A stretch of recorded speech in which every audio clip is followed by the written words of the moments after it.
All right. I got the timing completely wrong. It was meant to be 1:25 a.m., not p.m.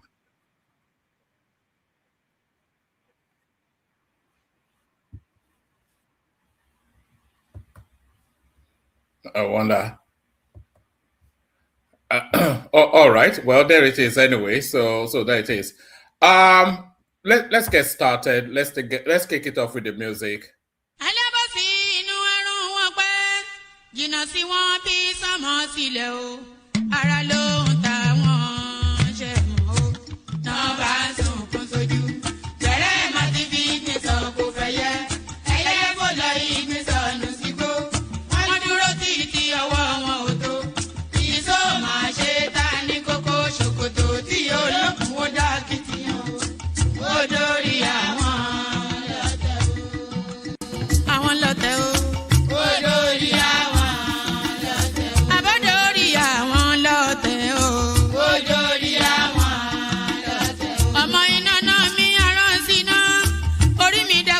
Ṣí mi lọ́nà o, mo tẹríba fàdàgbà o, àgbà ẹ foríjì ni, ojoojúmọ́ ni mo ń pọ́n wọn lé, mo ń ṣèyá sí àwọn àgbà o, mi ò fojú tí rìn wọn láyé, ọmọdé ẹ má fàgbà ṣe yẹ̀yẹ́, torí oníkọ́ tó yọ lání, ọmọdé ń bọ̀ wá dàgbà o, màmá ń bọ̀ wá dàgbà o.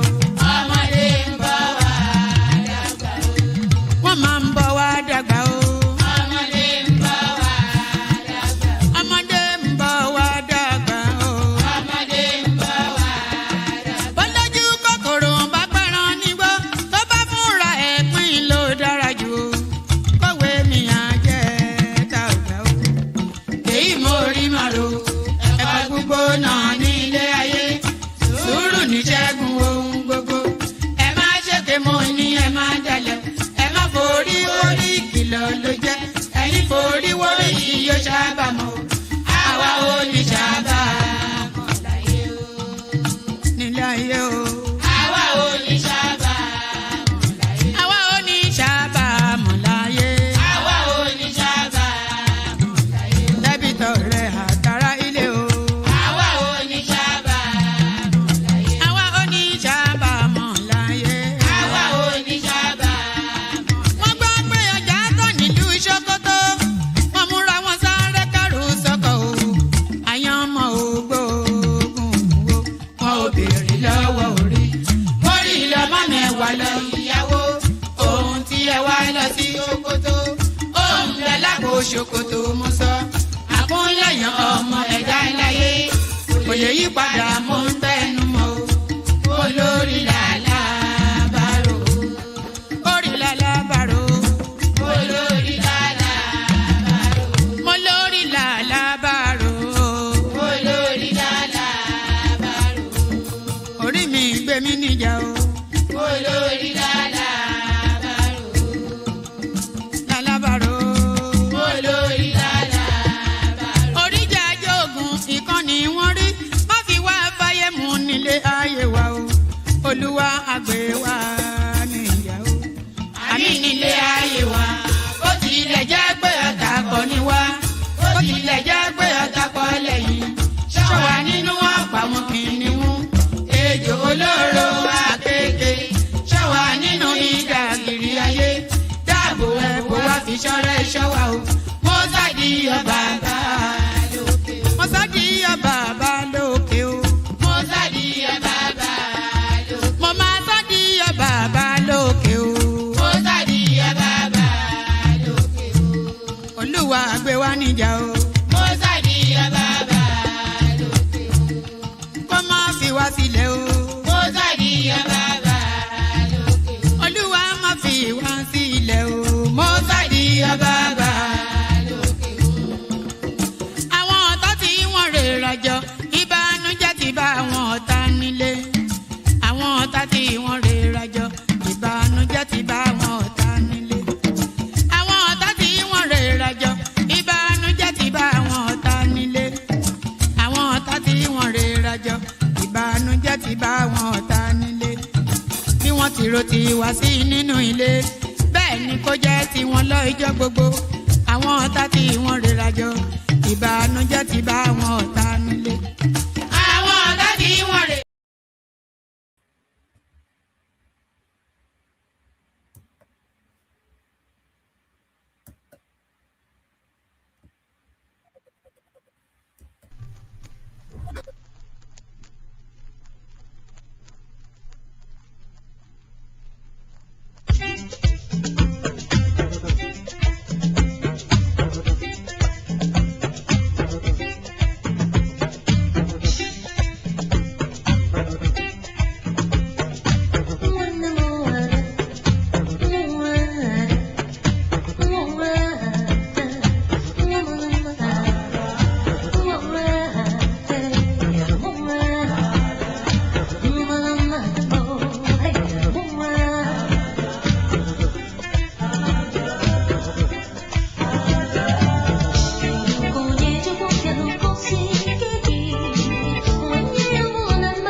And there it is. Why am I looking so?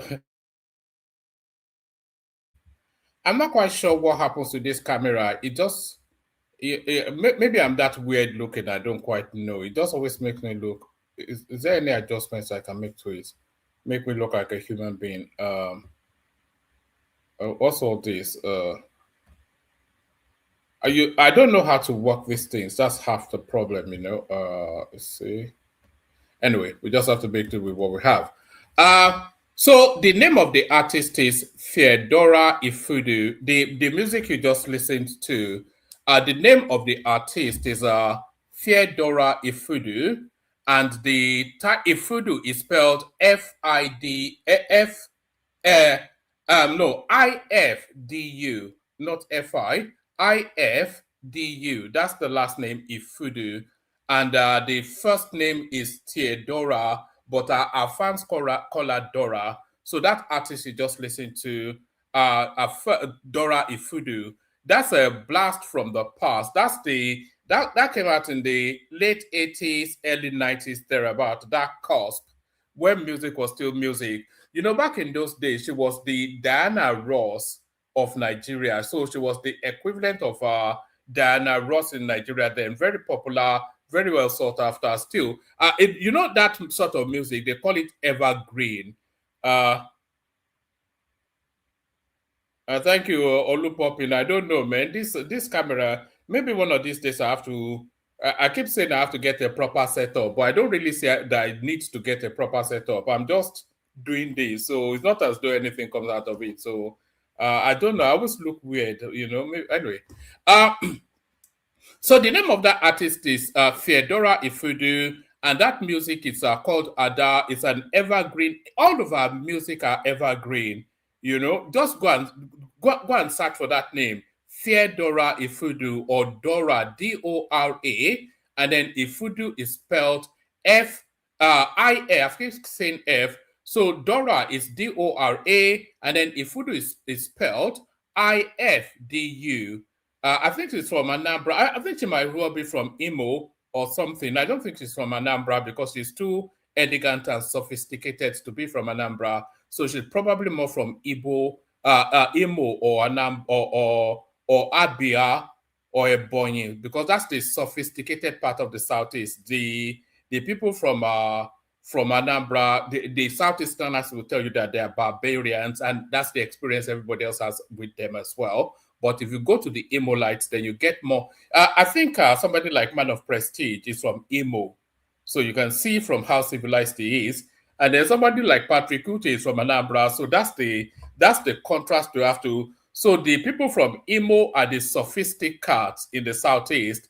And the people from Anambra, they are the barbarians of the Southeast. The people of Oyo Alaafin, of course, they are the civilized people of the whole world. That's where I am from. But I know I jest. A lot of people know I jest a lot. I hope nobody ever really takes anything I say here to heart. You know, it's just bands. You know, it's just bands, it's just banter. It's just joshing around, being silly. Good day to you. Good to be in your company and all that. Good day to you. Good to be in your company. Hope you're having a gloriously wonderful day so far. And I hope the glory of the day continues for spending time in the company of your favorite Oyo Alaafin man. One man went to mow. So one man went to mow, the eagle lands again. The eagle always lands. As ever, the news cycle in Nigeria is relentless, and therefore we would never stop. So there's just a whole plethora of all manners of things to talk through to discuss in the course of this session. But there was one thing. Oh, are you in Nigeria, Fairchild? It's it's 1:41 here where I am too. I think we're on the same timeline now, actually. Yes, we're on the same timeline now because it's exactly 1:41 where I am as well. I never knew you were in Nigeria, Fairchild. I thought you were in Canada or something. I don't know you. I'm not sure you've ever said, well, I just make the lazy assumption that anybody listening to me now is either in the United States or Canada. I think the majority of everybody listening, they are usually in the United States. I don't imagine that there are too many Europeans or Africans, even, or Nigerians listening to me. Is mainly the American crew. But then, good day to you. Good to be in your company, wherever in the world that you are. Good day to you. Good to be in your company. Yes, you said Hong Kong. I remember now. So are you in Nigeria now? Have you gone home? Have you gone home to take a wife? Because that's what usually happens, isn't it? You go home to, no, I don't actually wish that actually.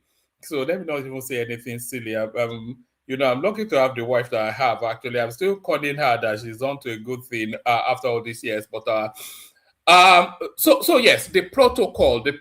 We do have a protocol here. Do you know what a protocol is? It's a set of actions that you have to carry out. A protocol. What is the protocol of this platform? The first protocol is to click on the like button. So you do that. Why am I glistening like a basted turkey? I'm glistening like a turkey that's about to put in the oven. Yes.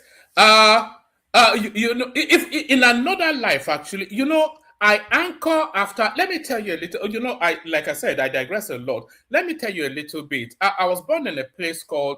Anyway, let me not tell you where I was born, but I was born into like what you would term an upper middle class background. That's my background. My father was an engineer. He's passed on now. My mother is a lawyer, still alive. But in the wishes of my heart, I wish I was a village person. I've never been to a village before in my life, but I anchor after the romanticism of that village life. I've always anchored after that, the romanticism, being woken. I know it's probably a hard life in the villages, not the romantic notions that we see on Cockroach at dawn. But I anchor after that simple, steady life of the interiors, where you all live in these small little communities. You all know you eat from the land, and you respect the grounds, and you go hunting as well. I've always wanted to go hunting. These are, what they call a bucket list, things you wish you would have done, or things you would like to do. My bucket list, going hunting, is part of what's on my bucket list. It's something I aspire to do, and I don't even like violence, by the way.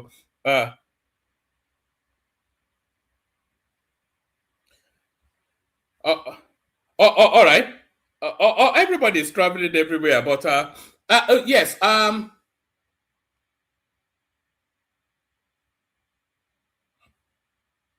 right. I'll read your notes later, AKO, because I'm streaming at the moment. So where was I? Yes, there was there's a whole lot of things to. Shall we just get started? Am I waffling on a bit? Am I just, there used to be there used to be this phrase that we used to use back in the day when we say somebody is waffling on like a tireless tattler. Yes. Actually, you tell me in the comment section what is on your bucket list. Let me tell you what is on my bucket list. On my bucket list, I would like to go hunting. I've never hunted for anything in my life. I would like to go hunting. And I don't even like violence, by the way. I don't like guns and I don't like killing. But I like the idea of going hunting. Maybe I can just carry the gun and then somebody else will do the shooting. So I'd like to go hunting, maybe somewhere in France or or in Portugal or something, or in Oyo, or I don't mind doing it in Oyo, but maybe more in France or like in Portugal. So maybe I could do that. Actually, that's easily achievable. I would like to go fishing. I've never really been fishing, and my biggest aspiration in life is to live on a farm, is to be a farmer. If there's one thing I've always wanted in life, my singular most biggest ambition is to be a farmer. I aspire to nothing more than just to be a farmer. But an experimental farmer, though, so you are crossbreeding something, you are experimenting. Maybe you put a pheasant with a turkey, or you find a gene pool of, anyway, let me just be quiet. Let's talk politics. Don't let me waffle on, but you tell me what's on your bucket list. What would you like to do? Tell me 3 things that you would like to do before you die. So before I die, I would like to go fishing, hunting, and then I'd like to be a farmer, but I'm not quite sure how attainable that still is. But certainly fishing and hunting is I've traveled a lot, so traveling cannot be on my bucket list anymore. I've traveled. I've been to quite a few countries. So my aspirations are not towards traveling. And I'd like to, yes, you tell me what is on your bucket list. Tell me what's on your bucket list. Tell me what you'd like to do before you pass away from this world. So there is that, and then we'll be talking about Abubakar Malami. You know, all the way through the Buhari administration, I've been prattling on endlessly that this Abubakar Malami guy is the worst of all that is known in Nigeria. Abubakar Malami is to the level of Abacha. When you're talking about people that have stolen the commonwealth of that country, Abubakar Malami is to the level of Abacha, Babangida, because if you're actually looking at people that have stolen from that country, they're at the top tier of that. You have to have Abacha and Babangida. Nobody stole more than those people. They just looted that country gluttonously. But at that level, you find Abubakar Malami, and the details of his looting are starting to come out. So we'll be discussing that, and then we'll be discussing there's this particular storyline, nothing to do with politics, but it's the goings on within the social media space. Police arrest content creator Odogwu of Asaba over alleged, RAPE. So that RAPE, I'll be calling it grape for the purposes of not triggering the YouTube algorithm or offending YouTube. But no, is the excesses of this. Let me actually bring this one up now. Actually, let's start it off with this one so we can bag and tag it and move it out of the way. Ola Pumping said something that you can actually attain. Ola Pumping wants to go to space. I don't think that is attainable now. Something that you can achieve. This is what I'm talking about. But let's start it off with this one actually. Police arrest content creator Odogwu of Asaba over alleged grape. So I've been seeing this story in the passing over the last 2-3 days thereabout, and it's the narrative. Actually, let's read it together. And then the Delta State Police Command has arrested popular Asaba-based content creator Ifeanyi Ogbonna, popularly known as Odogwu of Asaba, over allegations of grape involving a 20-year-old woman who later died. So the storyline is actually this Odogwu of Asaba, full name Ifeanyi Ogbonna. Okay, let's read it together first. The Delta State Police Command has arrested popular Asaba-based content creator Ifeanyi Ogbonna, popularly known as Odogwu of Asaba, over allegations of grape involving a 20-year-old woman who later died. The command said the suspect was arrested following a petition alleging that the deceased traveled to Asaba on June the 1st, 2026, after being invited by the content creator who had reportedly offered to train her in content creation through a program advertised on his social media platforms. Police said the suspect allegedly lodged the young lady in a hotel where he allegedly raped her and physically assaulted her. According to the command, the victim later returned home in distress and narrated the incident to her parents. The police order disclosed that before her death, the woman recorded a video in which she recounted her ordeal and the emotional trauma she experienced following the alleged assault. She was said to have later taken a toxic substance in an apparent suicide attempt and eventually died despite efforts to save her. Confirming the arrest in the statement, the police public relations officer, Delta State Command, Bright Edafe, said the commissioner of police in Delta State, Yomi something or the other, immediately directed a comprehensive investigation into the allegations. He said, upon receipt of the petition, the commissioner of police. So it's not even all that. It's just the risk that is that content creation space It is.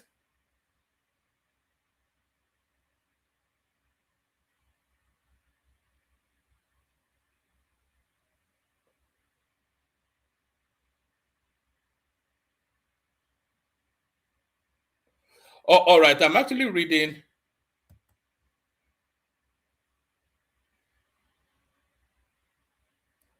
Yes, I'm actually reading the comment sent to me by somebody as we speak. Please, it's just, it's just that content creation space. So this guy now, the Odogwu of Asaba, all of these people, and this is a warning to the younger generation. Listen to Uncle One Man. You see, all these people that you see on social media, they are not real people, and they are not to be trusted, including myself. You don't know me, oh. Maybe you've been listening to me for years on end, but you don't actually know me. You don't know what I'm capable of. You don't know what I am not capable of.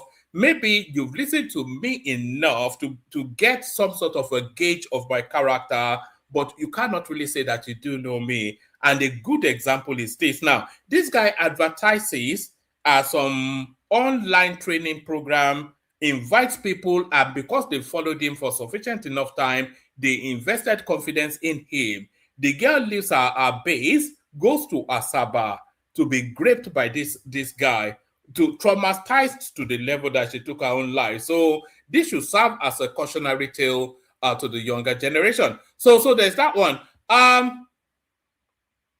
So there is that one. 48 properties linked to Ex-AGF Malami, including Rehan University hotels, are forfeited to Nigerian government. So as I was saying, the most criminal of the most criminal is this Abubakar Malami. Is the worst example of everything. He stole relentlessly from that country, and he did it in open glare. He didn't even care. So I'm not going to even go through the list, but it says the Economic and Financial Crimes Commission (EFCC) on Wednesday secured the final forfeiture of 48 properties linked to a former Attorney General of the Federation and Minister of Justice Abubakar Malami SAN to the federal government of Nigeria. Among the forfeited properties are Rehan University in Kebbi State, including the Rehan University permanent site, Rehan University temporary site, Rehan University third site, the Rehan University Vice Chancellors, etc., etc. Delivering judgment, Justice Joyce Abdul Malik of the Federal High Court in Abuja held that the commission had successfully established that the properties were reasonably suspected to have been proceeds of unlawful activities and were not acquired from lawful sources. So these are just examples. This is where all your money, if look at that. This is what this guy came into government with about 5 million naira in his account, and he left office with about $3 billion in his account. This is the life of Abubakar Malami. Look at that. He just stole everything. Everything that he could lay his hands on, he stole. Properties all over. He forfeited 212 billion naira in properties alone. And that's not even 1% of what this guy stole. $212 billion. And not dollars or naira. 212 billion naira in properties. That's what this guy forfeited, Abubakar Malami. So that's that one. PFIPC scandal. Senate rejects probe request. So why exactly do they not want this one probed is the question. The Senate on Wednesday requested a request to launch an independent investigation into the controversy surrounding the purported presidential Foreign Investment Promotion Council, insisting that the matter is already before the court and under investigation by the Independent Corrupt Practices and Other Related Offenses Commission. The controversy, which has dominated public discourse for over 2 weeks, centers on a purported federal agency that allegedly secured a 1.3 billion naira allocation in the 2027-2026 Appropriation Act, despite the presidency maintaining that no such agency existed. So this story is so convoluted. I still have no grasp of it. So if the presidency is saying this agency does not exist, then how? Where are you getting the 3 billion from? No, I said if you are talking about Abubakar Malami, SS 77A. If you are talking about Abubakar Malami, we're talking about 212 billion naira. So now I'm still not clear in my head what this PFIPC storyline is all about. So this is my understanding. A guy presents a phantom agency to the government. The government then gives that phantom agency letters that legitimizes it. This guy then takes that phantom agency to the Central Bank of Nigeria and opens a government account with that phantom agency. And then that phantom agency was then allocated funds in the budgeting cycle. It's just, I have no concept of, I'm as confused can be regarding this. What exactly is the storyline? You know what exactly? Because if you follow the story through, it cannot have happened without complicity of a senior functionary of government. The storyline cannot sequence in the way that the sequence is without the complicity of a senior personality within the government. And who is that senior personality? The protagonist, which is, I can't remember his name, some Yoruba guy, the protagonist, he is fingering, what's it called? Is fingering Gbajabiamila directly. So what is going on there? And very quickly they go and arrest this guy, they kill another one. So what exactly is going on there? What's this?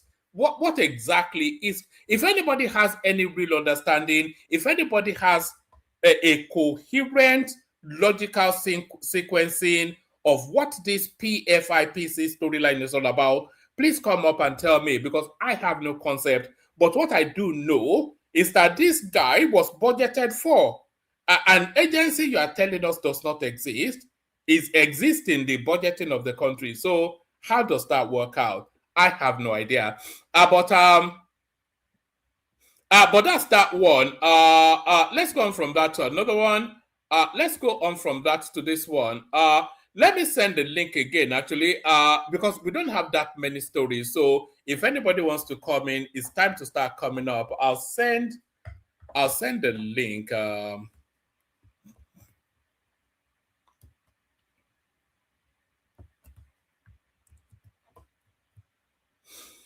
all right. So if anybody wants to come up, that's the link in the comment section right there. So if you can stand me sniffling and waffling and whatever it is that I'm doing. My nose is all bunked up. I'm still not in great shape anyway, but we'll soldier on. Yeah, let me do one quick thing. Let me do one quick thing.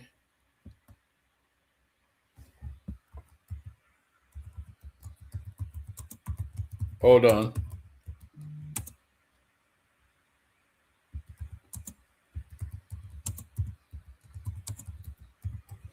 Oh, okay. Pardon me. Let me do one quick thing.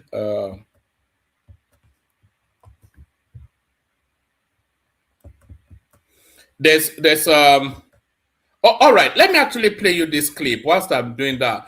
You know, this guy, El Rufai, is a very bad man. I just now told you.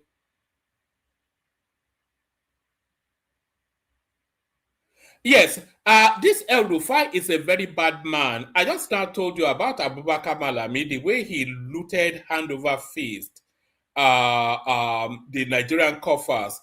That guy would have stolen the better part of $3-4 billion because Abubakar Malami came in with the singular purpose of stealing as much as Abacha, and he was stealing from day one, and he was the most powerful person in Buhari's administration. is told relentlessly. That guy, and what was that one that died? Is it Mele Kyari?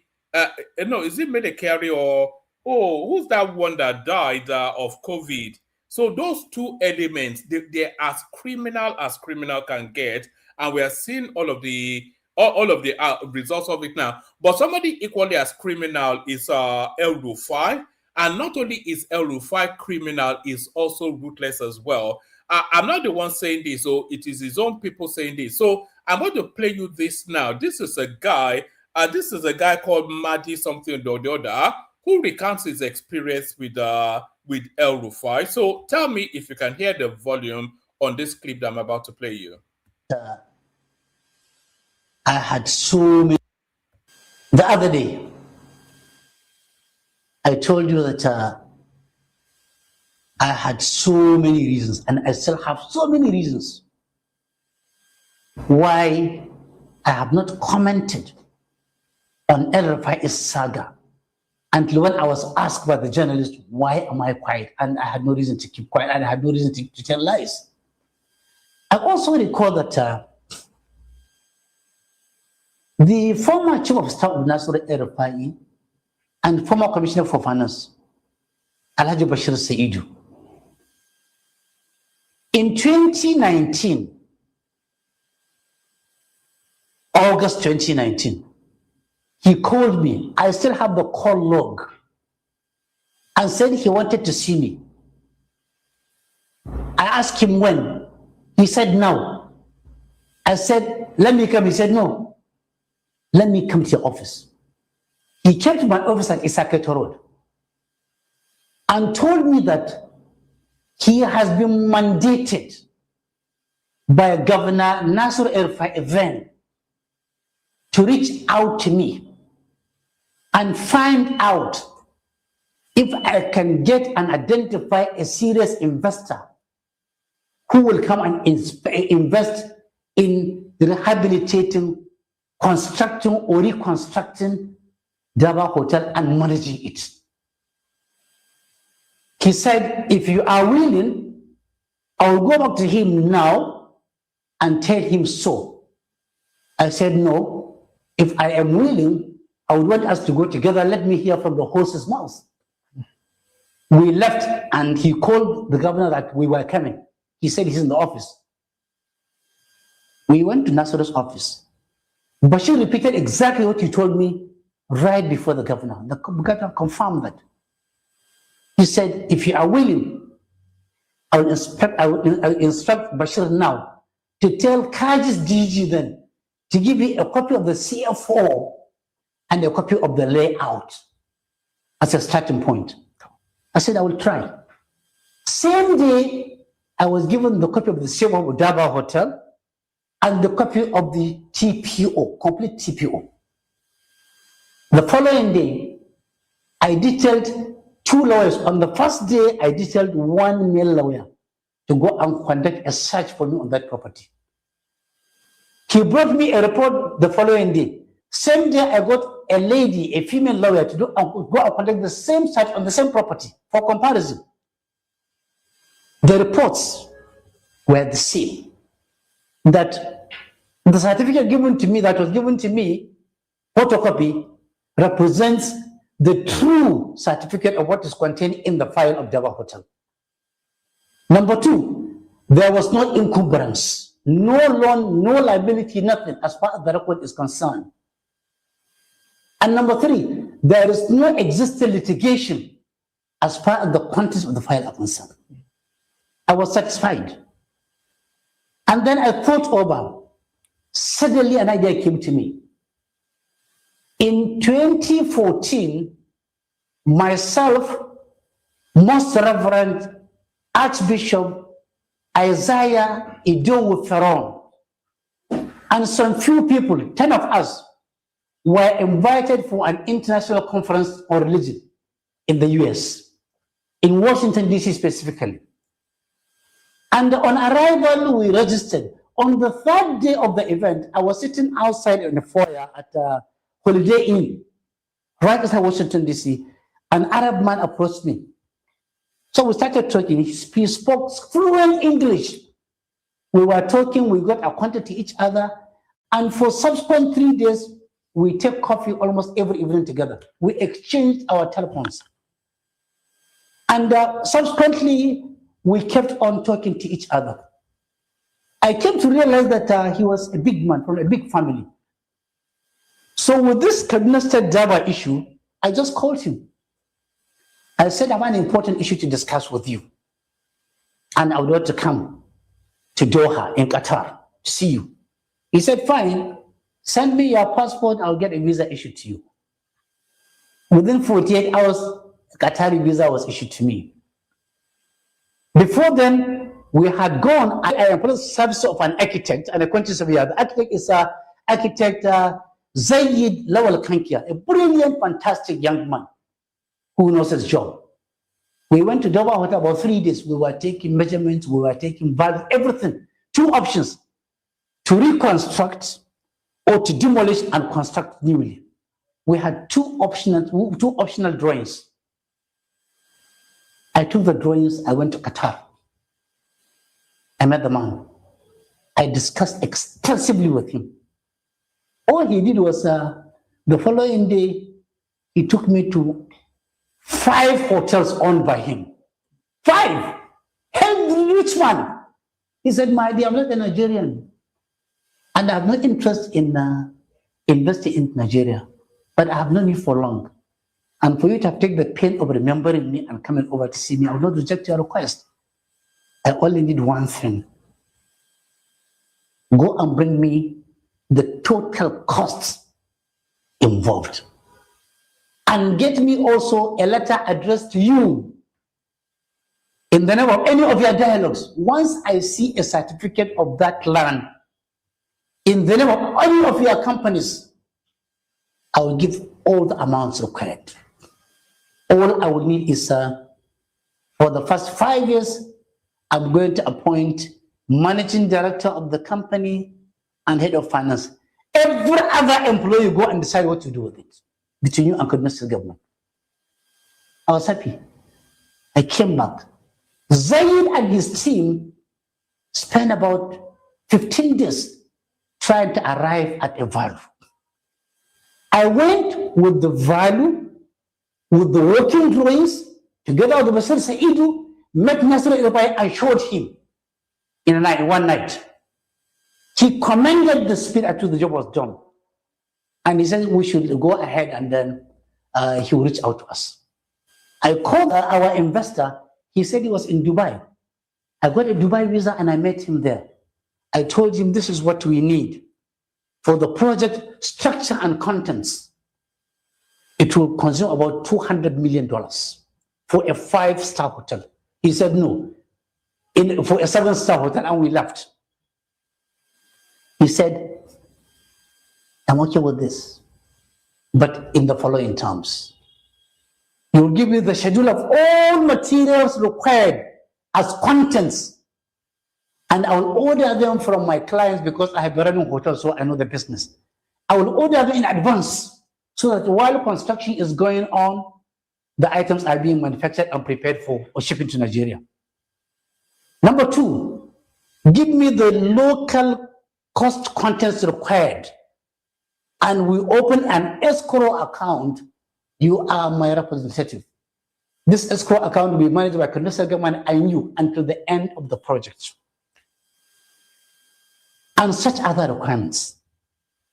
He said he was willing to give the money. He said all other expenses relating to the day-to-day business also he will put in the escrow account. I came back happily. I met Bashir Saidu. We went and so on and so on. I told him this. 10 days later in the morning, Architect Zaid, the man who did all the donkey jobs, called me and said, sir, they are demolishing the hotel. I said, no. He said, wallahi, they are demolishing Daba Hotel. I drove straight there and I saw Daba Hotel being demolished.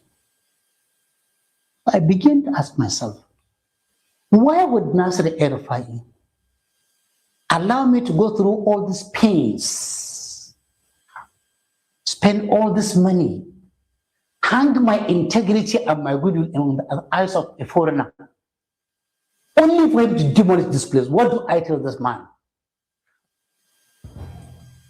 How can I, for God's sake, begin to talk about Nasru's trivialities or trivials or trials and tribulations if I remember all these things? The best was for me to keep quiet, and I kept quiet, except when asked by the journalists. Otherwise, if I had not been asked by anybody, I would have kept my silence for now and forever. The other day, I told you that I had so many reasons, and I still have so many reasons why I have not commented on El Rufai's saga until when I was asked by the journalist, why am I quiet? And I had no reason to keep quiet, and I had no reason to tell lies. I also recall that the former chief of staff of Nasr El Rufai and former commissioner for finance, Alhaji Bashir Saidu, in 2019, August 2019, he called me. I still have the call log, and said he wanted to see me. I asked him when. He said now. I said, let me come. He said, no, let me come to your office. He came to my office at Isakete Road and told me that he has been mandated by Governor Nasir El-Rufai then to reach out to me. Oh, all right. So that was repeating on itself somewhat a bit, but that's the narrative of this guy. I think this guy is called Mahdi something, and the narrative is telling us is how El-Rufai just set him up needlessly in some high business venture. This guy goes internationally to seek money for that venture, only for the last minute El-Rufai to just bomb the whole, and I'm talking about the literal bomb. He just destroyed the whole thing with bulldozer. So El-Rufai destroyed a lot of lives when he was Kaduna State governor. There's a lot of crime. Alongside Abubakar Malami, there's a lot of crime for El-Rufai to answer to. He will never answer to them, of course, because the Northerners don't answer to crimes in Nigeria. But certainly there's a lot of crimes for El-Rufai to answer to if there was any form of justice in that country. Kwankwaso, Southeast not enemy of North. Let's forgive each other. So this is Kwankwaso now jostling hard in order to make that permutation work between him and Peter Obi. Rabiu Kwankwaso, vice presidential candidate of the Nigeria. You know, it just doesn't ring right that you'll be referring to Kwankwaso as a vice presidential candidate. All of his career, all of his life, he has been number one, and now suddenly is deputizing to some low-witted guy from Anambra State. Rabiu Kwankwaso, vice presidential candidate of the Nigeria Democratic Congress (NDC), says the North and the Southeast geopolitical zones share a bond that should be strengthened. Speaking in an interview published on BBC Igbo. You know, I never knew that BBC had a BBC Igbo. I only know of BBC Hausa service. I didn't know that they had services in all of the other dialects of Nigeria. Rabiu Kwankwaso, vice presidential candidate of the Nigeria Democratic Congress (NDC), says the North and the Southeast geopolitical zones share a bond that should be strengthened. Speaking in an interview published by BBC Igbo on Wednesday, Kwankwaso said Nigeria's political leaders have, over the years, demonstrated the importance of reconciliation and inclusion after the Civil War. So if he feels that there was no issue there, then there will be no reasons for reconciliation. But there it is. We have to forgive ourselves. We have to work together as a family. Southeast has been our ally, our friend, our friends over the years, Kwankwaso said. The former Kano State governor cited the alliance between the Northern People's Congress (NPC) and the National Council of Nigeria Citizens (NCNC) during the First Republic, which was led by prominent leaders like Nnamdi Azikiwe. He noted that Shehu Shagari, leaders of the National Party of Nigeria (NPN), and politicians from the Southeast worked together during the Second Republic.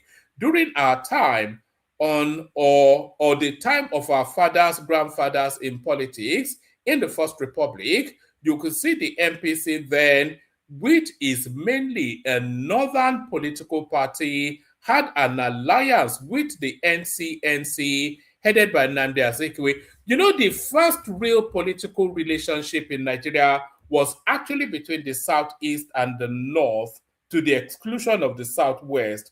So people who follow Tinubu now, they'll tell you that Tinubu is evidence of the Southwestern master strategizing of Nigerian politics. But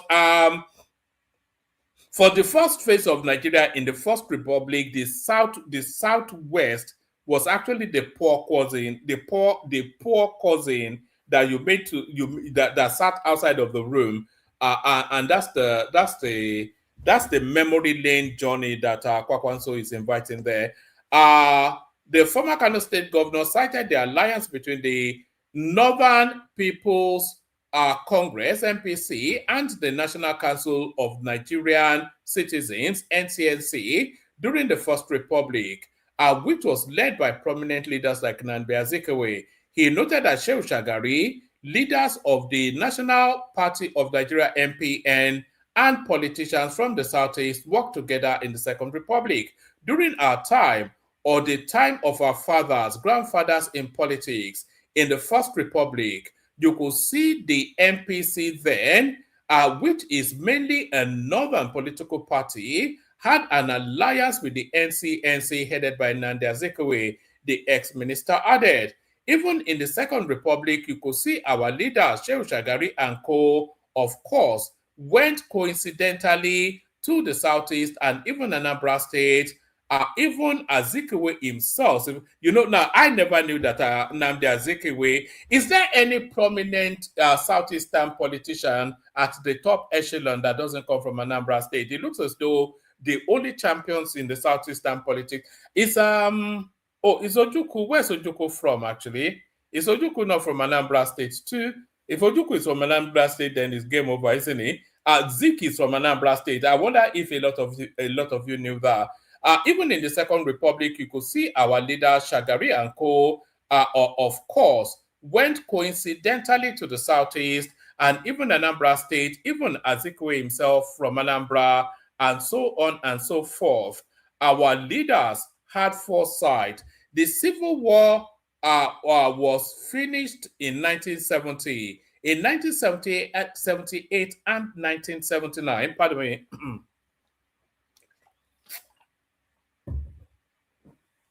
the Civil War was finished in the 1970, in 1978 and 1979. When democracy came back, the first thing they said was, look, they are not our enemies. Let's prove to them, let's bring them, let's work together. Our leaders of the First Republic worked together with them, and that is how they brought Alex Ekweme to be vice president.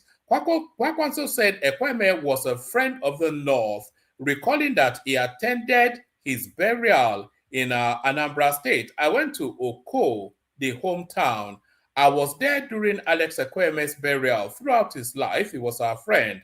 It is only that democracy was truncated, he said.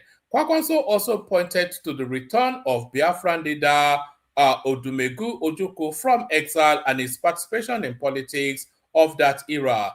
The NPN, a mainly northern party, had invited Ojukwu to come back. He came back, contested for a Senate seat and lost. But despite the fact that he was the leader of Biafra at that particular time, our leaders decided to forgive themselves and forge ahead, Kwankwaso said. We cannot be in the same country and start fighting.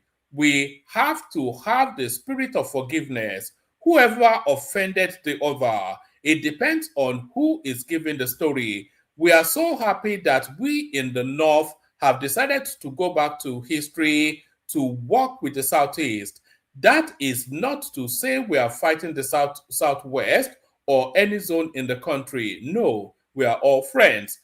You can't play politics in this country alone. politics of Muslims or Christians or North or South are not at this level. Kwankwaso, who hails from Kano State in northern Nigeria, is the running mate of Peter Obi, a Southeasterner from Anambra State for the 2027 presidential election. So that is so clearly Kwankwaso recognizes that there's a tension within that relationship that needs to be addressed, because there's still strong elements of distrust between the North and the Southeast for reasons of the Biafran War, of course, which you all know, but there's still very much that strong backdrop of distrust. Why Oriire rescue success cannot be repeated anywhere else. This is coming from a DSS chief. A former assistant general, no, not assistant general. Let me have a sip of water.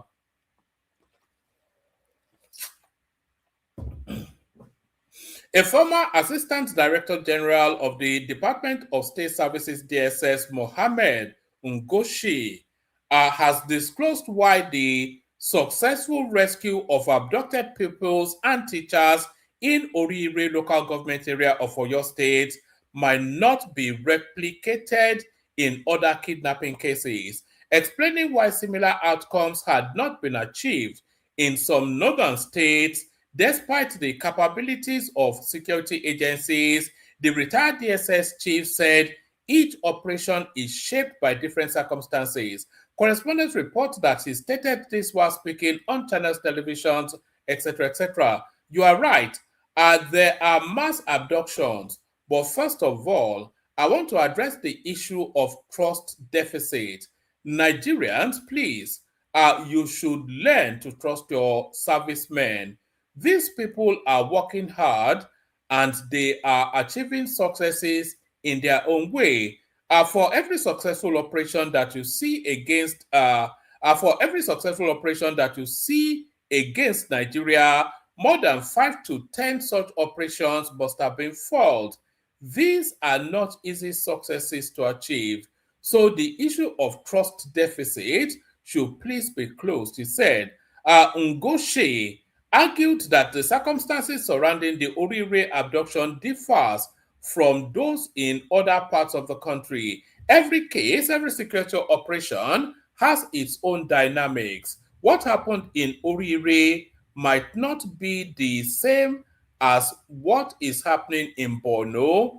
The political aspect and other considerations that weighed on the mind of the terrorists to go into Oriire are not the same considerations given to the issue in Goza. I am from Goza, and Goza was attacked. A lot of our people are still in captivity. Our circumstances are completely different from what happened in Oriire. So it's not really explained anything. These are just ambiguous terms. These are just generic ambiguities. It's not said anything of substance that explains why they were able to quickly, within 2 months, rescue all of these children, all of these people, barring 2 that sadly lost their lives. So it's not able to explain why they can move with such dexterity and professionalism in Oyo State, but they just abandon the people of Borno State to their fate. I am from Goza, and Goza was attacked. A lot of our people are still in captivity. Our circumstances are completely different from what happened in Oriire, he said. He also attributed the recurring violence in Plateau State largely to retaliatory attacks between communities. The problem in Plateau, if you look at it critically, has a lot to do with retaliatory attacks.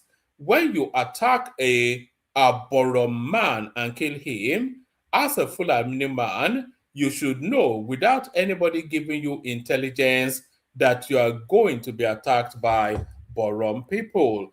And if a Borom man attacks a Fulani community, raise it down to the ground, kill their people, and rustle their cows, nobody needs to tell you that they are going to come after you.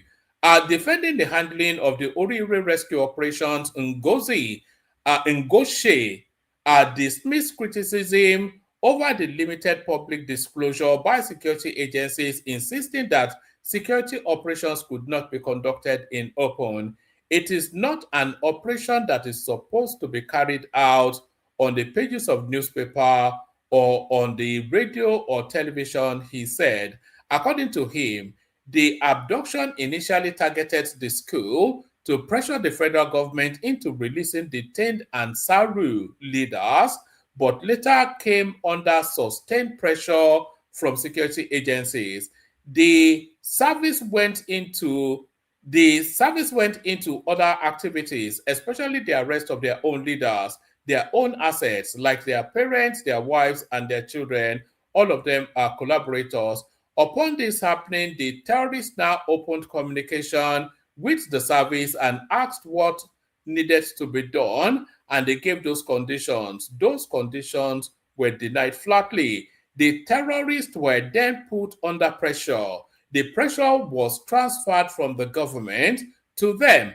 Ngozi argued that the security agencies isolated the kidnappers, cut off access to food, weapons, and informants before surrounding their location. They were denied access to food. They were denied access to weapons. Their informants were taken out and used as assets. They saw that they had no option other than to surrender.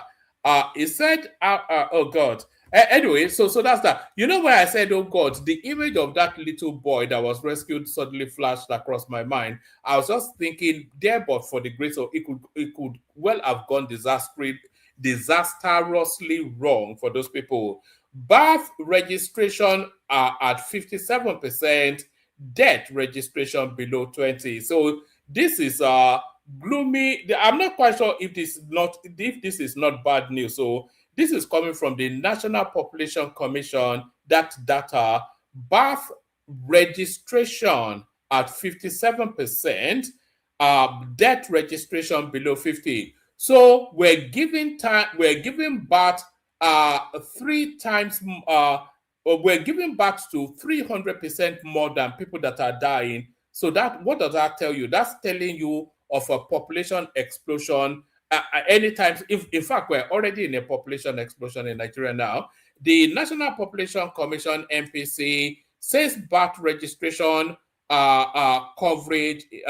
The National Population Commission, NPC, says birth registration coverage in Nigeria stands at 57%, whilst death registration remains below 50%, leaving millions of vital events undocumented annually. The national chairman of the commission, Dr. Aminu Yusuf, disclosed this on Wednesday in Abuja at a news conference on the nationwide commencement of digital registration of births and deaths on the whatever portal. So they're creating a portal to capture all this information, and that's where that's come out. But just the headline tells you all you need to know. Birth registration at 57%, death registration below 20. So that's coming out of the National Population Commission. So that's all I have to offer. Let me play you a couple of clips. I'll send the link again. If anybody wants to come up, come up. If nobody wants to come up, then of course you know how that goes. So if anybody wants to come up, come up. Let me send the link.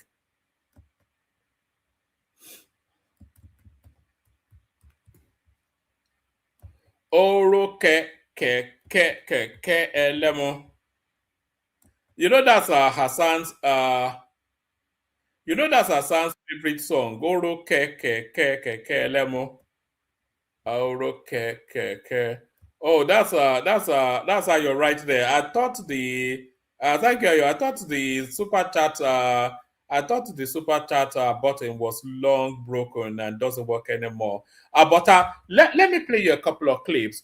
Okay. Let me play you this clip. The first one is from Chidi Odinkalu, and listen to what he has to say first. The first one is from Chidi Odinkalu. So listen to this, and then we'll discuss it after.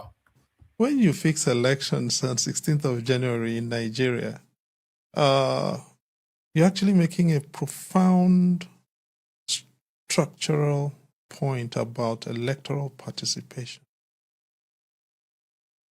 Okay? When you fix... Now, the issue here, and I want to be very straightforward in saying this. I know people are going to slate me for what I'm about to say, but I'll be responsible if I do not say that. I'm above the average life expectancy of a male Nigerian. So I'm in borrowed time. Okay? Now, what was the issue that led to fixing elections on 16th of January? That Ramadan next year is going to, that if you did it in February, Ramadan will fall in the month of Ramadan, right? Now, Ramadan next year is likely to be 7th or 8th, beginning about 7th or 8th of February, in all likelihood, if you go and read your numbers. Between 16th of January and the end of the beginning of the second week of February, you've got 3 weeks. Now, if you move the onset of elections to the end of January, it's a significant difference from the middle of January. In this country, as it is today, if you fix elections in 16th of January, you're telling Igbos who go from where they live, you must not come back. Because if you do, you're in trouble. You're making a fundamental structural point about ethnic participation in the voting. And as I said, people are going to slate me for what I've just said. But what you're telling, because you see, if you are an Igbo person living in, say, Kano, or living in Kaduna, or living in Mayobelwa, or living in Lagos, and you go home for Christmas, correct? Or New Year, and you start traveling back on the 11th, register to vote in those places, to vote on the 16th, you're stupid. Economically? No. You're playing with your life. It's not like an economic thing. It is, and this takes us back to where we started in this interview, quite interestingly.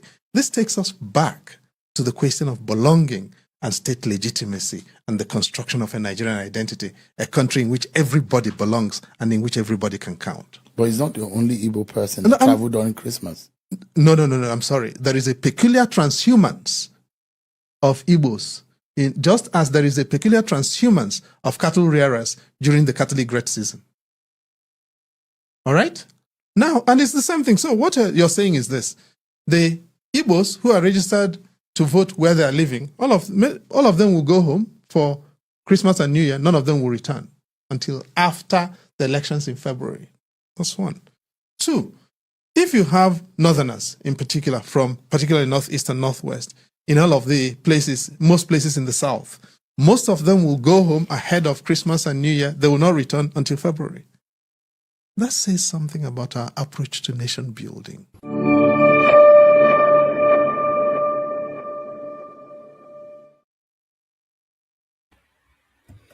So now, when I first saw that clip, my instinct was to slam Chidi Odinkalu. But if you actually listen to what he's saying, there's actually logic to it. There's logic to what he's saying. So I'm not quite sure. Can somebody quickly check? But the 16th of January was not the original date for the elections. It was for much later. I think it was actually somewhere in March, thereabout. But then the Muslim North quickly complained. I think it was actually Atiku that led that complaint, that it will fall in the middle of Ramadan and it will disenfranchise the Muslim North. And because they made that argument, and because of the sensitivity of that argument, INEC changed the date from whichever date in the future that they were intending to hold the elections, and they brought all of the elections back into the middle of January. But what I was going to say, Nandekano, what Chidi Odinkalu is actually explaining here, it actually makes infinite sense, because by accommodating the Muslim North, they are disenfranchising the Christian South. And when you are talking about the Christian South, you are really talking about the Southeast. Because if you look at the Southeast, a good 90-something% of that space is Christian. If you look at the Southwest, you can say it's 50-50, maybe even 50-something, 40-something Christian Muslim. There are more Muslims in the South, in the Southwest than there are Christians. So the Southwest is not a Christian space. but the Southeast is very much predominantly a Christian space. So by moving the elections back, so am I still here?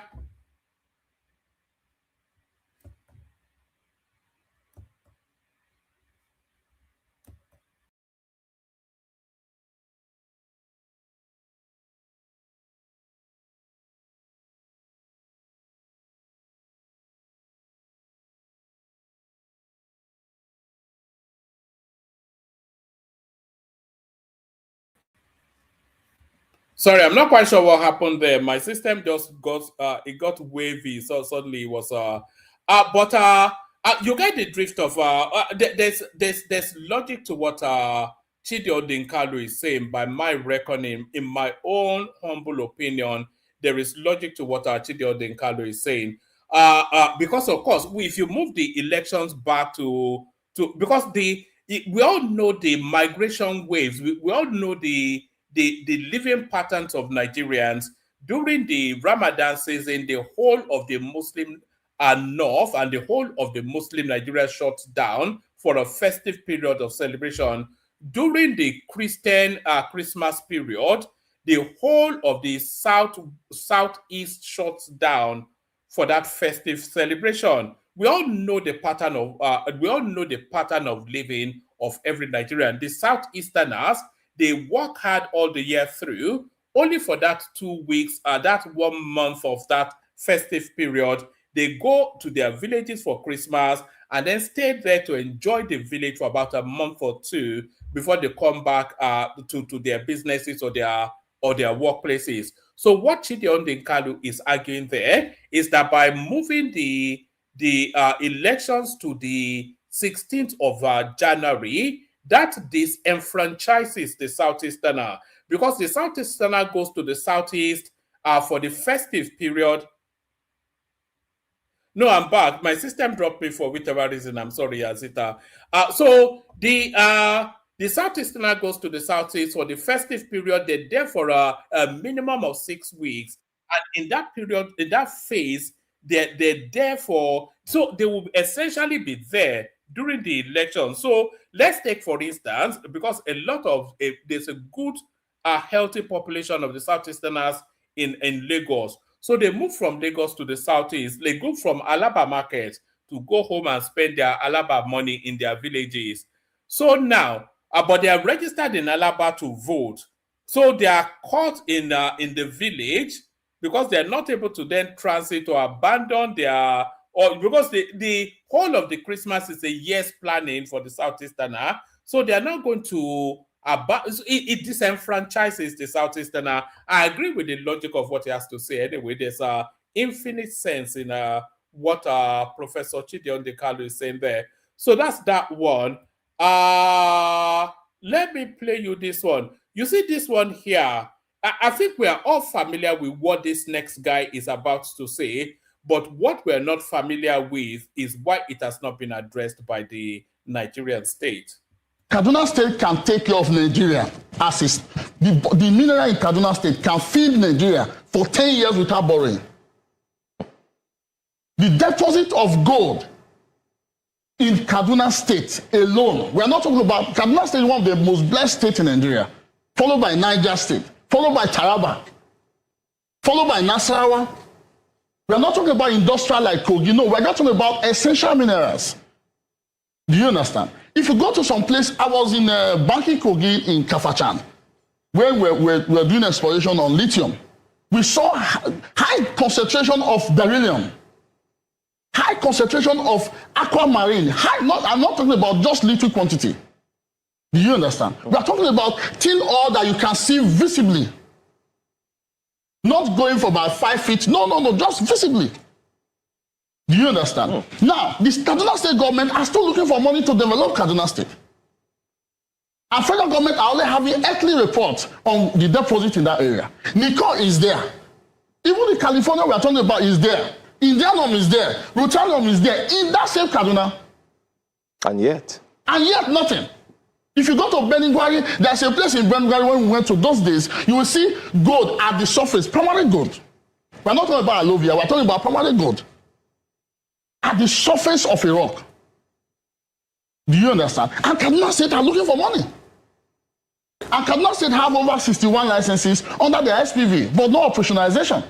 So is it that it's capital intensive, and why they know? Look at it. The Chinese are making the best. The Chinese, their strategy is very simple. Remember, before the European colonization, everything happened. Europe have a standard for Africa. They build a very high standard for us. They will tell us, even the Americans, tell us, okay, you know what? For us to buy your mineral, for us to buy your agro-commodity product, you must cling to this percentage, you must have 99% and all that. The Chinese formula is totally different. Chinese formula will come to our level. They know we don't have information. We don't know what we are doing. Or even they came to our level to buy that raw from us. They will now modify it and amplify it and process it to a higher standard to fit the American market, to fit the European market. While the European market are still waiting for Africa to come to their standard. But Chinese are, even in our own level, they came to our standard at every sector in Nigeria.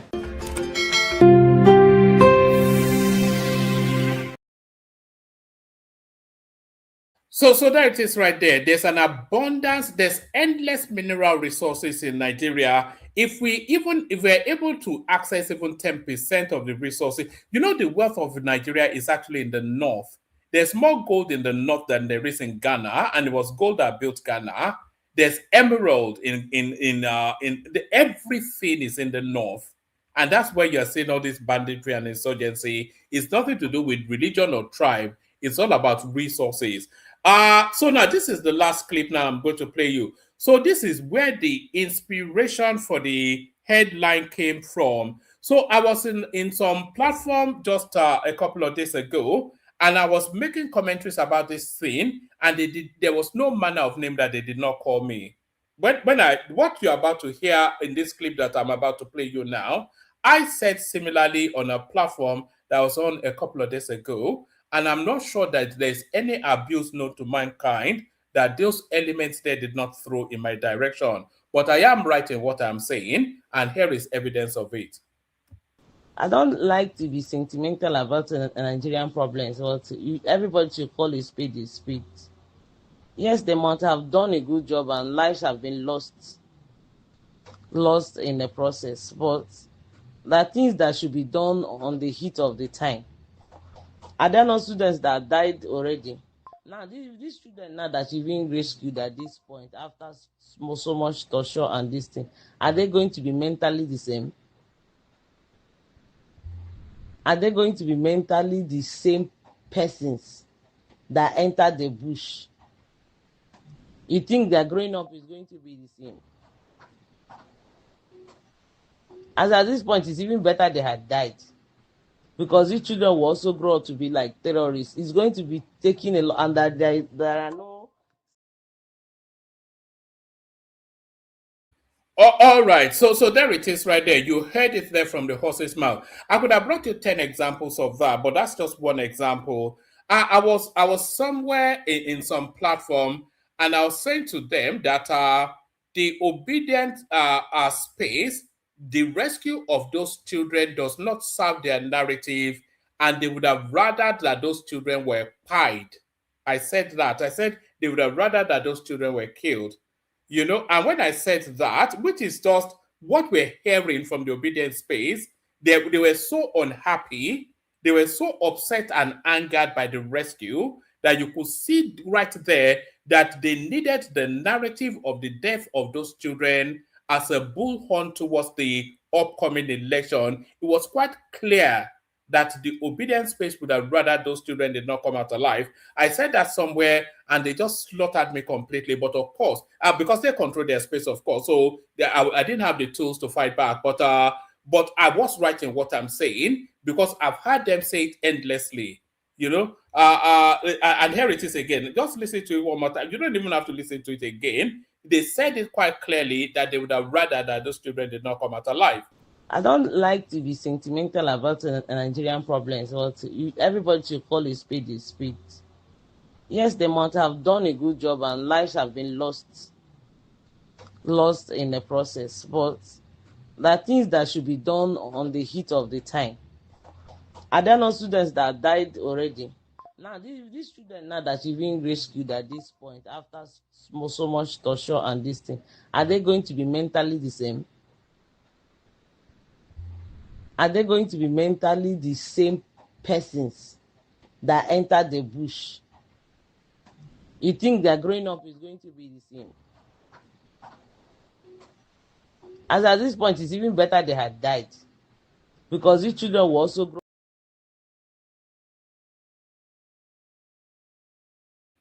So there it is, right there. Need I say more? We're playing for high stakes in the Nigerian politics, and there is no taboo. Everything goes, but everything and anything goes. So that's all I have to offer. I'll play you the Kegite music. I'll send the link again. If anybody wants to come in, and then we kick off the conversation. And by the way, to the people listening to us, watching us on our Facebook, can you make sure you're sharing the links? We're not seeing anything like traction on Facebook at all. Maybe we'll stop streaming to Facebook altogether if we're not getting the engagement there. The Kegite. Only water, where they see my water.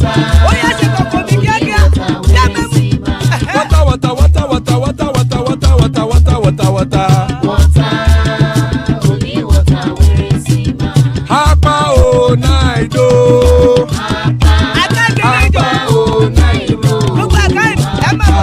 Hapa you don't come o.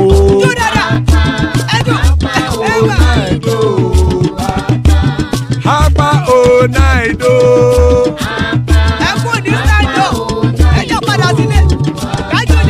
Oro kẹ̀kẹ́ ẹlẹ́mù yé o. Ilé sọ́dí àkẹ́kẹ́ ẹlẹ́mù ré o. Hobby master kẹ̀kẹ́ ẹlẹ́mù ré o. Chief Faila ti kẹ̀kẹ́ ẹlẹ́mù ré o. Eruku lẹ̀lẹ̀ ẹlẹ́mù dé. Eruku lẹ̀lẹ̀ ẹgbẹ́ ẹlẹ́mù dòdò jàre o.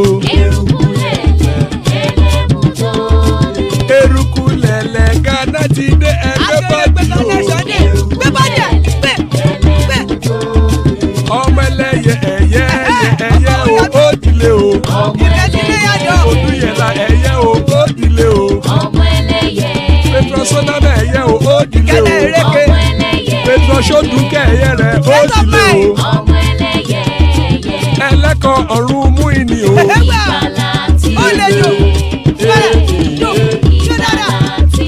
Àkùkọ ọ̀run mẹ́kọ̀.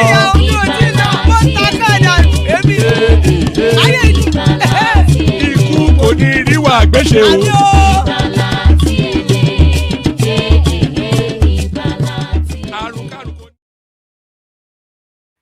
And there it is right there. Ikuko Niru Agbeshe, may death have nothing to do with us. So amen to that on behalf of myself and you, my friends.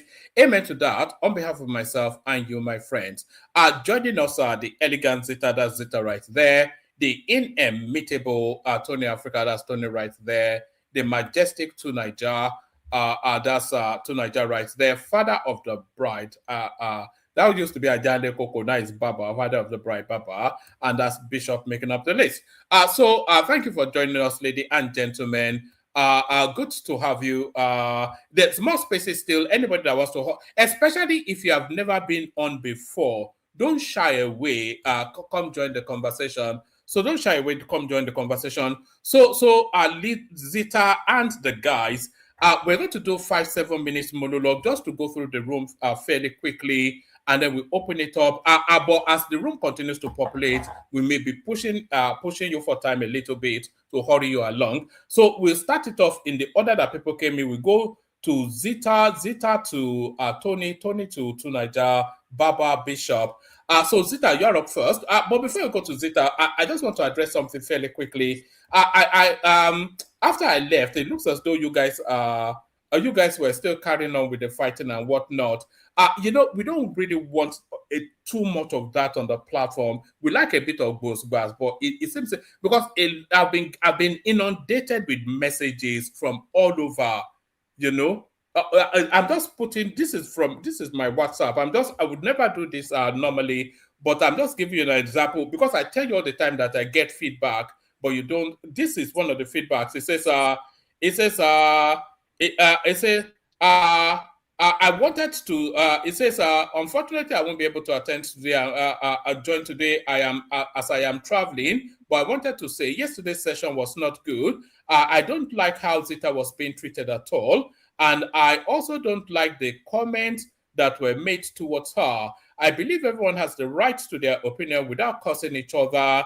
And also this tribalism sentiment that comes out from some of the panelists, I don't subscribe to it at all. So this is just one of, I could show you about 3-4 more, but I think that captures the sentiment of just how that thing went down. So I think we just have to, we'll file that one away, but let's just take the learnings and move forward. Everybody entitled to their opinion. Please, let's not go in the direction that we went yesterday for the future. But Zita, floor is yours.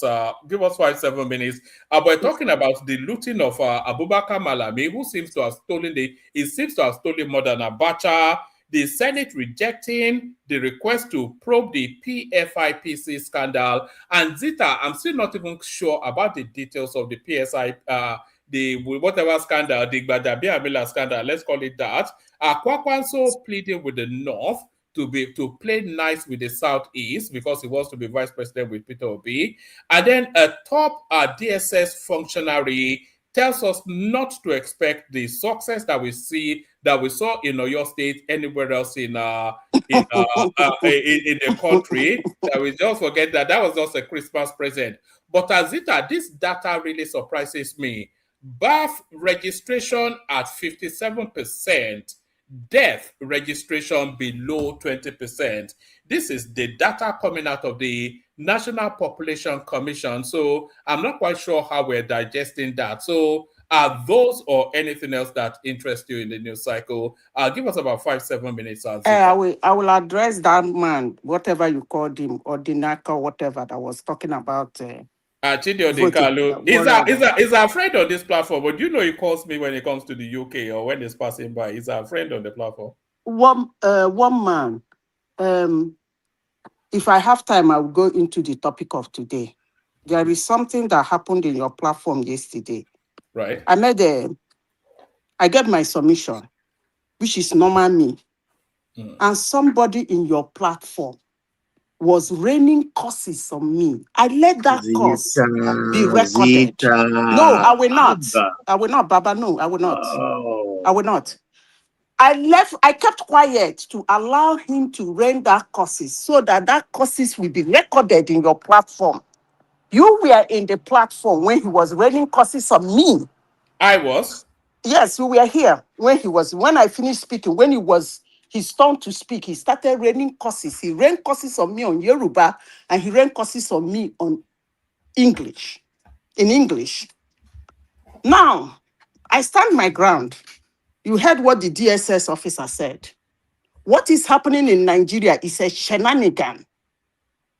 It's a shenanigan because it has been happening for the past over 10 years. They picked the first group of chaos in large quantity. We all know how Nigerian villages are. African villages is not where a stranger enter and walk away. The moment they see a strange person, a strange car, they know everybody.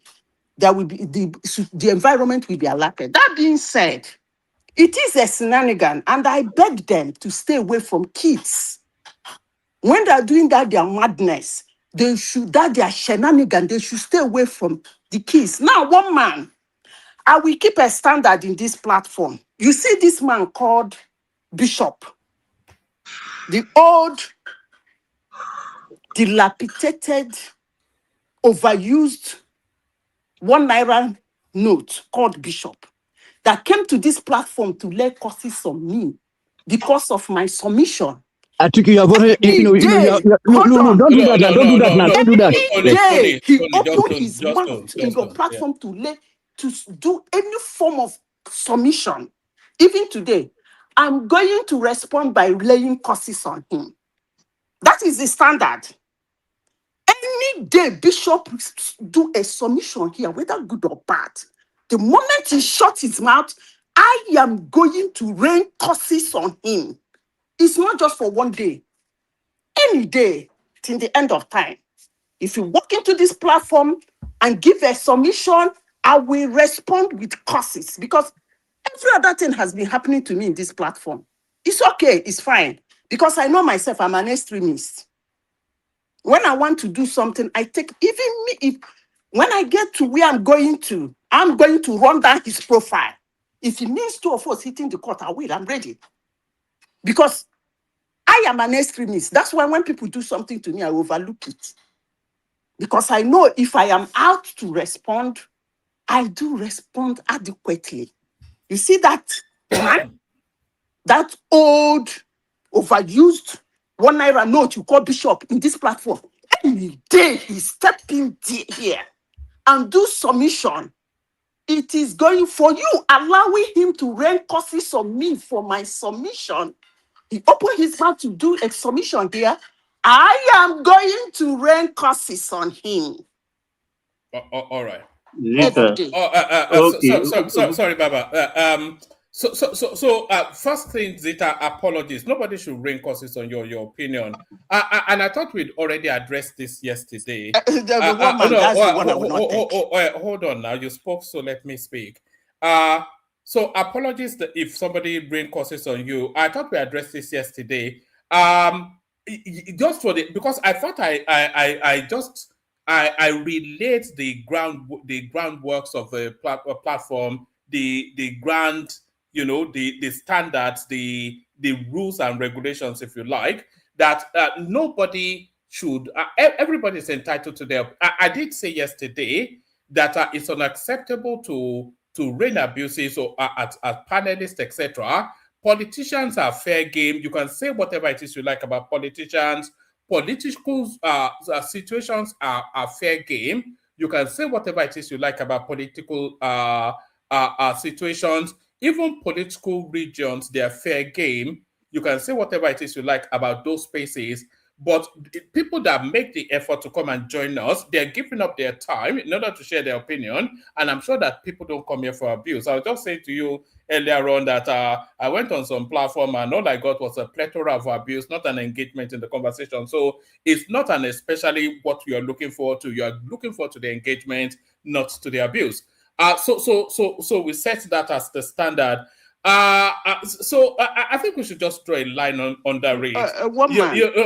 One man. Zita, at some point he has to well, stop, I right? will respond with indirect insult. Right. Thank you. Indirect curses. Any day he speak on this platform, my response is going to be an indirect curses on the submission he made. I will not let this lie.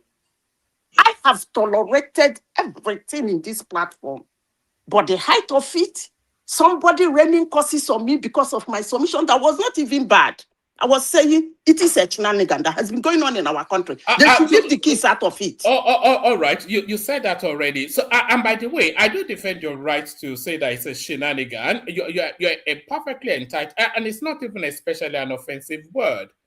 So I'm not quite sure why it went in the direction. I think because it's a high octane topic that everybody's emotion is involved and things just spiraled out of control, which we have experienced previously on this platform, and I'm sure we'll experience in the future. Okay, what do you want us to do? Do you want us to? One man. You tell me the way out of this so that we can move forward. Man. I've said what I want to say. Yes. Let me go back to the point. Yeah. This is a situation in your platform I will not let lie. You see, before I do anything in life, I have 3 people I take permission from. The people I respect, what I believe in, and what I worship. I have already taken permission from those people to deal with Bishop. So it is not something I will not let it pass. No. It's a simple thing I said. I will not let this pass. No. I'm trying not to settle. I will not let it pass. Let me go back to the topic of today. When he speak, I rain curses on him. No problem. One man. Let's talk about the lady. Can everybody just hold on? It's not fair. This is not fair. I have listened to everything you have said. Guy, can you be quiet for a moment? Can you be quiet, Zita? Be quiet. Be quiet. Be quiet. Everybody be quiet. Be quiet. Enough. Bishop, you have to allow this woman to have free reign of her speech. And Zita, you have to let go once upon a time. Let's draw a line on that. I don't want all this nonsense all the time. 3 days running. Zita, Bishop, we don't want to carry it forward anymore. I'm not carrying anything forward. No. Can you just make when I say, I know I don't want you to say any sentence, my guy. You know I love you. I love you there. No, but that's not fair. There now. Shape your once in a while now. Somebody says she's going to okay, don't fuck off then. Fuck off. Nonsense, now. Where does it end? I said I don't want it anymore. Please, I don't want it anymore. Are we children? This is nonsensical beyond belief. Baba. I beg, I just appeased both of them. I mean, it's enough. That was yesterday, 14th of July. Today is 15th. I mean, it's a new day. It's a new topic. Let's drop it. I don't know how people do it, carrying grudge overnight, and like you've never slept because of one person living in your head, maybe rent-free for 24 hours. I mean, there's so much things to talk about our country. It's not a very good face at the moment. So please, let's just don't escalate things unnecessarily. I beg of you. It's all of you. I beg. Enough is enough. Let's forge ahead. All right, Baba, do you want to go first, actually, just to move it? Apologies, so I don't mean fuck off, Bishop. I met Tony here. Tony, yes, but at some point we have to draw a line under it. At some point we have to draw a line under it. 2 days running, Kilo dinner. Let's move. We're political. No, I don't think anybody here is under 45 now, even Tony. I mean, what's all this now? Tony. Okay, I greet you. Babawa, aka, Aja. Baba, everybody. Yeah, Babudi. So, okay. Yes, sir. Yes, Ogawaman, I salute you. So, but first of all, the Muslims don't have majority in the Southwest. Okay, so because you go to Ibadan, now only the Saremo area there, so maybe 2% of Mokola, because that's where the outside people they are staying. Then if you go to Ukiado, they are all Christian, 100%. You know what I'm saying? Ring Road, Molete, you know what? So don't say that. Don't be telling the Northerner that they are majority, their religion is majority in our space. You go to Edo State, the same thing. They're about 5%. You know what I'm saying? That's it, sir. So then. Let me start by addressing that area of trust deficit. That's why, okay, I want to say apology to Madam Zita also, because she'll be doing well, these days, you know what I'm saying? So I'm sorry, Madam. So we're going to take it easy, So then about this trust deficit, I keep saying this, that we have no government, or we have no, because there are no systems on ground. We don't have established, governmental institutions, to guide us through our journey of life. You know what I'm saying, Nigeria, Niger area. So that's why we say that we should divide that country. The earlier, the better. So and that is why this question of election should be stopped.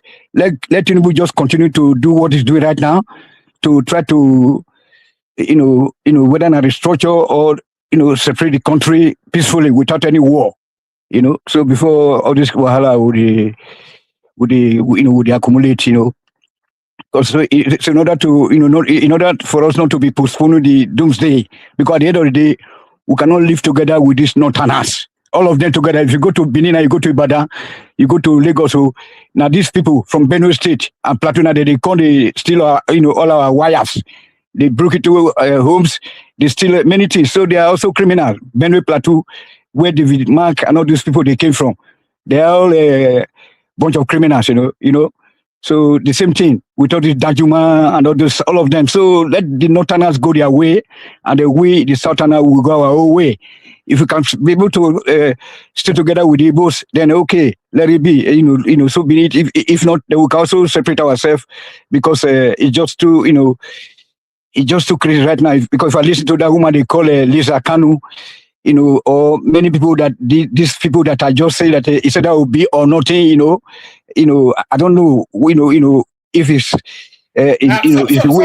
sorry, Tony. Is Lisa Kanu for Obi or for Biafra? I thought it was Biafra, not Obi. Is it not that albino girl or something like that? It's anything Igbo, whether right or wrong. Yeah, but she's not for Obi now. She's for Biafra. No, she's for Obi. Is it that very yellow girl? Yes, like that yellow titi. She's for Biafra and then for Igbo. That is. She said that the Igbo people are the only human being on earth. That we go that without them, that we cannot go nowhere. That if until we have an Igbo president, that the country will never move forward. So that's why I said that I don't think we can we'll be able to live together with Igbos again, because the relationships are that damaged. You know what I'm saying, to that point that I don't think we can coexist again with them also, because it's going to be so difficult. You see, I was also happy that you made reference to, during your readout about what I'll be saying here. Baba is my witness, and then probably Bishop and Ayo, then Ola, they know that I've been defending our area, Western Nigeria, that we have never partnered with the Northerners before. So I always say that Amadou Bello with Azikiwe with Shagari, I said that they should go read their history well, you know what I'm saying? So stuff like that. So yeah, so this trust deficit, because myself, I didn't believe that these people were rescued. I know that they pay ransom, and then even my problem is that what more, must have happened to these women, because these people, they don't just kidnap women and let them be in peace. They would have molested them. Just on that space, Tony, the headmistress of that school was asked that question pointedly, and she said they never molested them. That's what she said. She was shy. She didn't want to say it. You know what I'm saying? There's no way they would have, were you expecting her to say on camera that she was? Yeah, she will know. She will know. But it did no sense to them, to all of them. There were some beautiful women among them. Those ones that were wearing burqas, white robes or whatever they call them. So there was a video also sent to you now, I think about 2 weeks ago or probably a month ago, where they were molesting one girl. About 7 of them. These were they won't let them be peace like that. You know what I'm saying? So the system is just so crazy. Make I even talk. Make I speak in broken English right now. That I don't believe say that a place would do for this world, whether na Thailand, whether na Tokyo, whether na Cambodia, that you don't have police stations. Look at South Africans. Look at their police people, the police women and men. Look at their vehicles. And you come to, back in the day, we used to have police vehicles. We used to have police stations. If you get a problem, you call the police. I remember losing, that my car was, not my car, my sister's car was stolen at Yagoku. We were partying, our life away in Yagoku Akpata in Ibadan. They stole the car. They would just go to the nearest police station, and then they gave us the police report. Then we sent to the insurance, and all those Femi Johnson, we used to have all these insurance companies in Ibadan, stuff like all the brokers. Everything was just, was just normal. That everything was just like when I got to Germany, our roads were even better, but today. So sorry, today I'm not sure. I don't know where you are. What are you talking about? So I mean that lack of systems, no institutions or grant at all.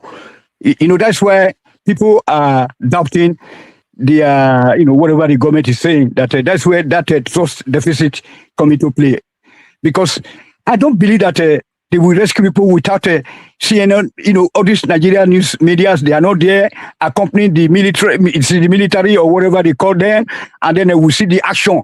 We are in 2026. One man went on the move. This government, the so-called the rulers, are so difficult for you to defend right now, as I'm saying it. I think at a point is coming where you have to abandon them. All right. So what do you believe happened? But just give it to us in about 2 minutes. What do you think happened in the? What happened? Yes, sir. What happened is that they paid some ransom because just imagine, like a government park, what I'm saying, or reserve, like between Eleyele and the Akpata and the Ring Road, like Forest Reserve. People are there and we are not able to use helicopter to smoke this food out. So we have no helicopters. No, we have no. There's no point in saying we have no helicopters when we do. No, we have not. We have not. We are not seeing them be put in action. Guy. Yes, sir.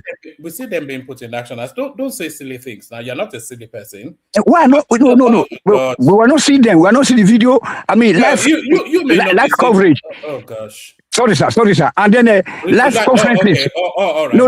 Hold on, one man. Please, sir. Just stop it. You want a live coverage like in the movies. You want to see live streaming of army men with helicopters shooting at terrorists with children are captive, or what are you talking about? What yes, like a hot pursuit.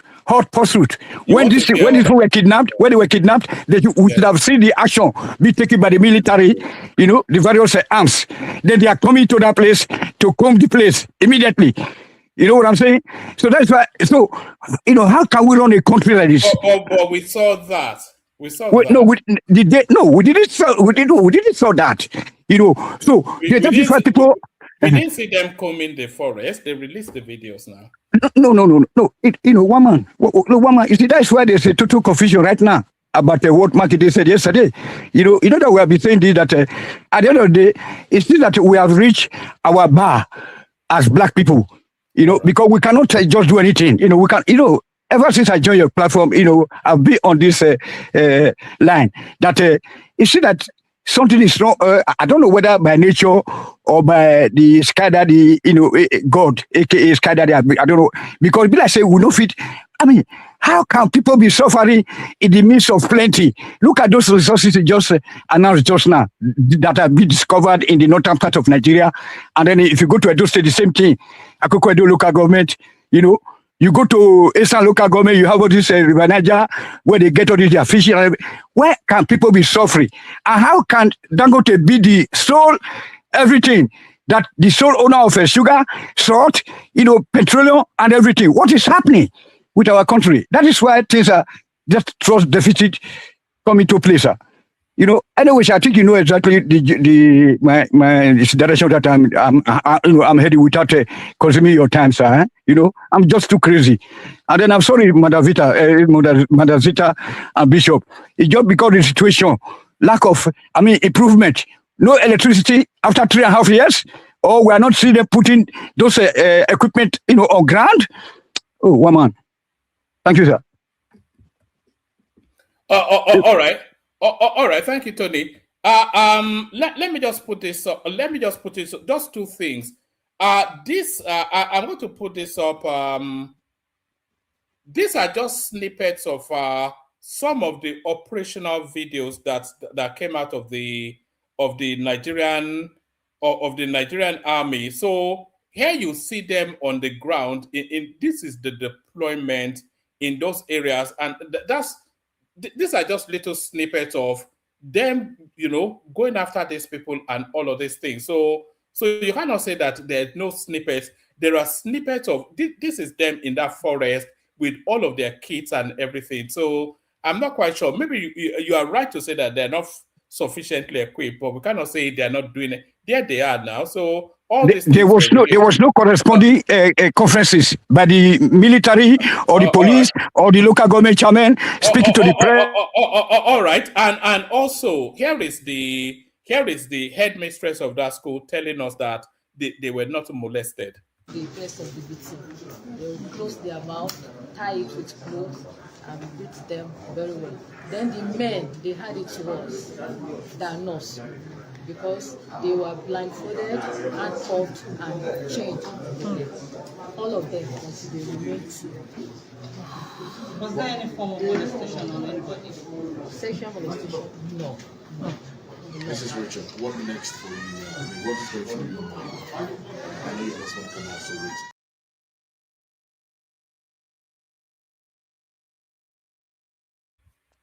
So there it is. They asked her that question frontally and she answered it directly. So I'm not quite sure if it is your wish for her to have been sexually molested, or she's telling you she was under duress.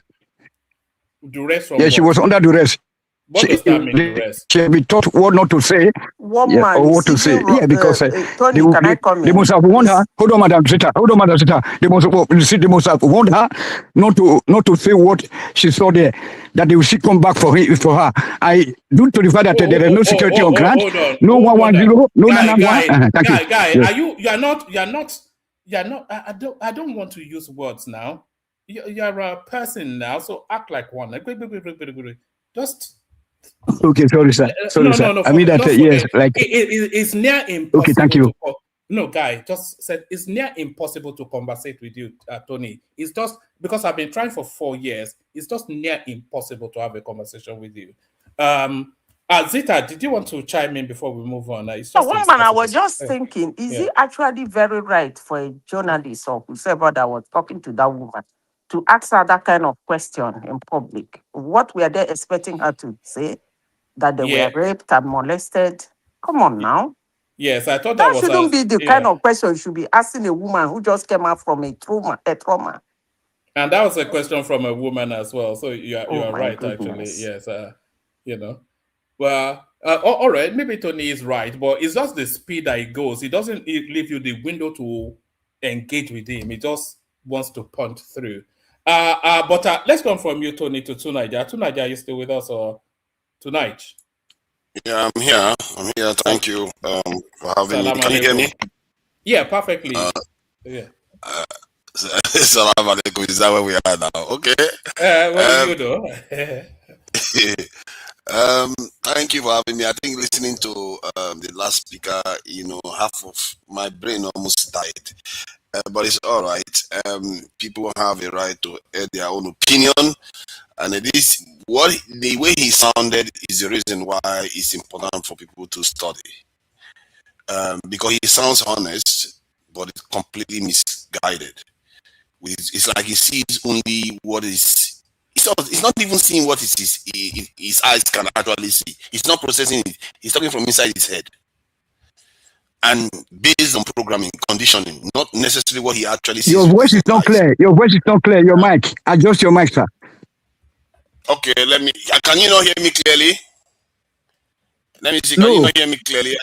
I can hear you clearly. I can hear you. It's a bit grainy, but not insurmountably so. But carry on. You're clear and lucid enough. So yeah. So for me, from what I can see, the security officials were brave to go in there, and you can see that the environment is not necessarily. They don't control the environment. Let's put it that way. They are just in there, and they were able to go and source these people out. It turns out that they are connected to the Ansaru, this kind of terrorist group that's linked to Al Qaeda, and they are trying to force the government to release their people that have been kidnapped. Arrested and detained. I don't know why they keep arresting and detaining them. They should be completely executed. The moment a terrorist asks you for your release, I'll kill you. So that's how it is, because you have killed a lot of people too. So the point is, and then you look at what did you make of that actually, Tunaija? Because what the security forces are telling us was that they were able to intercept the communications of these people, and then through those communications, they were able to locate their own kith and kin, their own loved ones, and then they were able to then video the loved ones and send them to these bandits to say, look, you harm those children, we wipe out your family. So that's what they said they did. But is that in conformance with best practices? Does that not flout some UN? Is that allowed for them to do that? It's not part of best practices, because technically you are going after innocents to capture the guilty. And it shows how strained the Nigerian security forces are. They don't have much of a choice. Life or a life. And to be frank, if you take away the niceties of societal rules and norms, that is nature at its rawest. You can't take people's lives and expect yours to be safe. And I think on that basis, they are right. But as a state, they are not supposed to do that. And nobody should ever encourage that, because it's a terrible practice. That said, in the case of the way they intercepted their communication, They've been intercepting communication forever. And they've been doing these type of things, and that's what frustrated me with the earlier speaker, saying something about why they are not carrying a helicopter. What do you think Nigeria is? I don't know what people think. You think that Nigeria is LA, where there are security forces everywhere? No, they don't have them everywhere. They've said it multiple times, and it's like, this is what I mean by, it's like it's in his head. He doesn't necessarily look at what people are saying. That is why when Lamido went there, he said they were going to get 1,000 people to protect that area. There was no security forces in the area. Where are you going to get a helicopter? Before you take 40 people hostage or more, that shows you that there's nobody there. There's nobody. It's like you can hire a downfall and kidnap the whole school and nobody will stop you. That is how horrible the situation is on the ground in Nigeria. But nobody should ever say that because I saw the video you played, or the audio I mean, saying that it's better off that those children are dead because they are traumatized. That's ridiculous. Again, according to the rules, according to the rules, can I interject if you say yes or not for just 20 seconds? Yeah, go ahead and interject if you want to interject. Thank you very much, sir. Yes, Nigeria, you guys, you told us that it's moving towards a 1 trillion economy. As we are moving towards that target, what happened to our institutions, the police system? You know what I'm saying? What are you telling me? We used to have all this, you know what I'm saying? Helicopters. You know what I'm saying? I grew up in Benin, Lagos, and Ibadan. We used to have all these helicopters, police, helicopters. Even helicopters that were even controlling the traffic in Lagos, Kata Bridge. Right on, my friend. So what are you saying? Okay, so I don't know why I keep having to repeat myself. Terrorist activities is not the same as your regular crime when you are in the city. Do you see these terrorists in the city? And why is it our people can't see? Do you see all these terrorist activities inside the city? They don't come to the city because they know those areas are more secure. If they come, they are not going to escape. Because even if you are operating in Ajegule, how are you going to make it through all the routes of Lagos to escape into the next state and go inside the forest? You are not going anywhere. That's why you don't see them in cities. They are operating in areas where security forces are not present. And that is what needs to change, because as a matter of fact, what I see in the behavior of Nigeria is very appalling, because what they are doing instead is to kind of all the establishment, all the key things that are on the outskirts of town, they are moving it into the city instead. In other words, surrendering the outskirts to the terrorists. What kind of behavior is that? I've seen schools in Nigeria, when I went this last time, schools, international schools that were built in remote areas, they have now moved all their children and this to Lagos because they don't feel safe in remote areas anymore. What about the bigger city in the neighboring areas that we are talking about? To Nigeria, the real tragedy is schools probably thrive better in remote areas because they have the peace and the serenity of that backdrop that then helps them focus on their education. You don't need education is best not in a bustling, condensed place like Lagos now. In some sleepy outskirts in Ekiti, somewhere, that's where real education should be taking place now, where the children are one with nature, the environment is serene, and then the mind is focused.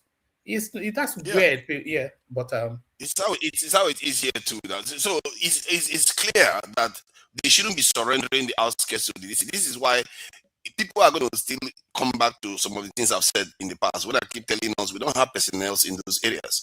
Instead of us to be beating about the bush, you need to have personnel in those areas.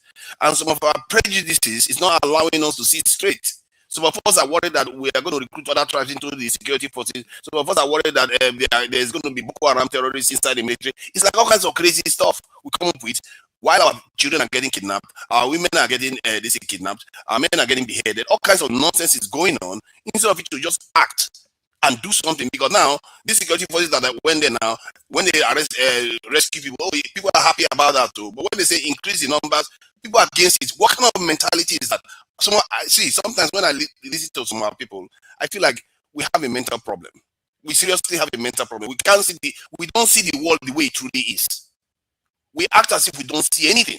So sorry, are we using you as an example? Are you citing yourself as an example? No. I'm not.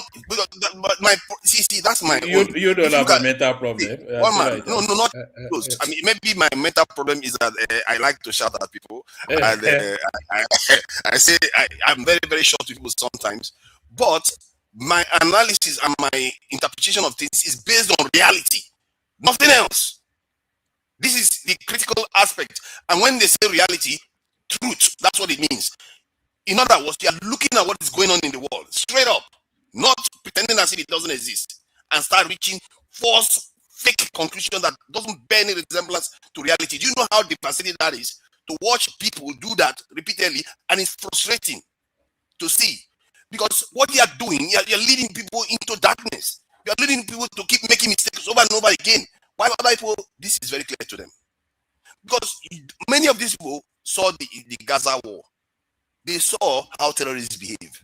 If you were carrying out an experiment, that's what you should see. That's your perfect experiment. They saw how it works, but they don't interpret it. They can't see the real world for what it truly is. With the best tools, with the best equipment, nothing works until you take those areas. Until you actually take physical control of those areas. Because your human beings are not spirits. Are you going to fly into an area where you are not? You'll just teleport yourself into that place. Because those terrorists, they own the area. They know the place. When you are showing up, they know where you are. This time, these security officials were able to outsmart them. And it's more they technically they outsmart them. They just play dirty. They just kidnapped them, basically threatened their family. It's still a smart thing. But tonight, just to manage the time, let me move you to another space.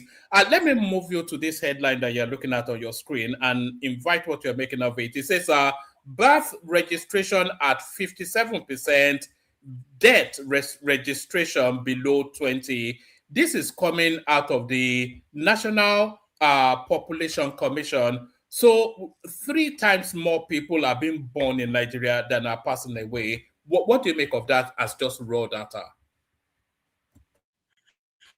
That Nigeria should be if that correlates to higher birth rate versus higher lower death rate. Technically, I think that's the same trend all around the world. The death rate is declining, and even if birth rate is also declining, there's even less death rate in many. It's the reverse. It's the reverse. Sorry, it's the reverse in the West, especially in places like Japan and Europe. People are living longer and they are not giving birth. Yeah.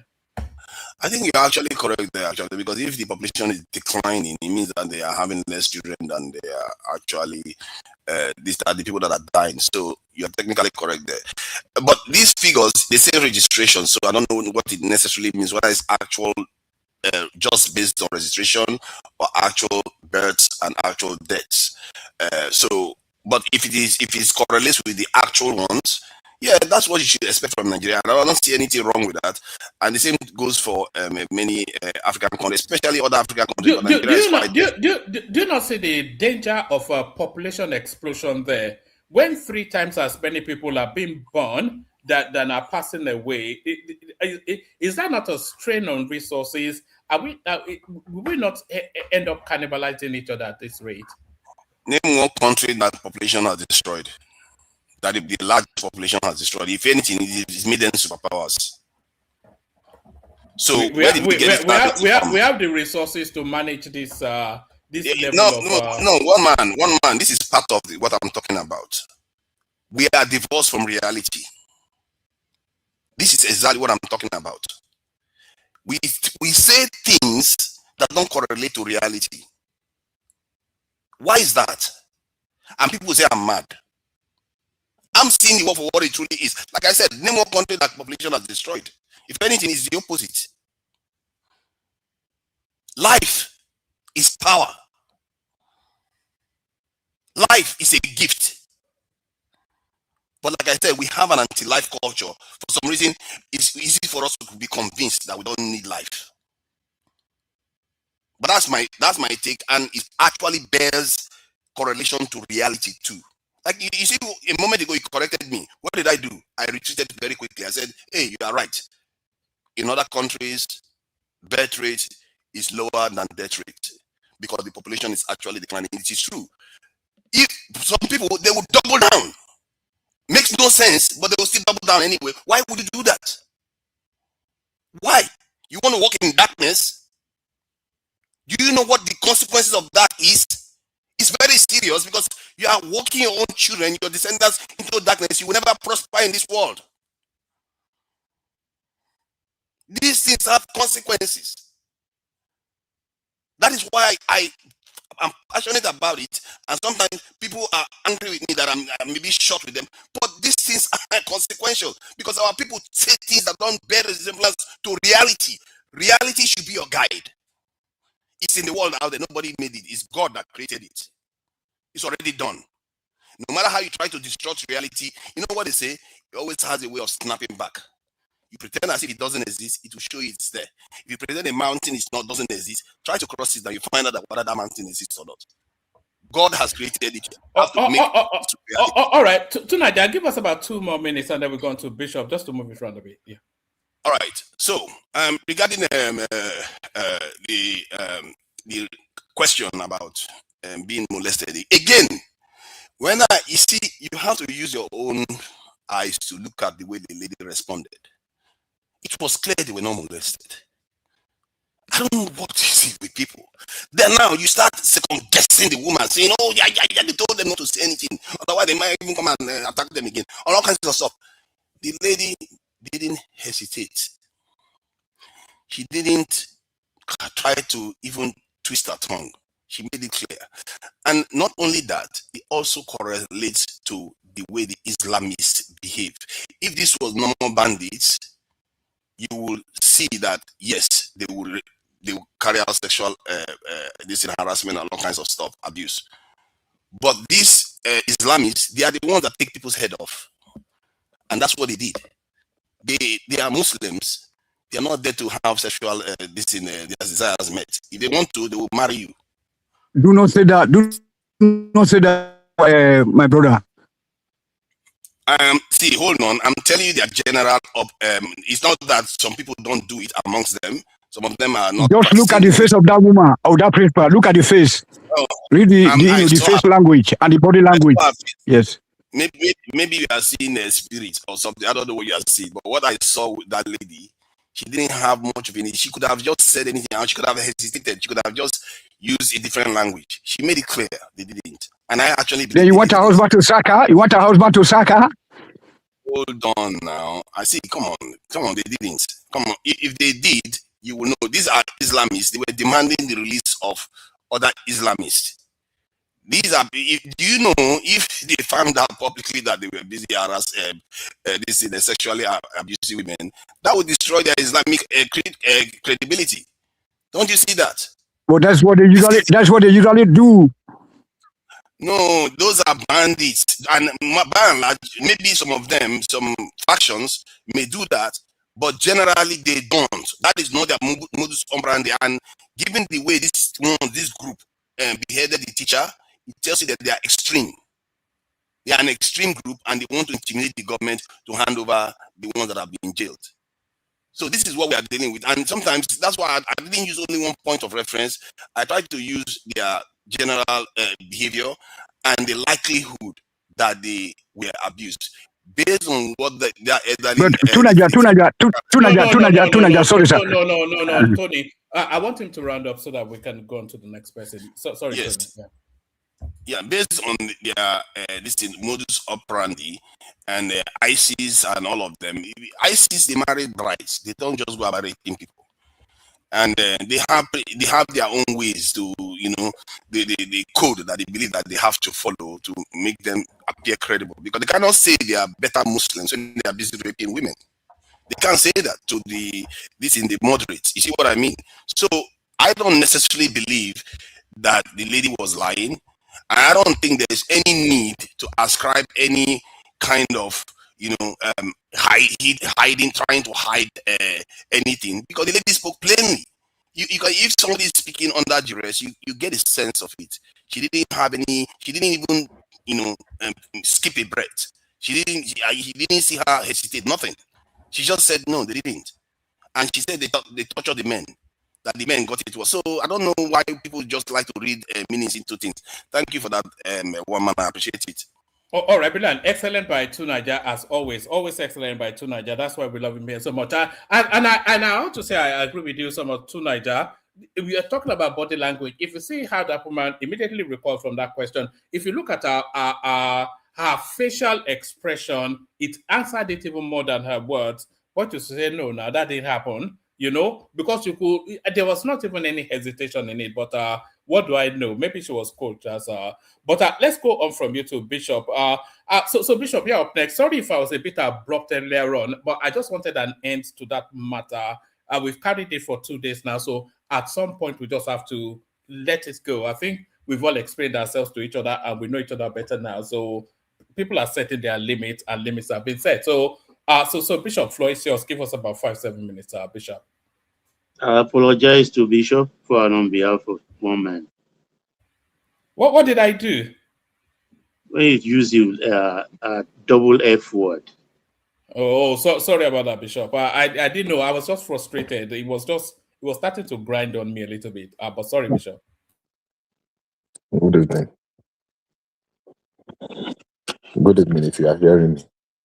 Good evening. We cannot hear you. So we're talking about the birth death rate ratio in Nigeria. We're talking about the DSS telling us that they cannot replicate what happened in Oriire local government area across the country. We're talking about Kwankwaso inviting the Northerners to play nice with the Southeasterners. And then the Senate rejects fresh request for a probe into the Baja scandal. And then the endless properties, 212 billion naira worth in properties seized from Abubakar Malami. And then there's also this one, a content creator called Odogwu of Asaba, arrested for raping a girl. So all that space. So Profodi Carlos explanation. What did you say, sir? Sorry, Bishop. Prince Daddy, you're not connecting fully. Maybe go out and come back in, Prince Daddy. Sorry. Baba, what did you just say? Odinkalu was saying that the 16th January. Yeah, I'm going to start from Odinkalu. Quite honestly, we have a way of throwing spanners in the wheel of progress. He just wants to bring up topics that are completely irrelevant. If people go on holiday and on the 16th they are not back to vote, then what do you want us to do? The reason why the thing was moved back before was the amount of noise and complaint after the 2026, that the period of litigation, that they must not swear somebody in until all the litigations have been exhausted at the Supreme Court. Now they say, okay, let's give more time so that the election, so that there will be enough time for litigation. Now they have moved it back. But Odinkalu was among the people they were advocating that immediately you swear the person in, that he has all the power, he can manipulate and abuse, use the judiciary. So it is better that all the litigations are completed before the swearing in. That was the thing that was. Now they have tried to move the day of the election back so that it will accommodate the litigation processes and the rest. Yet, people like Odinkalu will always come. He has never provided any solution. It's a purveyor of fake news, and it's very, that's his comfort zone. So what he's saying is not, it's as usual, rabble rousing. Let's see what comes out of it. If we want to truncate the system, let's truncate it. If people want to vote, and it's important to them, after the new year in January, they have 2 weeks to go back to their station to vote on the 16th. The date was actually a little bit long. Some people complained that, it falls within Ramadan. What's the big deal in going to vote on the Ramadan day? I don't understand. Now they say, okay, let us accommodate. We move back. This one will come down. Let's move forward again. So where are we exactly? So Chidi Odinkalu has never made sense to me. I listened to him talking about the same police something a few days ago. He's also looking for something to make him relevant, even though it's just very uselessly so. Abubakar Malami, those are the people that really messed up Buhari. And like we said here, Buhari became a lame duck in the second tenure. He shouldn't have done that second time. Because obviously, I was embarrassed the day Fashola came on board and said that Buhari he just give you assignment and what do you say? There's a language he used that he doesn't even follow up. That whatever you do with it, and that's a failure. That's one sign of a failure of a leadership. He doesn't know what it takes. So whether we want to believe it or we want to take it or not, irrespective of how much we love Buhari, the fact that some of his aides appointed hands really messed up was his failure.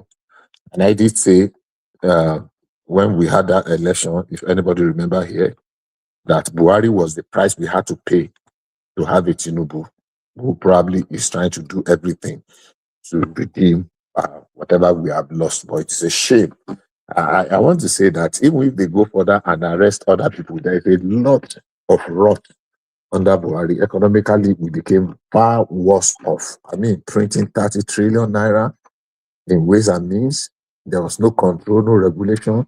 Some people can sit in their homes and get allocation of $1 million every other week, once in every 2 weeks, without lifting the finger. I mean, we're almost welcome. We're almost, so that's my take about Malami. So I really wish and hope and pray that we can push this through and not only collect what he has stolen, let him serve as an example, give him like 1,000 years, like they did in the days of Buhari, when they were giving people multiple,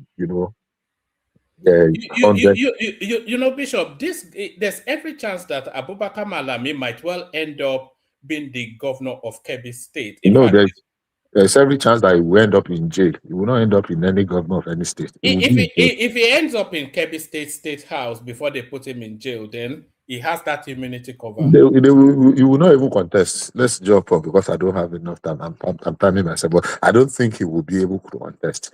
Because if they seize all these things from him, mind you, this is just the ADC candidate for Kebbi State, though, for the governorship. Which ADC now? The ADC that is struggling to stay afloat. Remember, the case has not ended. The case is still on. This is just the forfeiture case. The corruption case is still on in the Federal High Court. I think he has about 2 or 3, maybe 2. So I really wish he goes to jail because he really deserves. I mean, this is too much. I was reading those things. I've read them before. I was reading them again earlier today, and it is mind-boggling. It is embarrassing. And it's an indictment. They really messed up. They did Buhari dirty. Everything about integrity, Miabami Gaskia just fell inside the gutter. Completely, they rubbished Buhari and his legacy. And they are doing a very bad, they are doing his legacy and memory a lot of bad, unfortunately. So unfortunately, the sad part is that there are so many people that genuinely believe in Buhari, but these people that were close to him, they really messed him up. And this is not all. I can say that this is not even the worst. There are more that we hear. On the girl that went to Asaba to go and meet that guy, it's so unfortunate. I know some people who still don't. Are you following that story, that girl? I've read everything about it earlier. I felt so sad for her. I saw her video, and I will see some people. Sorry, Bishop. Are you also following the story of the girl that mysteriously died in Dave Umahi's house? Yeah, I don't. Okay, maybe I'll mention that one. So I don't want to use the word mysteriously because I've read some few things about it. I pray that Dave Umahi is able to insist on carrying out an autopsy. Dave Umahi wanted to do an autopsy, but the parents are saying no because autopsy we know is very invasive. They just scatter the what they call it now. What's the right word now for the dead body? What's the right word now? Cadaver, yeah, the cadaver. What they just, it's too invasive, especially if you really know where you are going. You want to go everywhere. They want to test her kidney, and there drugs. What kind of drug? What did she eat? They want to test her stomach. They want to tell her vagina was there a sexual intercourse before death. They want to test her. A lot of things. It's too invasive, honestly. So if the parents say, but I really wish for Umahi's sake, I think he should insist and beg them. Whatever it is, let them do that autopsy. So people are already, we have this catch up chief mentality. Everybody just become an expert on every topic. Everybody. But Bishop, the first question is, why was that woman seconded to Umahi's house in the first place? Seconded at how? What do you mean seconded? From where? Well, they said she was seconded from Dave Umahi University. She's a physiotherapist or a psychologist or something like that. Yes, she was a nurse. She said she was on. They said she was on secondment to Dave Umahi's house. Well, yeah, two of them actually from that same institution, Dave Umahi University. Anyhow, she's dead. Unfortunately, her death might be natural causes, but the cause of where it happened, or maybe she has an ailment, or maybe she has an attack, whether she was asthmatic or something. But if they do, they will be able to know. Otherwise, it is in Dave Umahi's best interest that they do that autopsy. But the parents are saying they don't want to. She's a young girl at 26. It's unfortunate. But one of the problems we have is that everything that something like this happen, we begin to post, how do I call it now? To guess, and we want the things to go the way we are guessing. We want it to go along our line of thinking. Was David Umahi home when it happened? No, it was not. I think it happened in Abuja. Because the girl was working both in his house. No, it didn't happen in Abuja. It happened in his mansion in Ebonyi. Yeah. Are you sure? Yes. Check that. Okay, she has a room in Abuja, in his Abuja something too. She used to live, she lives there. Anyhow, it's an unfortunate thing. The only thing I'll say about that, because of time, is that I think it is in Umahi's best interest that they do that autopsy. Let him find a way to send people to the parents to persuade them, because it will clean his name. We have this mentality of catch 'em 50-50. Everybody becomes an expert on every topic. Immediately, it has something to do with them. Then this them versus us issue now comes up, and it will keep there. And we have people that will keep mentioning it forever and never and never. People like what's this guy's name? This our right. What's his name? Do you think Dave Umahi has a woman problem? Because I think this will be like the fourth woman sort of thing. Dave Umahi is like who have taken, because when they were good when they were at the lower cadre, because they were very jovial. They play with people. They and people enjoy it. They crack jokes. They are like comic relief and very jovial. But when they begin to get to this level, there must be some kind of restraint and gap to people, because it's very easy to misconstrue. In Africa, we do it. You pat people in the back, you talk their cheeks, you are looking chubby. You do that in some part of the Western world. They consider it the sexual. So people get exposed that they want to take advantage of every situation. So, are they promiscuous? Maybe not. But the truth of the matter is this. Is that we want to begin to deceive ourselves. In Africa, is promiscuity actually a sin? Is flirting actually a sin? In Africa, it is not. Even in the Western world, we know this history of the United Kingdom, even the monarchy in the United Kingdom. I mean, you are going to have one wife, but with many concubines and mistresses scattered everywhere. So we know that whether anybody wants to believe it, my man by nature is a polygamist. But based on what one man said, Bishop, my own observation, in shape and size, that lady who just passed looked like the other Oriire woman. Is it Oriire? The one who said, don't they look alike? Does Umahi have taste for that kind of size? Maybe, but it's not even the same. If he has, my father had 3. The father before him has whether 8 or 9. So anyhow, because of time, I'll just move. So, Malami, like in South Africa, now the France South Africa, IKB. Let me go back to the radio. Tony, I beg, make I just leave you. Your own lane, especially. If you are talking about Ikebe, now Rwanda and Uganda get that one. The rape girl was very pathetic. She was a twin. She would have at least confided in someone. She does not need to die. She really didn't know to have committed suicide. It's unfortunate. It's painful. It's agonizing. I mean, no matter what they want to do to that guy, which I am in for, it's not going to bring back that girl. The agony of the parents is going to be there forever. And considering the fact this was unavoidable, that you were raped, all you need to do is just face it up. I mean, if you could make that, she stood 2 weeks after, and she could make that video before now taking her own life. There was enough time for her to look for somebody to confide in, whether her mother or her sister. Then seek help. It is not the end of the world. We know people that were raped, that they got pregnant, and they still bring forth those children. I'm not saying it is right.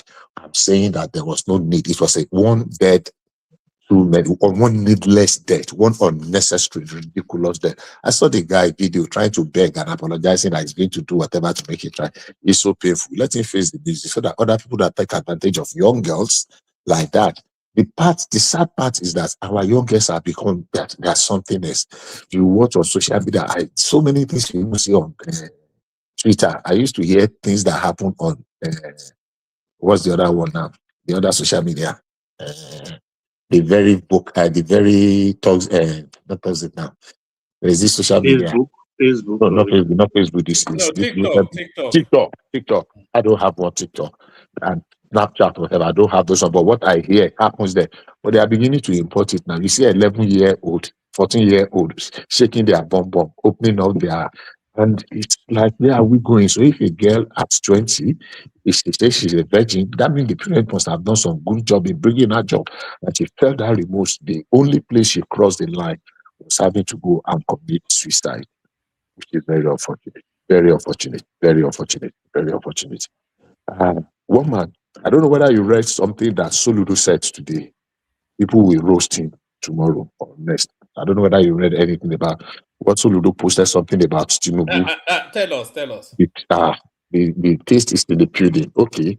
I think he said he made a request to the president about what do you call it?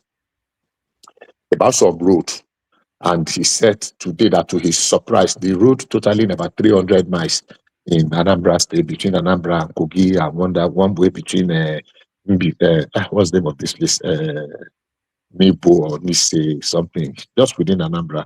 And to his surprise, that the president this morning got a call from the president. He made the request. He got a call from the Dave Umahi that the president had approved it, and that construction is going. If you dualize, they are going to dualize it. So what he's saying is that Tinubu is the best thing that has ever happened to Igbo land. Of course, you know Dave Umahi said that as well. That is the Biafra that they are looking for. You need to read that thing by yourself. I wish I have it. Fortunately, I don't want to think about that. If you read it, I'm sure you will bring it here tomorrow. But it's what he said. But they will, I'm sure they are already roasting him. They're already calling him to do all manner of names. But the truth of the matter is that those two projects are real game changer. If all the states in the south. Can I just interject a bit? You see, I'm getting a little bit unsettled by the amount of dualized roads that their people are using to praise administrations for. Like, a road exists. Did they tell you that there's massive traffic that is killing the economy there, where you are worried about dualizing it? Because like in Abuja now, you hear this type of stuff. They say Wike is doing well because he fixed a few roads. You know, when I go to Abuja, I don't notice any difference. If you look at Abuja, you will not notice any difference. But because he fixed a few roads, they're saying he's doing very well. While let me finish. Let me just finish. I'm going to finish very soon. I'm not going to go long. While in Wuse 2, Wuse 3, all the major areas, not to mention the other areas like Lugbe and in Abuja, there's barely any power supply. You'll be lucky, especially in the Lugbe areas, if you get 6 hours power supply a day.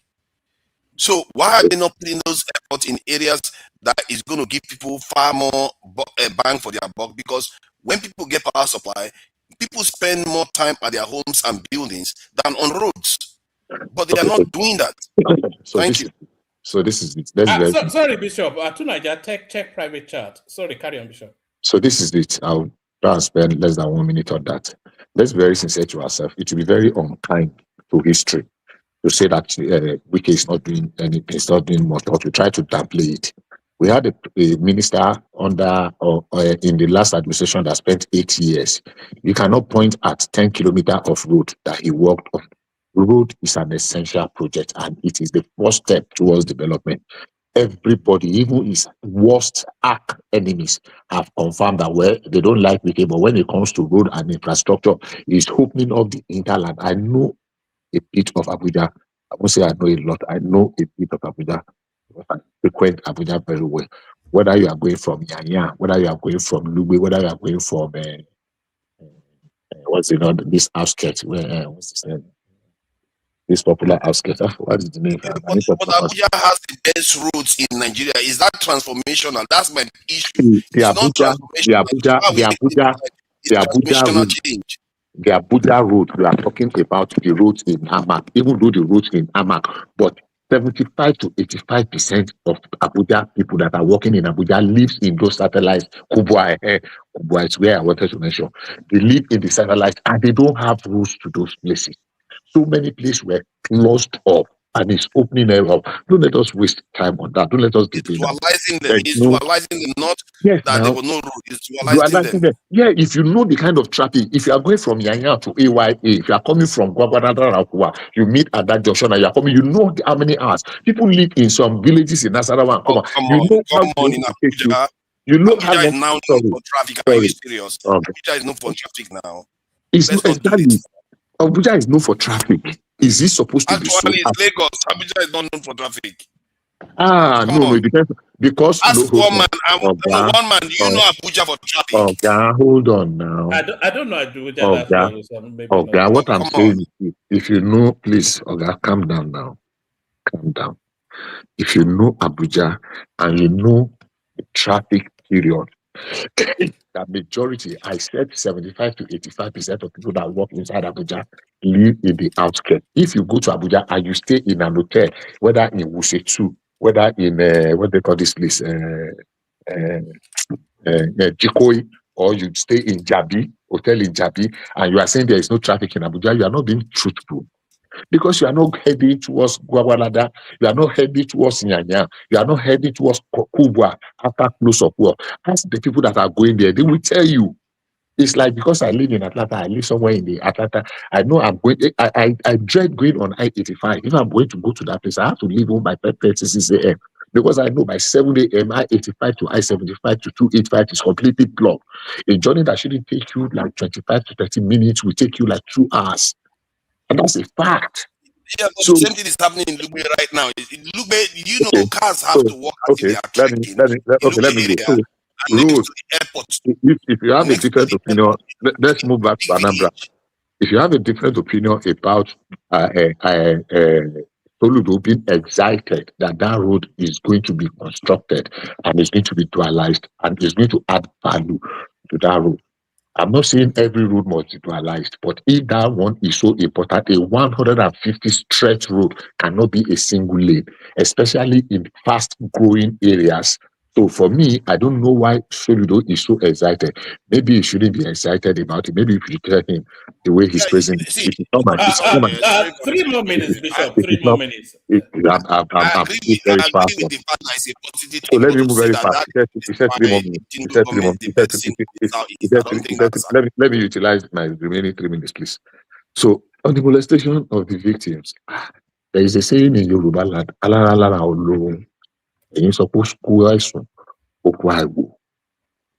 don't understand why we always like negative and bad news. Somebody said, after everything they have gone through, they asked, when you said, no, that one did not happen.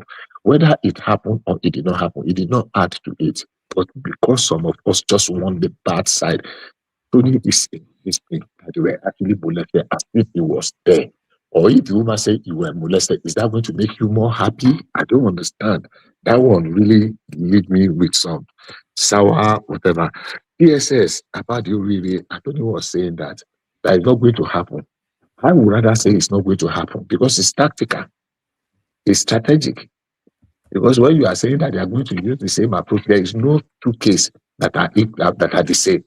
They are going to divide what is the best approach to tackle the next one, so that people will not preempt and begin to. So any DSS person, any intelligence will not come and say, this is how we are going to run this operation. So for people expecting him to say, oh, this is how we are going, no, I don't understand. That we do that. He should tell us that that's how we are going to run it. How? Who does that? Where is it done? He will never tell us. Even when they are very at the close of it, he would not say. So that's, he said what he's supposed to say. So when the next thing comes, they will look at the circumstances, look at the environment, they will look at the situation, and they will look for the best way to tackle it. There are no two cases that are the same. No way. So I don't expect him to say anything different. I don't know why that is generating so news. Kwankwaso, if I see something on this one, many people will pick me. If I say what is on my mind, honestly speaking, it will not end well. And the Senate, I think the Senate did what they were supposed to do. You don't have to. Are we going to be having 3-4 investigation and the rest? ICPC is on it. The court is already there. The police is handling their own. What do they want to do? Whatever they do is just going to be advisory. They are not going to arrest. They are not going to do that. They are not going to prosecute the guy. They don't have the power of prosecution. They are going to. So why don't they just focus and concentrate on other things and just edit? And just so I think I agree with their decision. And finally, one more second. Let me apologize to Madam Zita. I'm not apologizing because I did anything wrong. I'm apologizing because I just did not have that strength. I wanted to interject earlier on because the last language she used that she was going to deal with me. Thank God for that. That's not the right word to use. I listened to everything she said. Yesterday, I did not lay any cause on Twitter. I said the people that were saying that what happened was a stage and that it was fake, that it was a comedy, it was a skit, it was a, that was what I said. And I made, what's his name? The governor, the focus of my anger. And that was what I was addressing. That's how so when Azita put herself into it, and when she came to the contact, she called me up and out things. And I was very calm in responding to her. And so my apologizing is not because I just felt like you can't say you deal with me, Madam Zita. I apologize to you. I don't have any snake against you. We can disagree without being disagreeable. But that's all it. So I thank you personally. I just wanted to point to the fact every other thing I took it, but I just wanted to point out, look, why don't we just withdraw that you deal with me aspect? Because quite honestly, even if we are staying face to face or we are staying in the same city, do not die in their war. Do not die in their war. Really, I'm happy that you apologize. I don't say you. So thank you. All right. Thank you, Bishop. A real gentleman, and thank you because we needed to draw a lot. And let me apologize to you as well. I don't know. I was frustrated, and maybe my choice of words clearly not appropriate. But this is just an example of how I can spiral over. So apologies to you, Bishop. Apologies to Bishop. Apologies to everyone, and a group hug. So thank you, Bishop. Well said. So thank you, Bishop. We go from Bishop. Baba, can we go to Zita and then come to you, Baba? No problem. All right, Zita, floor is yours. Zita. One man. I want to start with that man, the man that said the East, whatever he was talking about Eastern Nigeria and people traveling on Christmas Day to go and vote and they will not vote. Prof. Odekalu. Yeah, Professor Chidi Odinkalu. You know, he hates people calling him. You know, he came here once and I called him Professor Kalu and he got quite angry. He said, there's a reason why he put the Odin behind his name, which is an acknowledgement of his family homestead or some. So sorry, go on, Bishop. You see, Zita rather. Sorry. The time they put that date. It's almost 6 months now, if I'm right, that they changed that date. At least about 4 months ago. Yeah. It was supposed even to be in November or December of this year or something. Okay. Then they changed it to February, from February again back to January. Okay. And this thing was happening, I think, January this year or December last year. They were running back and forth with the date of the election day.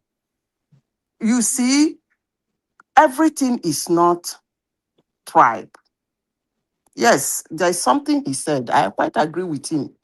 But people usually go for Christmas, not during Christmas period. More especially the traders, they go after Christmas. They will sell Christmas market according to them and say January market before they now come for holidays. Number one, we are not actually politically, happy people. You know, when you say somebody is camera happy, we are not politically happy as the Easterners because of the agitation. in as much as some people claim that the number of people or whatever our land is, we are small, I don't really believe that. If Easterners are politically happy, the number of votes that will come out from that area will shock people. That being said, within the time this thing was changed, if you really want to vote, you can change your, what do I call it? You can transfer your voter's card. Is it voter's card or whatever? How do they call it again? Transferring of voter's card or transferring of polling station, whatever. Okay. Now, whether you vote in Imo State or you vote in Lagos, I don't even know why people like registering and where they are staying. I believe during the election, in those days, when you watch the documentary, people actually really travel to go and vote. Even the Northerners, they still do it today. No matter where you sit down and vote, as long as it's presidential election, the president will get your vote. Even if you are the only person in Imo State that is going to vote for him, it will register that he got one vote in Imo State. So it doesn't, when it comes to presidential election, it doesn't really matter where you are going to vote, because your presidential candidate is actually going to get your vote. Unless otherwise there is something beyond voting he's talking about, unless they are talking about the drama of I won Lagos, I won Abuja, unless it's that drama. But normally this thing has been for a long time. People who are interested in voting and are very sure they will not come back to where they registered before 16th of January should have transferred. But Zita, what about the wider point that is making? So they were going to have the elections in February thereabout, but then the Muslim North complained that it will fall in the middle of Ramadan. So then they changed it then to January the 16th. But January the 16th is the festive period of the Christian, and the majority of the Christians are from the Southeast, which is the largest popular. And what he's saying is these people are registered to vote in Lagos, and when the Southeasterners go home, they don't just go 2 days to go and do Christmas. They take a month, 6 weeks to enjoy their community and do all of the festivities and all that. So it disadvantages them. I think he may well be right. Woman, he's not right. Let me tell you why he's not right. Yeah, the election must end. Sorry, Zita. The election must end 90 days before May 29th. Okay. You see, woman, you can make yourself important. The Northerners, as long as election is concerned, as of today in Nigeria, they have made themselves very important. So if you need their vote, as of today Nigeria, you have to, honestly, sincerely speaking, play a little to their rules, because they come out in large numbers. Igbo people have already told you they're not Nigerians. They sparingly vote, and they did not complain. I have to disagree with you. Igbo people have not told us they are not Nigerians. It's the Biafrans, which is just a point small, of correction. Yes, It's the Igbos that said they're Biafrans that are saying they're not Nigerians. The Igbos that say they're not. The majority of the Igbos are Nigerians. Wait, are you distinguishing between Igbos and Igbos? I hear you pronounce Igbos, which is the correct thing anyway. Igbo. Yes, when did they put the G? What's the acceptable? Yeah, I asked myself that this morning. I think that GBO is actually the native, the Igbo language way of pronouncing Igbo. With the G. Because we grew up with IBO, and then suddenly it was I. No, you one man, Habana. You see the other way around. You should have grown up with IGBO, then all of a sudden it became IBO. No. It was always IBO. It was IBO in our own neck of the wood. IBO. When that G came in, I can't remember. It just make kind of right from in. I think it came in the last 5-7 years. I can't recall. Haba, woman. Zita, I think I would move back to like 15 years, but not more than that. No. Even when we were in primary school, they used to is IGBO. They used to write. It's 2000. Like maybe now IGBO. Zita. Sorry. Now IGBO for Benin, they say Oigbo.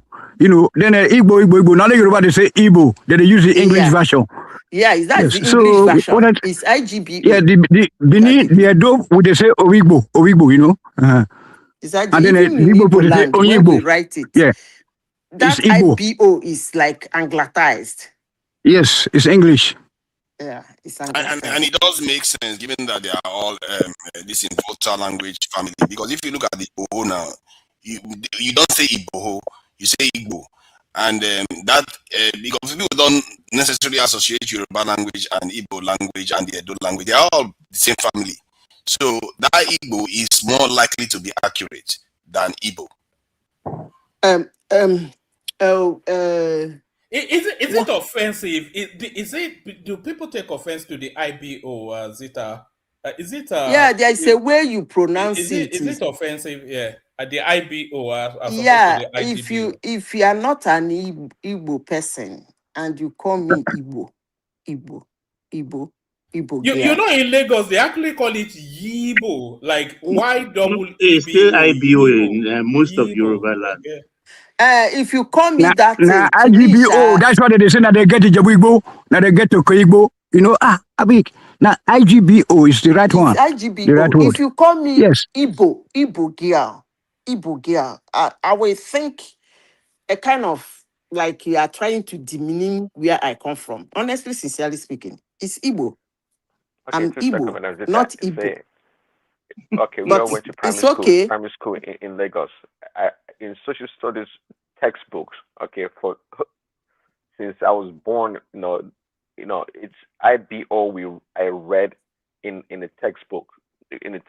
So we didn't make it up. Maybe only in the Southwest they had it IBO. I know IBO. Even some books published by Southeasterners was IBO back in the 80s, in the 80s, 90s. In the in the news, television news, they say Igbo news in Igbo. Igbo now for Benin, NTA Benin, NTA, they'll say news in Igbo. One man, our language doesn't even have that IBO.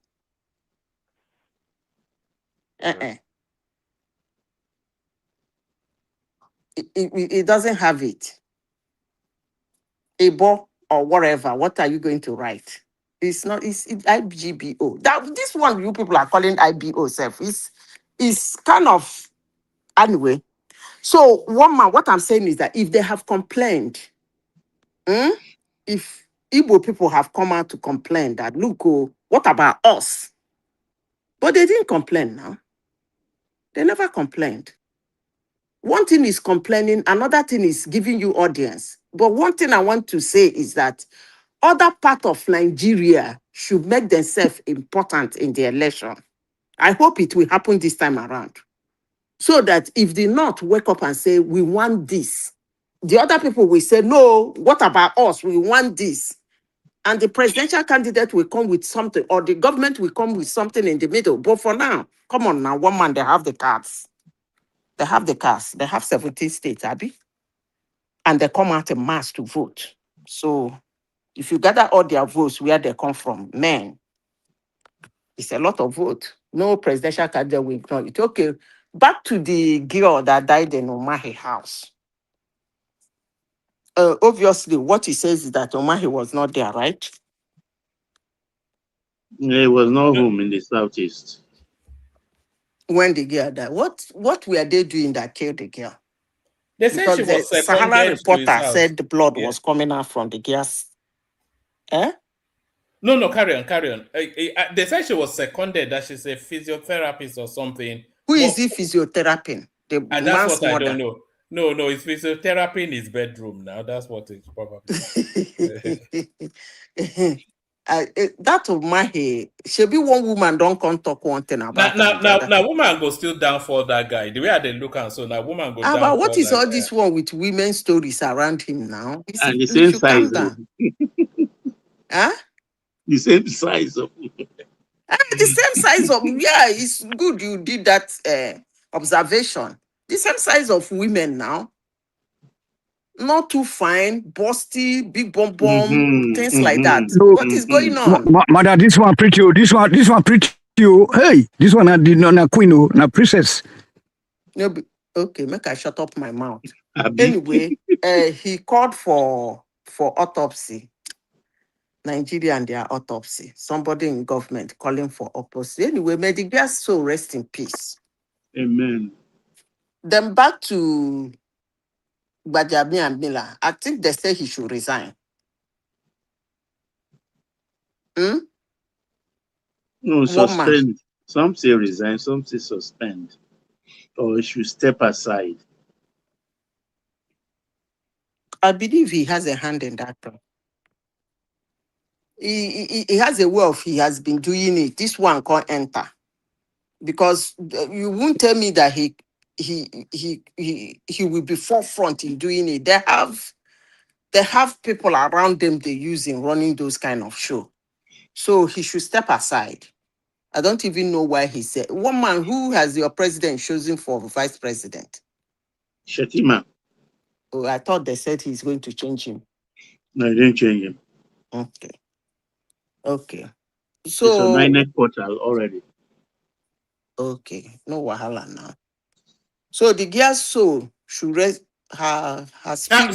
Sorry, Zita. Guys, let me drop 2Naija takes over. 2Naija, Zita goes on. Baba next, Prince Daddy with you as well. Thank you, everyone. See you tomorrow. The super chatters are Ayo and Kulata. So thank you to two of them. Thank you, everyone. See you tomorrow.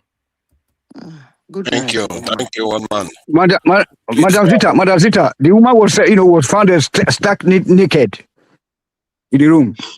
Is he physiotherapy stuck naked? She was totally, stuck naked. What did they do to her now? Yeah, they said blood was coming out. What did they do to her? Maybe now, if it's foam, I will say it's epilepsy or something. But blood. No. It was not foaming. It was not foam.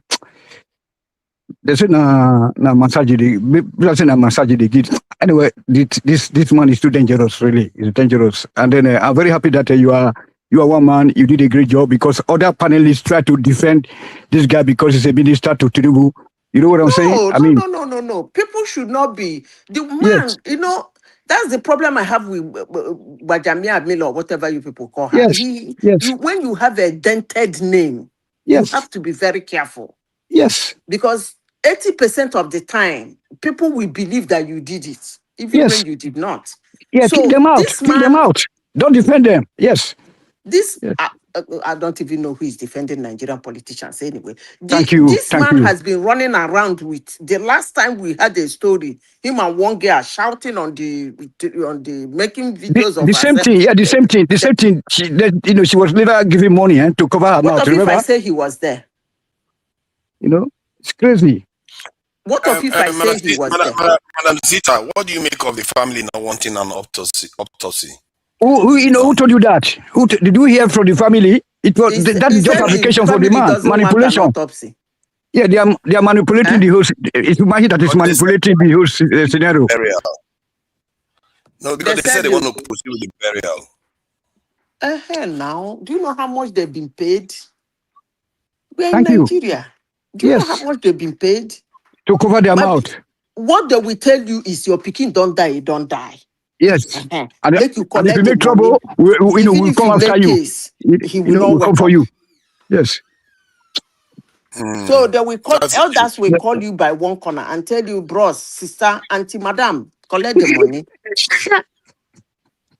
So it is, I won't blame the family, but standing up against a politician in Nigeria, you really have to have all it takes. Outside of the country connection. so that you blow it very loud there, and the That's why force you will see a come whole from there. governor, madam, a whole governor is even afraid of the of the ruling class, and the people are coming here to. A whole governor is even scared of this mafia, the mafia rulers. So I pity the girl. I don't even know what they are doing with that man.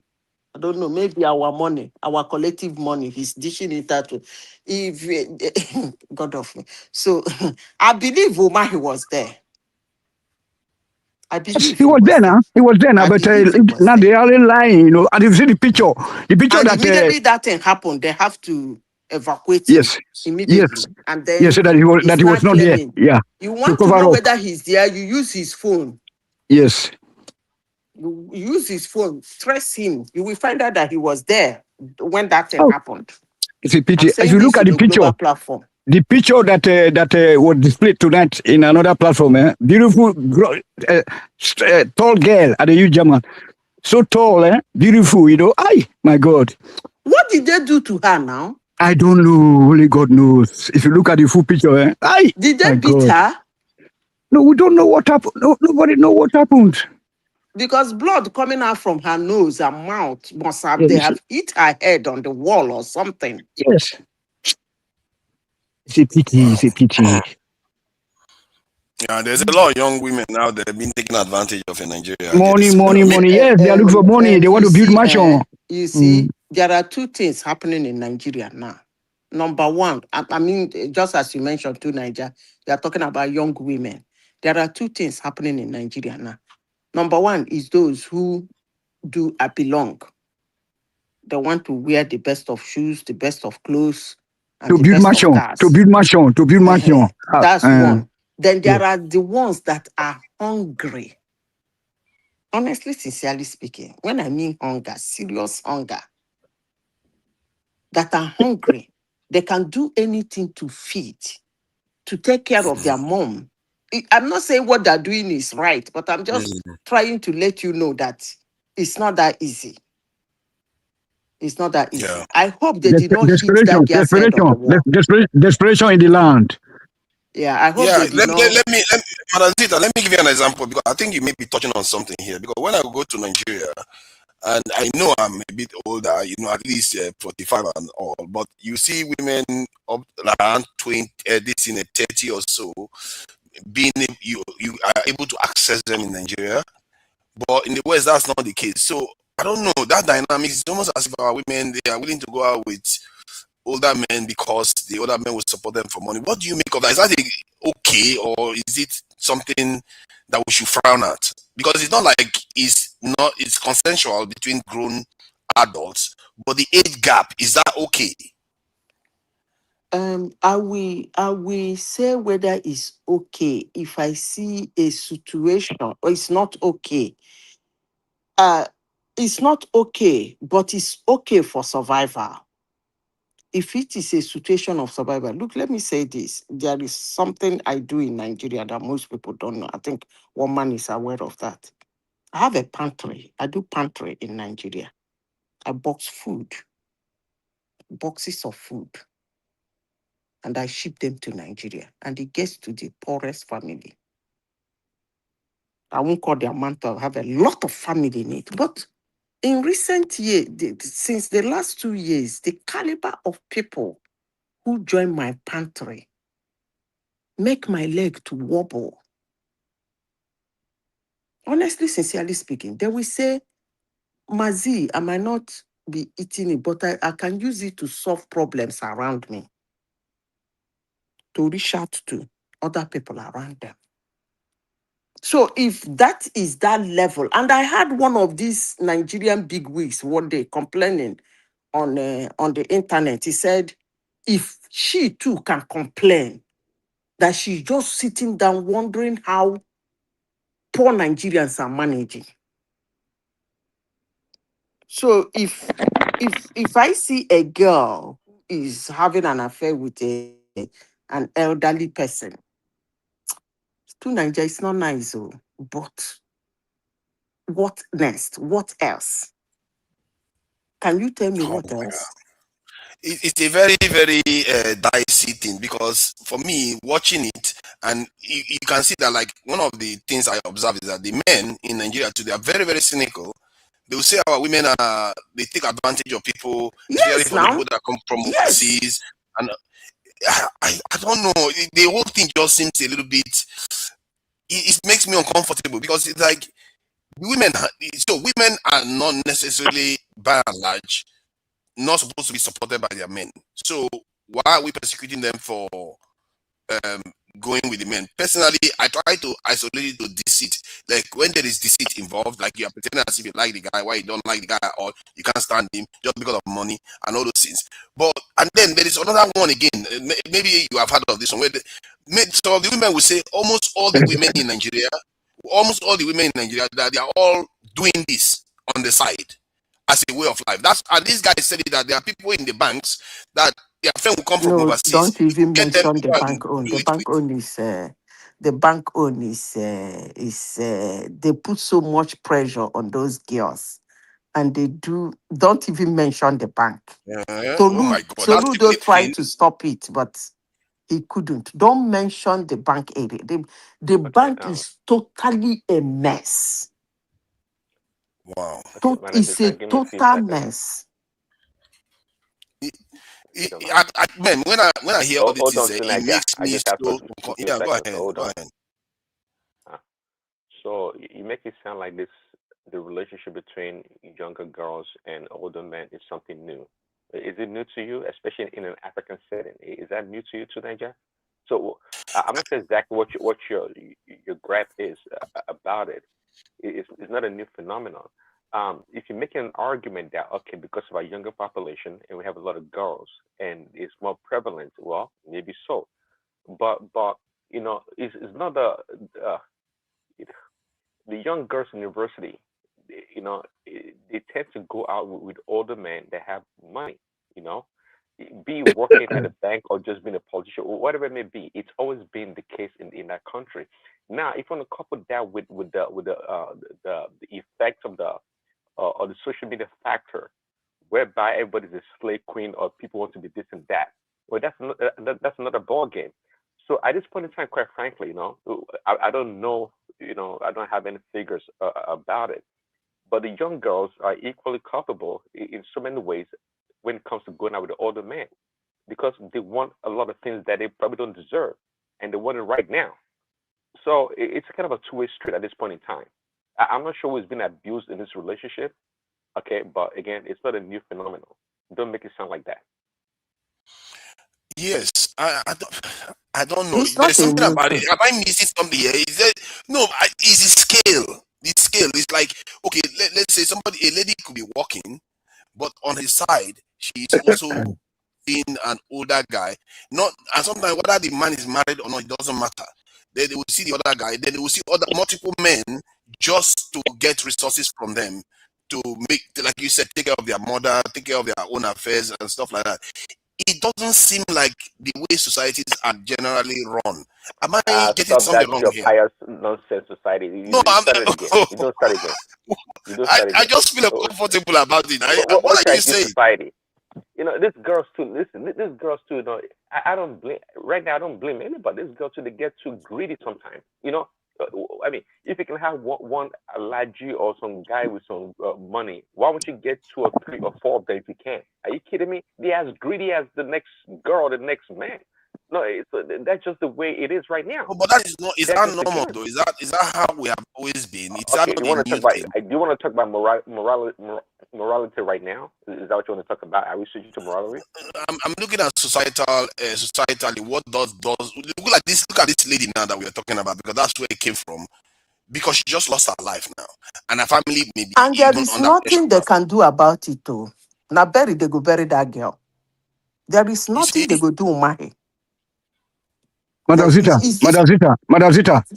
look, probably there's another dimension to it too, like the wife of Umahi, or let me not say the wife, those Nigerian men, their wives can also do harm to those girls. You know what I'm saying? You know what I'm saying? I remember the Oriire governor. Yes, I remember. If they know if they know that somebody is going out with their husband, they can send some mafia there to go and buy this girl now. You know what I'm saying? That's why, because she was found naked and then in blood, probably. Yeah, they must have hit her on the head. Yes, I'm very sure of that. Yeah, that leave my husband alone, leave my husband alone. You know what I'm saying? You know, leave him, you know, leave him. I can say somebody, you know. So that, you know, that can be another scenario. That's why in the Western world, yeah, if look in the Western world, you don't want to start investigation, they will start investigation from the wife of Umahi or anybody that had this problem. You know, they will start the investigation. Who do you know? You know what I'm saying? You know, so this is very, very important. But again, since they did not throw away, maybe a lot of people saw it. Because yes, thank you. They were probably scared that they want to go and dispose of. People saw them coming in. Yeah, I mean, that's another way. They usually dispose of their corpse. Yes, so they would have said that, okay, let us, let us start investigation in America, in Germany, in England. They will start from the wife or the family members of Umahi. That, that's how it's been done here. Okay, Madam Zita. So if the lady was naked and now found in Umahi's house and it wasn't at home, to whom was she naked for? I mean, did you don't you see that he wasn't at home as a clause? Of course, now that's what I'm trying to see. So it's a clause to make it look because the story is disjointed. It's a physiotherapy to who? They did not tell us. Is it to Umahi's mother as an old woman? Yeah. She comes to physiotherapy her. Or is it physiotherapy to Umahi's wife? Or is it physiotherapy to... Because these politicians, if you are close to them, you will find out that, number one, they don't stay in the village because of a lot of, I'm not saying security, a lot of visitation. They're very stingy. If they're in the village, they spend a lot of money giving people, listening to, it's just a busy, they don't rest. So they usually come to the village, spend some time and go back to Abuja. They prefer Abuja and Lagos. So who was the lady physiotherapy in the village? They did not tell us, okay? I think... They didn't mention, like I think when you said that maybe Umahi was around when this happened, because it's in June, you see, so there's no real evidence of, what circumstances. Nobody's telling us the circumstances that this happened. So that is something maybe we need to flesh out. That is the problem. Nobody is telling us a physiotherapist. I think if the parents of that kid, of that girl, said that they don't want autopsy, probably I'm foreseeing an underlying autopsy. Autopsy. They said they don't want autopsy. So I'm saying that if the parent refused that one, probably maybe it's a natural cause of death. Which natural? The reason why I say so is that because as a parent, if you lose your loved one on an untold way, of course you fight to the end. And this is also a way to exploit. No, apart from fighting with Umahi, it's also a way to make sure that you get whatever you deserve from Remy, you have to consider the power. No parent would deny autopsy. They'll just succumb quickly like that. No. She was killed by a hired assassin. Probably Umahi usually come there on weekend, and then the wife is in Abuja. That's it. So as a mistress, that's it. Yes. Remy, what you're saying is that girl, maybe her parents are one village people somewhere, because those are actually the people that target all those politicians to build house for their parents. I'm just saying. You are saying that village woman, I'm just saying, I'm not saying the parents, the girl, I'm just giving an example. Who says Ogo in Mpobu Hiala, and the father sells or repairs shoe in Mpobu Hiala? You are here telling me that they should fight for their daughter. So in a nutshell, this opinion, all this thing we are saying here is that we don't know the actual cause of her death for now. No, forget about the actual cause of her death. People are just insinuating. No, forget the actual cause of her death. I want to say this. We can insinuate because of the position of the man involved And because as a former senator, as a former governor, and we know as a politician or as a wealthy person, there's always a lot of things that they do behind secretly. But because of your current, the frequent happenings in his house there. Apart from that, if you are a wealthy person, especially in the African domain, sometimes they do a lot of shenanigans. Not shenanigans, they do a lot of things secretively that is not normal. Maybe they have to use this kind of juju, use kind of so many stuff. Diabolical, let me put it that way. So even if you go to the Western world too, sir, in the Western world as a top politician, they also do a lot of things secretively that sometimes you'll be surprised as a senator or as a former governor. Why is he doing something like why that? would he actually surprise? Why would he do it all the way in his house? And by the way, so the question I want to ask every one of you on this platform is that if somebody die in a rich man's house, automatically that rich man that kill her, okay, or kick him. No. Don't say that is the impression you guys are because saying. I have seen a situation where people die in people's house. After all, what's that girl? It died in my colleague's house now. That's former Nigerian actress that died. Is it 2021 or they died in my colleague's house in Warri? They were having lunch when is your colleague a man or a woman? In the family. The family were having lunch. They invited her. They were having lunch together. You know the story now. This woman that acts in one TV show, they call it's a popular Nigerian. That woman now from, is it Benue State or somewhere? She slumped. So continue with your story. She slumped in his house and died. Her family too did not ask for autopsy. It's not. See, there is a kind of consensus when somebody died like that. People we call people to speak to the family. At the end of the day, what will be the outcome of you pushing the case? Okay? Are you pushing the case? All you want to gain is to disgrace, let's assume there is a foul play, is to disgrace the person that your child died in his house. If you suspect a foul play. And if you disgrace the person, is your child going to come back alive? The answer is no. So when you have all of these things, okay. When it comes to that level, they come to the middle. And that's when cash is involved. You will see them saying, oh, you compensate the family with so amount. Let them go and bury their dead.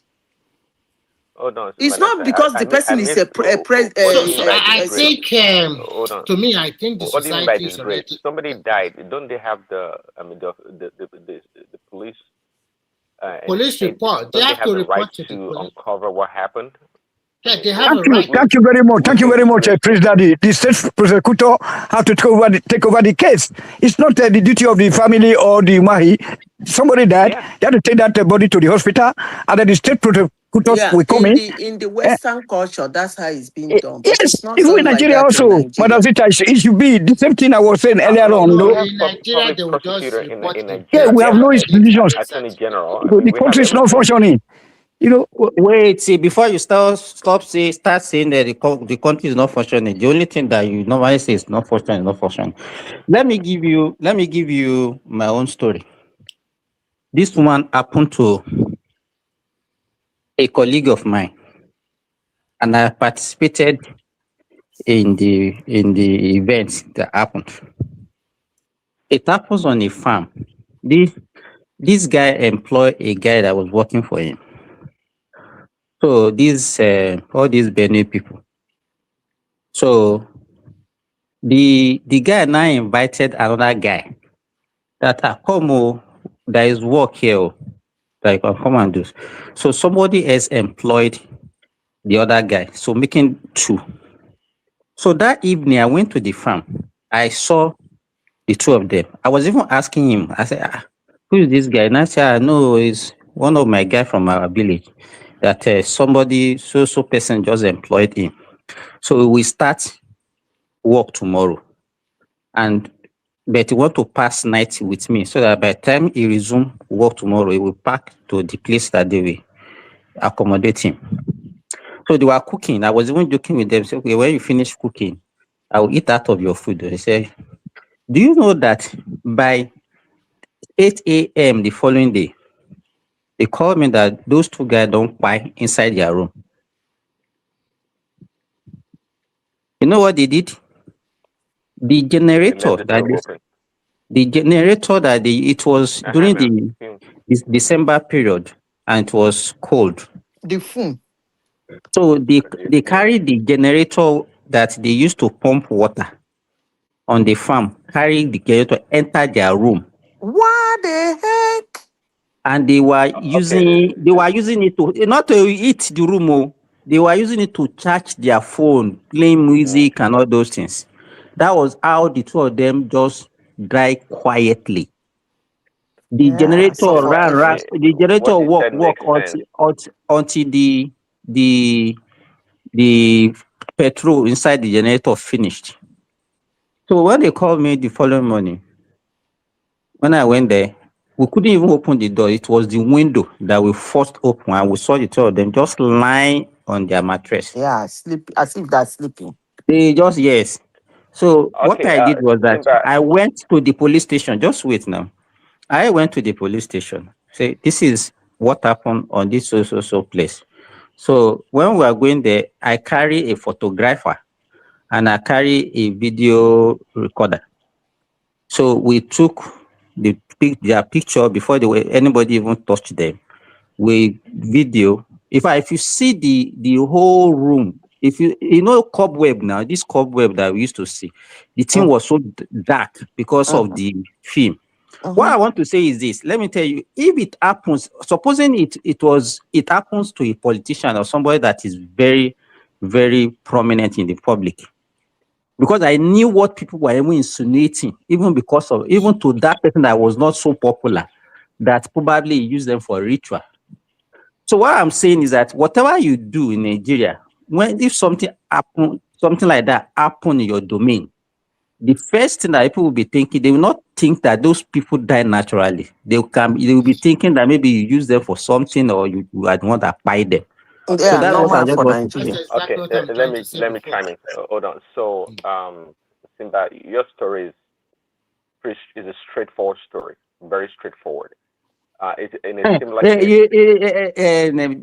please, Daddy, don't say that a case. Do you know? Let me tell you, when we called, because the guy that actually brought the first guy, we called him and said, "This is what happened to the guy." The guy said that he has to call the parent in the village.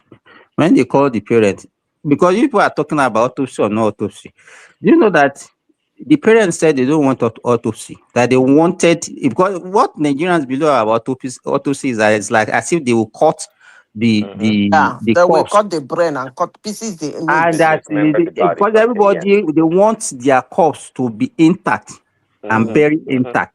I don't know who told them that the autopsy they scatter body. Well, I don't even understand that. That's so, okay. When people are not well, somebody now told me, say, come, in future they might want to raise this issue.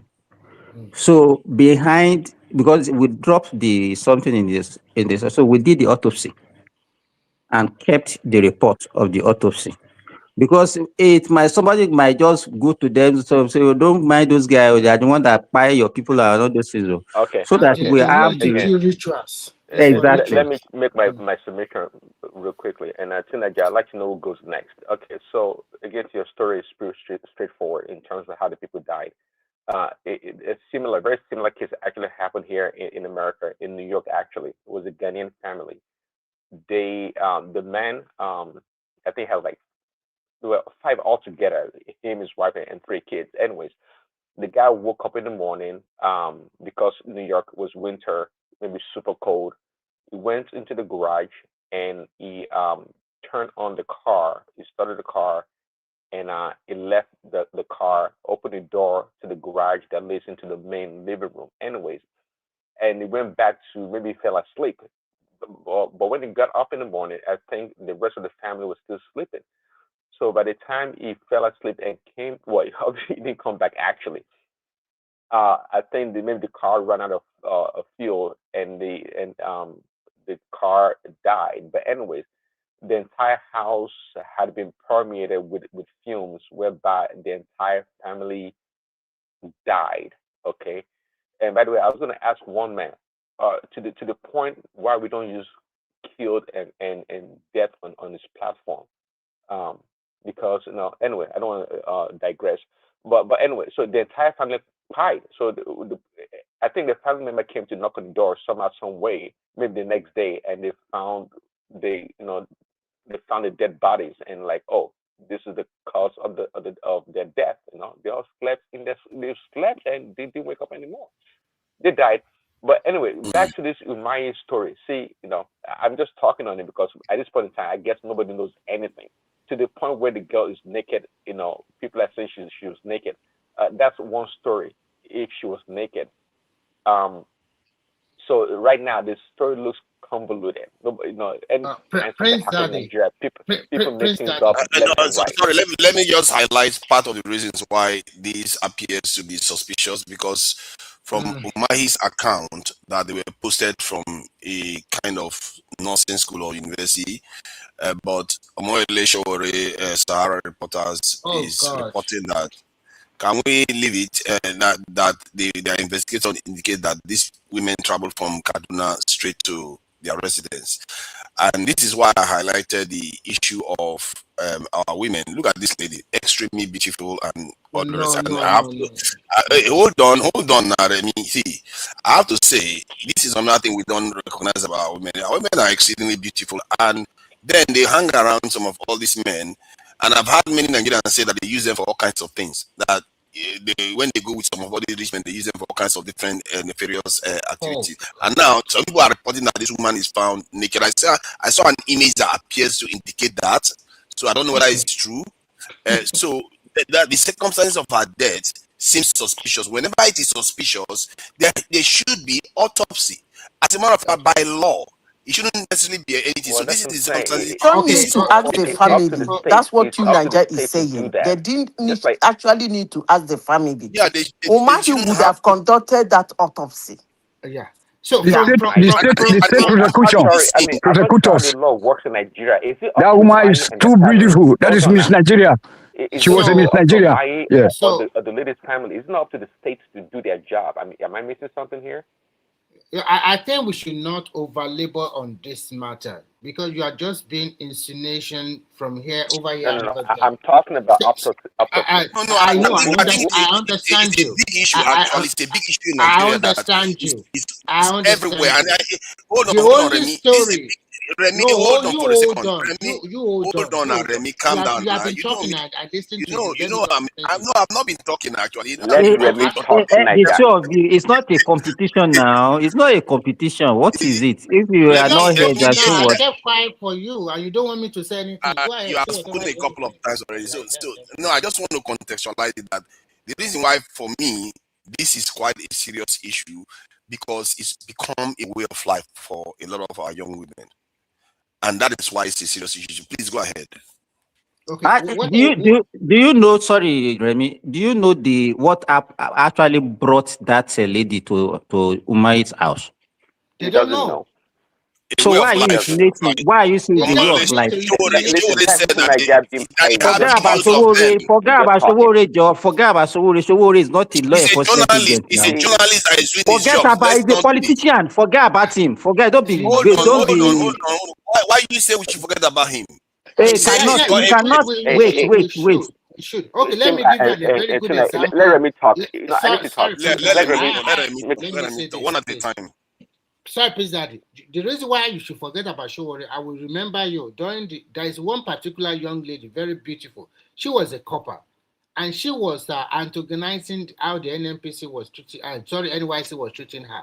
At the end of the day, Sowore came forth, fronting for her. At the end of the day, did that particular girl repeated that NYC something? What does he do? So sometimes they just want to overblow everything unnecessarily, just to give the ruling party a bad name. In this particular case about this girl we are talking about, this is a professional, a nurse, and probably she might be seconded to wherever they can second her from our primary institution. But because we live in an environment or a society that everything that happens, we always look at it suspiciously. We never believe in the system, and we never believe anybody that is in public domain or a public service, a public official, whatever come out from their mouth, 80% of Nigerians will not believe them. It's always conspiracy every time. Let us calm down and listen quiet. The people that this thing happened to, the man at the center is a minister of what? If he was not a minister, do you think this story will even come to the limelight? No. Exactly. It will come. No, Remy, please. Only Lagos that is functioning in Nigeria. Hold on. If we were to be Lagos, the governor will come in and say that they should do autopsy. This is the government matter. It's no longer the family matter or Umahi's matter. Someone was found dead in your house. It is not a government matter. It's a government matter because that's the Hold on. The protection of the citizen. Hold on. That's why we have state prosecutors. It's not. It doesn't cost anything. It's free of charge. The government will come in with their agents to examine the body and see and take her to the hospital and look for what has caused his untimely death. And then they will not. They will then, but the mother or whoever, they will say, no, stay clear. If we're to be in Germany or any other country, you stay clear. The people will come and take that body to the government. The government will take over the body and no matter what we are going to say here. When a person dies in Nigeria, the parents or the relative have a right to go and report the death. No. The police must come in. Remy, you cannot. It's not this one. It's only the one way to but somebody. Just continue what you are saying now. So what I am trying to say is this: it happens. I don't know whether it's Umari has in their hometown or Abuja or wherever. When such a thing happens, they will probably take the cops to the hospital and they will report the death to the wherever government agency they are going to report it to. But as a society that is already warped, a society that is full of deceit and corruption, every little thing people try to insinuate left and right and something like this. Nobody knows whether it's a natural death. The only way you can know is if they carry out an autopsy. And natural death, this woman was found to be naked and the blood in her nose. Okay, sorry, Patoski, please hold on. See, Remy, autopsy. I'm doing you a favor here. You have to thank you. That's why that's what you headmaster. He's not a medical personnel. Just what is your problem? No, I'm not telling you. You want to? I'll get him back. I will get him back. He beats me. I will get him back. I'll get back. So, but let's not politicize it because the young lady. Okay, so that is what you guys are doing. You are already politicizing. No. I don't care about what is Umahi. I'm talking about the way of life of a lot of our young women. Even Nigeria. Hold on. The way Nigeria is overly protective about this young girl tells me something went wrong when you went to Nigeria last time. So why don't you tell us what happened? Okay. Tell us what happened. Hold on. My point is that I can't help but wonder because Nigeria has things. A lot of people don't know Nigeria. Especially when you go to the Abuja area, you see all those Nasarawa plateau. There are exceedingly beautiful people out there. And you see all these women looking all great and everything. They are willing to go out with people that are older. And I find out a little bit, for somebody that has been in the West for so long, where people tend to be within age brackets, I find that to be very, very strange. And the way our men treat the women and the women treat the men, they seem to be. Sorry. Let me explain what I saw now. I just came from Nigeria on Sunday, so what I saw is that. Telling us this story. You went to after 5 years now, and you are telling us a story. No, it's not true. It's not true. Two Nigeria has been regular. Two Nigeria has been regular in Nigeria in the past few years. Forget about that. I also think that two Nigeria is obsessed with this young lady because she's quite beautiful. They want to get back at you. Two Nigeria is not as beautiful as this young lady. You guys are just disruptors. You are disruptors because Prince Daddy Zita, myself, and then Tunaja, we said the right thing. Even woman also did the right thing. But you you Remy and the Dr. Simba, why you guys try to politicalize it? You are saying that we are trying to be politics. Everything is not politics. This is about human being. You have to think of this girl to be your own sister. No, just wait. Hold on, Simba, Tunaja. Hold on a second. Tunaja, yes, the gap between young girls and men in the West is frowned upon, especially if it's too wide, right? But the relationship that goes on between young girls and grown up people in the West, I don't think it's any less than Africa or Nigeria specifically. I don't think so, because the rate of abuse of young girls in the West is super high. There you are in your damn country, there where you live, where the Pakistani grown-up men were raping little girls, little white girls for so many years that you guys swept under the carpet. The British government did that. So the abuse of girls in the most vicious ways happens in the West. Okay, very much so. So don't be high on your horse when you talk about, like African societies, young girls, and that girl that traveled all the way from wherever she came from and went to Umay's house. I think she did so by her own volition, quite frankly. Whatever she's looking for, whatever she's trying to get, is up to her. I'm not passing no judgment. Okay, she made her own decision, right? And unfortunately, it was unfortunate what happened to her.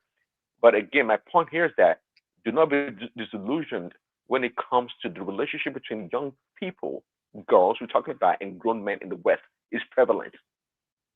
Yeah, see, I'm not going to dispute the structure that young women can go out with older men, especially for resources all over the world. However, I'm trying to say something here that you don't seem to be grasping. We're talking about university students. We're talking about people that work in banks. We're talking about people that may even have families and all the rest. And these women are going out of their way to do some of all these things. It's almost transactional. And when Shore is saying that they have evidence, you see, this is the thing. We forget that this is not just a statement; it's evidence that these ladies traveled from Kaduna to this Mbonyi residence, and now she has lost her life in such suspicious circumstances where they didn't even bother collecting forensic evidence in the area. So, like I said, in other crimes, this will necessitate autopsy, even without the consent of the family, because they have to investigate why a Nigerian lost her life. Let another person speak. I don't finish.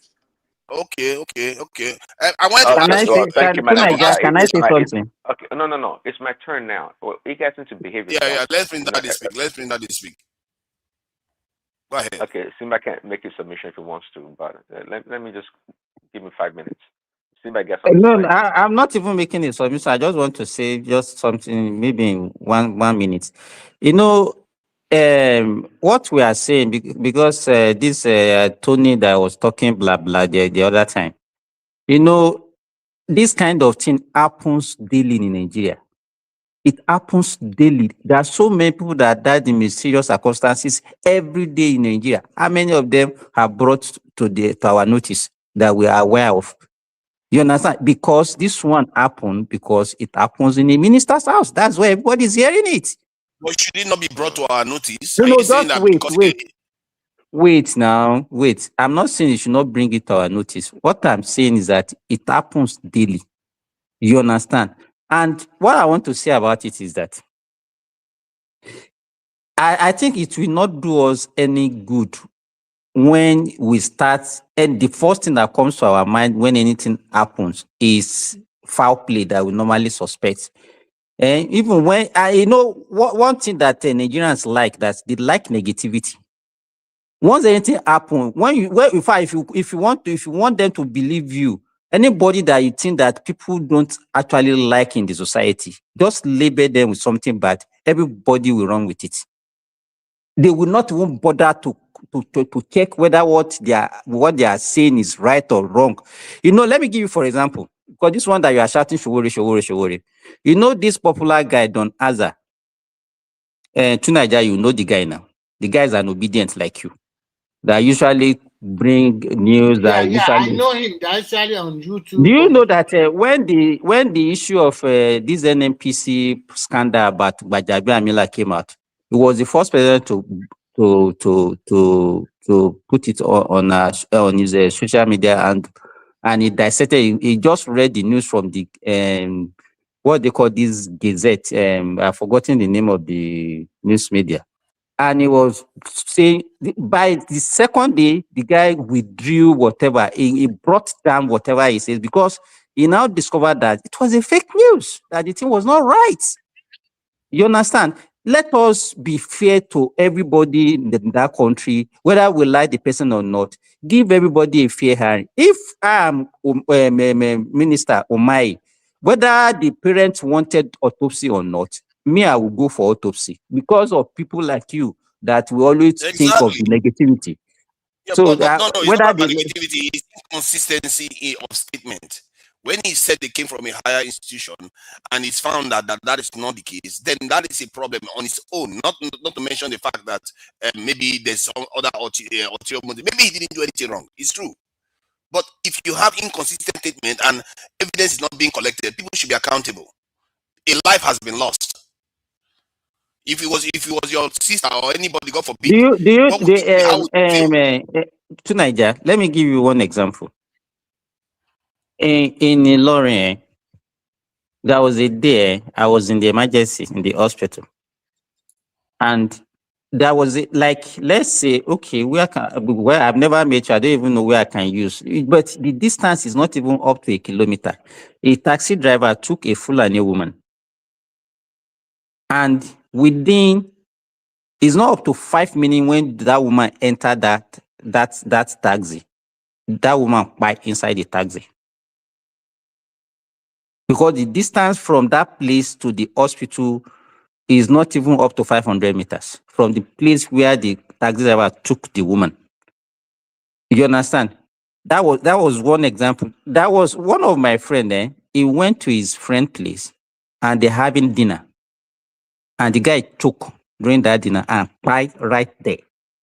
Okay. You understand? Let's say if that guy is a minister and somebody, they will say, nah, that one is poison now. Straightforward. The poison they will now. not say that. No, they will not say that. They will say it. Forget. We know. Let me tell you, Nigeria. We know our society. We like negativity. We don't like ourselves. That's just it. Tragedy has happened around a lot of officials. I think it's so obvious. It's so obvious. Sorry, sir. Because this guy made mention of my name. So thank you. So it is so obvious. So, Mr. Remy, it's Simba. Look, it's so easy for us. We are living in the Western countries or in human societies, real human societies. Someone died mysteriously in a house. She was found naked. And then she was blood full all her nose. So let us call in. Hold on, please. Let me land. So we are not saying that you are 40 or you are at fault or Umahi or myself, Tony or Tunaja. We say let us call in the state, the state authorities. You know what I'm saying? At least we have a branch that's going to perform the autopsy to see why this guy died. Why? So that to prevent any future reoccurrence, maybe in a heart attack or what. But why was she found naked? Okay, that's the question. What I have read, there's nothing there's nothing that said that blood was gushing out from her mouth. No, there was blood. She was found naked. Listen, it's only you that can see that blood is gushing out from her mouth, that she was found naked. All the story on the newspaper, nothing like that she was found naked. Blood, no, she was found naked. I know you are just here to defend the government. At least to Niger, you also read the report. Mr. Remy, she was found naked.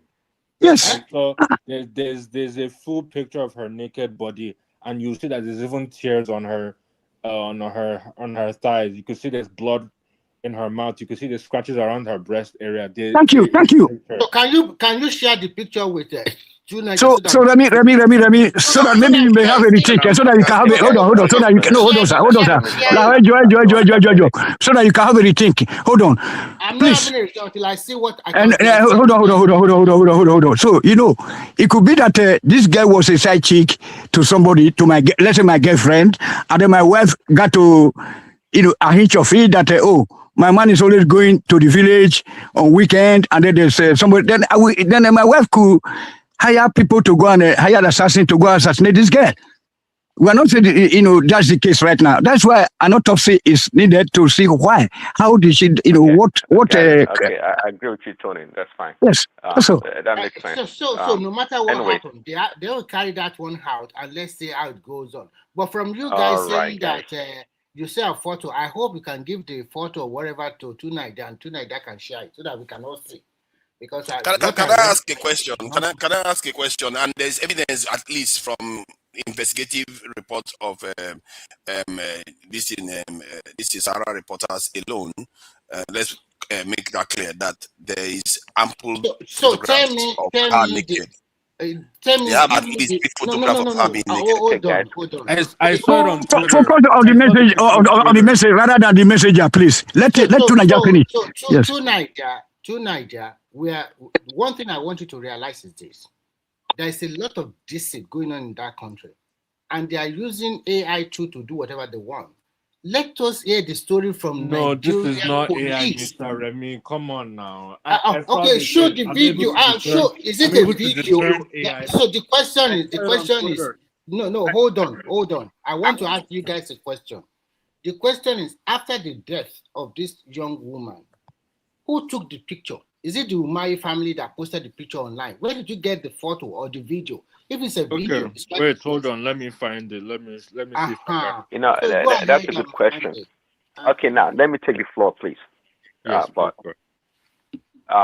What is the topic? What topic are we talking about? I heard it earlier before we get into the topics. I heard it earlier tonight about we were talking about population of a country. That it's always a positive thing for any country that has a large population. Evidence suggests that. I'm sorry? The evidence we have so far, with the question, the statement I made was that name one country that has been destroyed by population. China is good. India is good. Thank you. Hold on. Okay, when you say destroyed by population, what do you really mean? Yeah, their reason for not growing is because they have population. If anything, it's because of their population. But you don't consider, before China came about, I know you know about Chairman Mao's industrial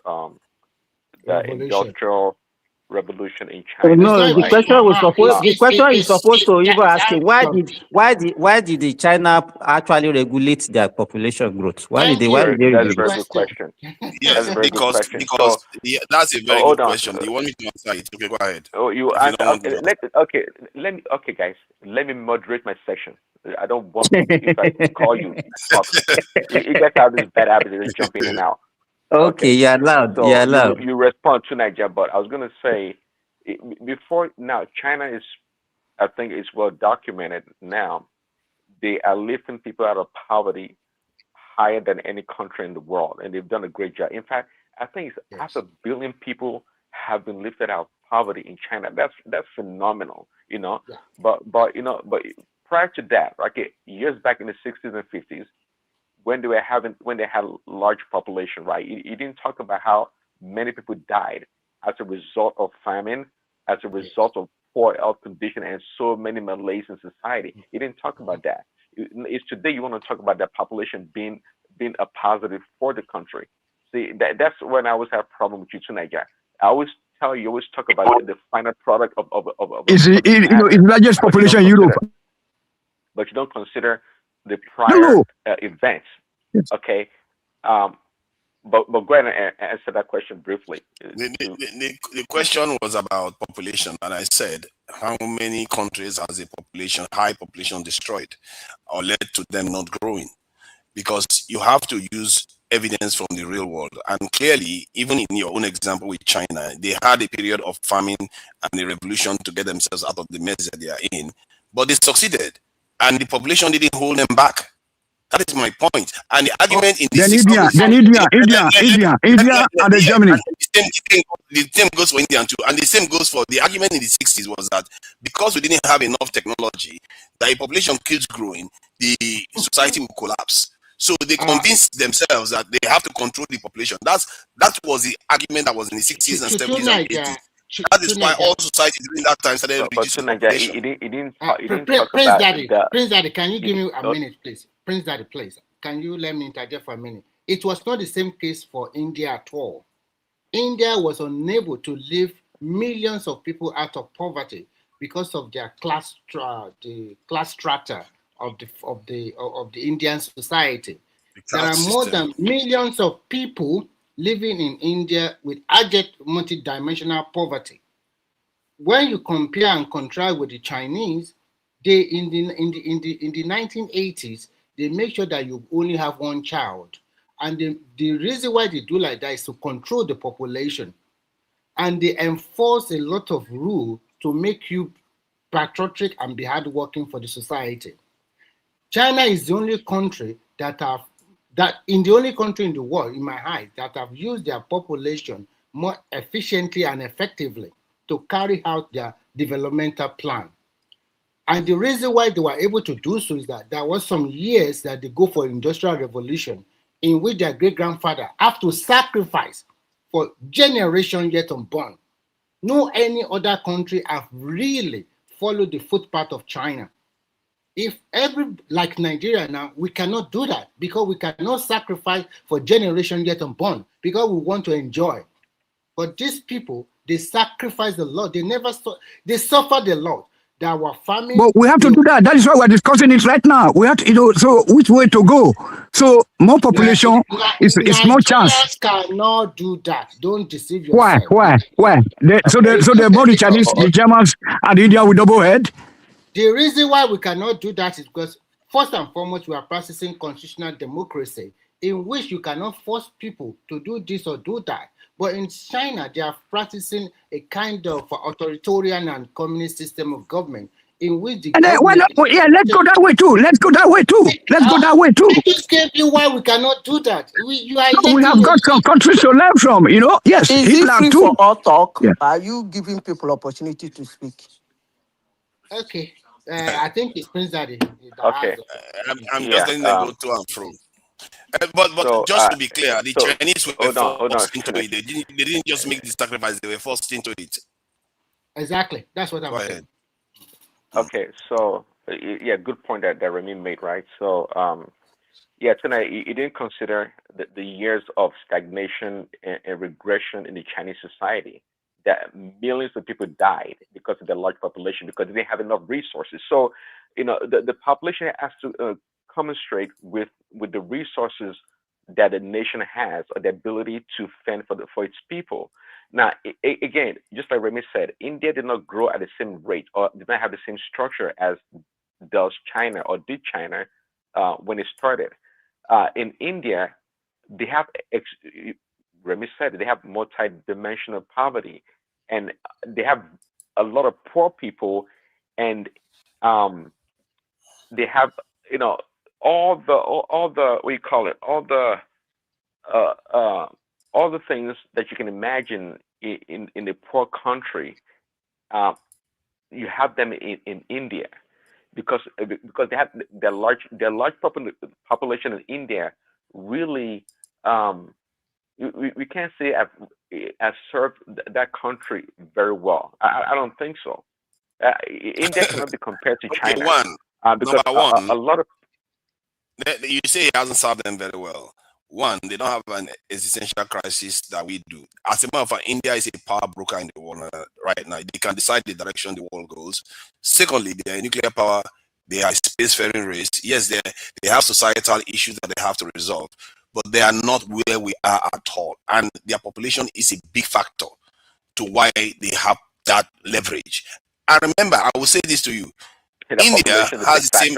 India has almost the same population. Let me say, India has almost the same population of the entire Africa. What does your population have to do with your nuclear capabilities or your nuclear arsenal? Because the more people you have, the more spread you have of capabilities, and the more likely you are not, the more spread you have of capabilities, and the more likely that they can't take it away from you.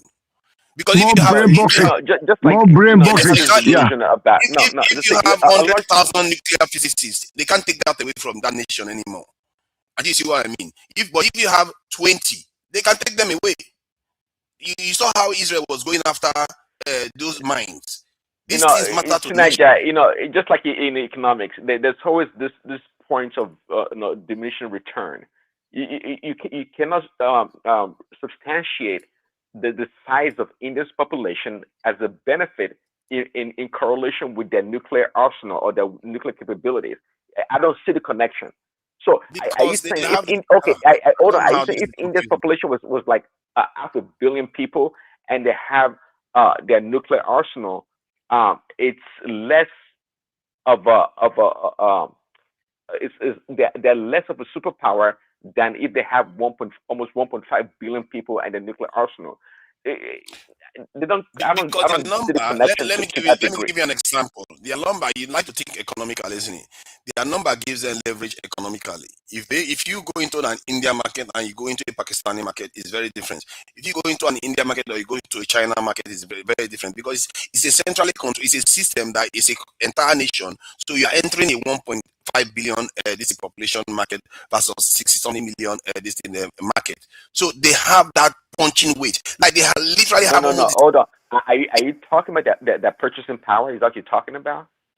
Not only purchasing power, the market for you to be able to sell. They don't even have the purchasing power tonight. No. It's almost like they have a higher purchasing power. If that was the case, how come most countries court United States as the destination for their product? When they have like India, they have like almost 5 times the population. How come people are not going there to sell to the freaking Indian market? We have to. We have to restrict it to the population argument. My argument was that population has not stopped any nation from becoming the superpower. If anything, it has helped them. You're wrong about that. I don't have any academic. Exactly. But you don't have any agreement. No. You are acting against nature. What is? No, your argument portends that any large country with a large population, they've always done well progressively, and that's a freaking big lie. Where did they get that from? Actually, no, they've done better. I'm just saying that they've done better. We need a metric. We need to quantify when you say better. I don't know what better means. I just don't know what that means. What I mean by that is, if America goes after Iraq, they are fighting maybe how many million people, but if they go after Iran, the calculation changes because you are fighting a larger population.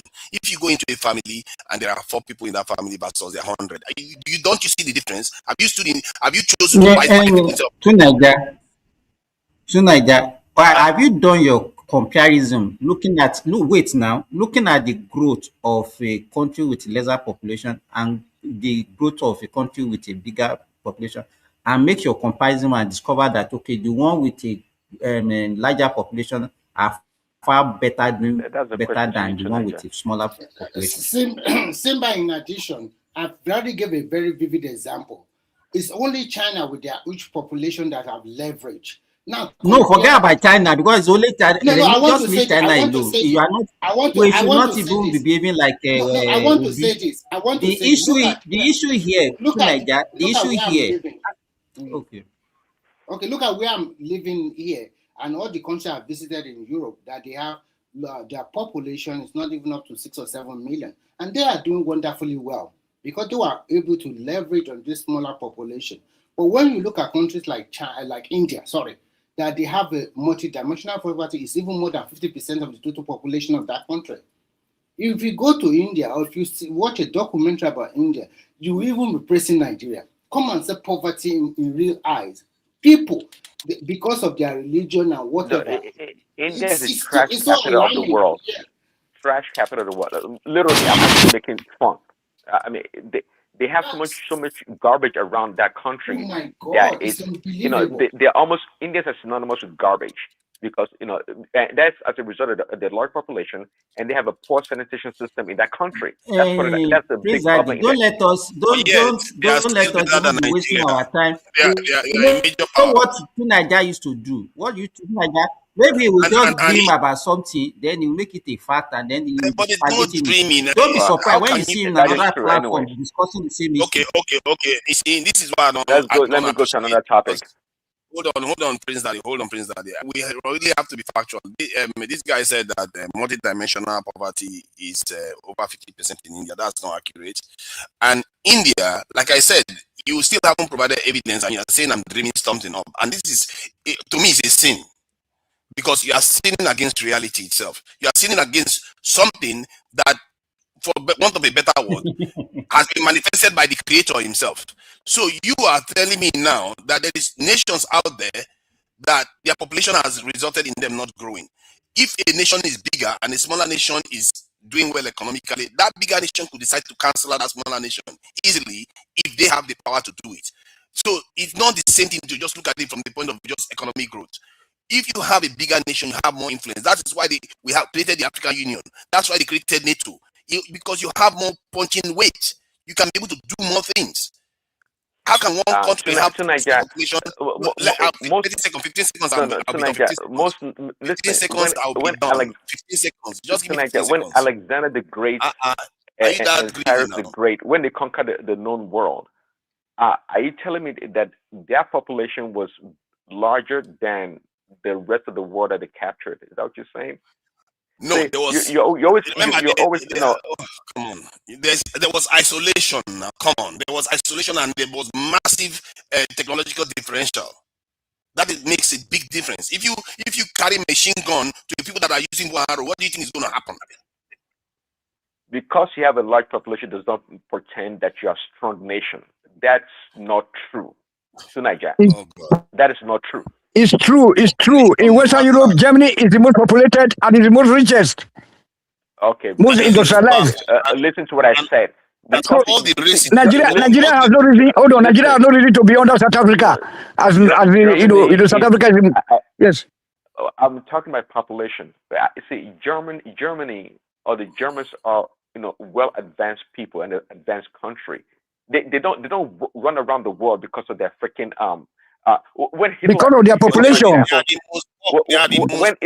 When Hitler was trying to take over the world, was it because of its population? They are the most populated in Europe, and they are the richest and the most industrialized. I mean, I don't know why you guys are just you have to shuffle your population. That's what Nigeria is telling you guys. So the more population, you shuffle them, then you have brain boxes. You get a lot of brain boxes out of that population. You know what I'm saying? Then you have more chances, Okay, maybe Dr. Zima can interpret that. I don't know what that means. Tony, I appreciate that. See, let me finish with this. All the great races in the world, the major four ones, let's say Europeans, Indians, Asians, and Africans, their major powers are often their largest nations. Like China is the most populous Asian nation and is the most powerful one. India is the most populous South Asian country. That's interesting. You always have your starting points in the conversation. No, but you have to see where was Japan? Where was Japan? Please, let him finish. Let him finish, please. You have to let me finish my statement. It's not fair. You keep cutting me off. The last time you cut me off too. All the major races in the world, they are most populous nation, like even Europeans.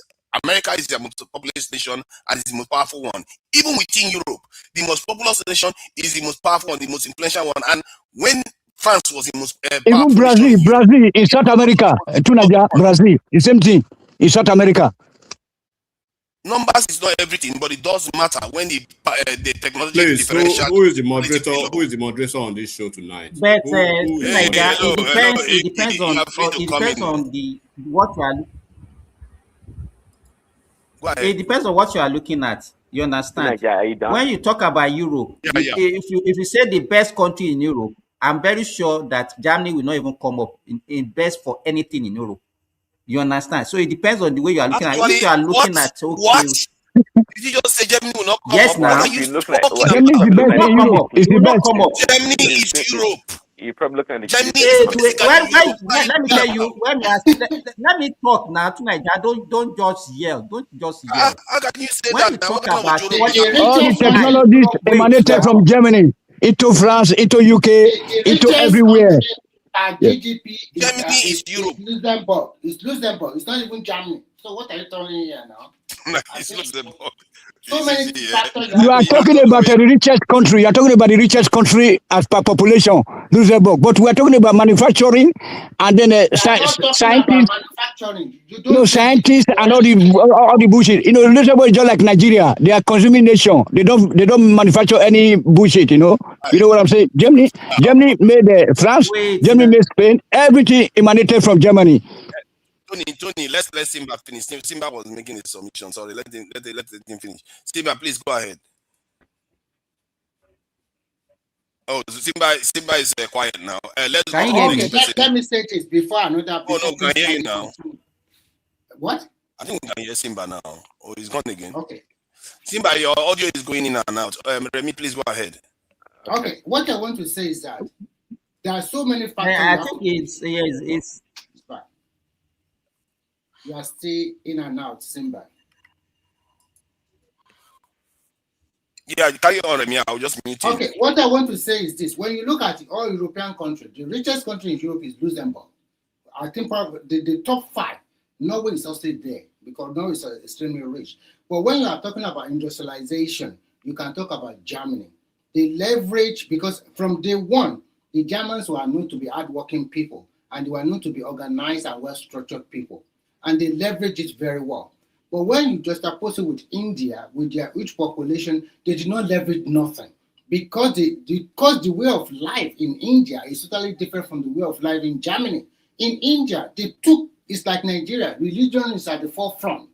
Then the class strata is also there, the way they do their stuff. So there's some family in India, because they were born to poor family, they will never see the day of the light. They will never become wealthy in their life. They remain at that particular low level all their life, generation yet unborn. But when you compare with China, they lifted over 500 million people out of poverty. That is a good example of a country that used their population very well. Other countries have not been able to use their population very well. I'm talking about developing countries. But when you not just oppose it with the developed nation, it's quite different because their way of life is different. They did not put religion, or you should understand. Remy, could it be because India didn't depart from the past, because they are doing some of the things many Nigerians advocate for, that we should go back to our past, because Indians are holding on to their religious thing. Could it be that's what part of the reasons why they are? But this is year 2026. We are all in modern age now. It's year 2026, and you see millions of people. Remember, India is more than 1.5 billion population. And we can say categorically that over 500 or 600 million people are still under the water. What are we talking about? This country has been... Indians that are in space? Oh my God. Even if they are in space, does not even if they my God, I mean, these are nuclear power. I mean, I don't know what you guys... Go and do your research. And then you are not saying that Germany is not the richest country in Europe. Okay. You know that, hold on. Do you know that a local government budget? Hold on. Nigeria budget is a local government budget in Germany. Nigeria as a whole budget. Not the richest country in Europe. Go and check it out. When it comes to this population, to Nigeria, we have to have a threshold for this population that we're talking about here.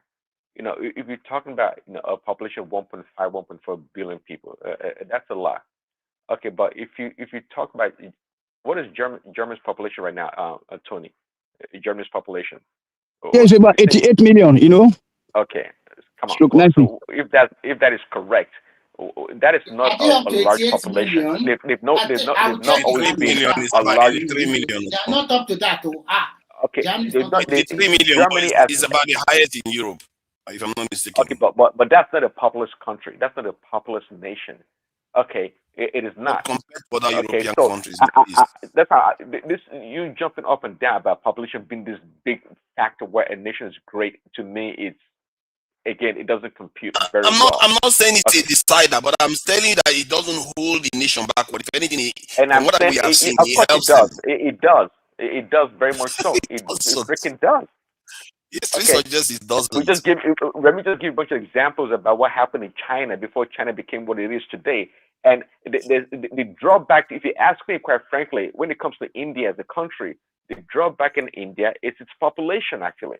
If you ask me, they have a huge population that they cannot manage. No, they have very smart, bright people in India. Yes, they are nuclear power, they have this and that, they have advanced technology, whatever. But their drawback, quite frankly, is their population. If they didn't have that large population, they probably competed at the highest level with the rest of the advanced world. Hold on, though. What you don't understand is that when a nation chooses to be the way they want to be, it's not up to you. To them, that is a success. But like India cannot be influenced the way we are influenced. You can't force India to do what they don't want to do. They are choosing to live like riffraffs and have their caste system. They are choosing it. You can force your way on them. That's sovereignty. You see what I mean? That is different from us. A quick question for you. Is it because they have a nuclear weapon? Yes, and they have the capacity to defend themselves, but we don't. Niger, let me give you a very good example. Look at North Korea. They have nuclear capability, but their people are extremely poor. Can you say because they have that is wrong. Yeah, no. My question to you. North Korea is better than Nigeria 1 million times. It's a lie. It's a lie. That's a lie. That's a lie. Why do we Remy, actually, that is lately. That is true. In the past 2-3 years, North Korea has become a really a country with a good road infrastructure. So the question I want to ask you, we are not here. Okay, so anytime you want to make a comparison, why do you normally mention Nigeria? What is your problem with Nigeria, Tony? Don't mind. So my question to you, India has a very good road infrastructure. You go to the rural area everywhere. It's just too far. You know what I'm saying? We have no roads, no power, no running water, nothing. What do we have? I don't think so. Your politicians are taking your money to Germany, to England to go and buy houses in Atlanta. I mean, how many Nigerian politicians have taken their money to Germany to buy property there? All of them, and they are able to build refineries in Malta. I don't want to measure in this tonight. Most time Nigerian politicians look at the refineries you build in South Africa now. You have lost them. You steal the money, Jonathan time they take money to South Africa to go invest there. They have lost all the money now. Okay, I got a couple more minutes. North Korea, for example, what is the topic I'm for today? asking to Nigeria this question. Nigeria said that because India have nuclear power, they have this and that, but still there is multi-dimensional poverty in that country. Now look at North Korea. They chose it. That's the difference. So They chose to live poor. They chose to yes, live poor. they chose their part. See, hold on. You don't understand what I'm saying. When a nation can determine its own part and they have the power to influence the world in such a great way, they are free. They are not like us. Don't you understand? And my point is that their population didn't hold them back. If anything, it makes them that powerful. That's why they have the ability to shift the power. This is structure in the world. If they wanted to. If India decides to go with China, Russia, and Iran right now, the game is over for the West. If India does that, it's over. That's how powerful they are.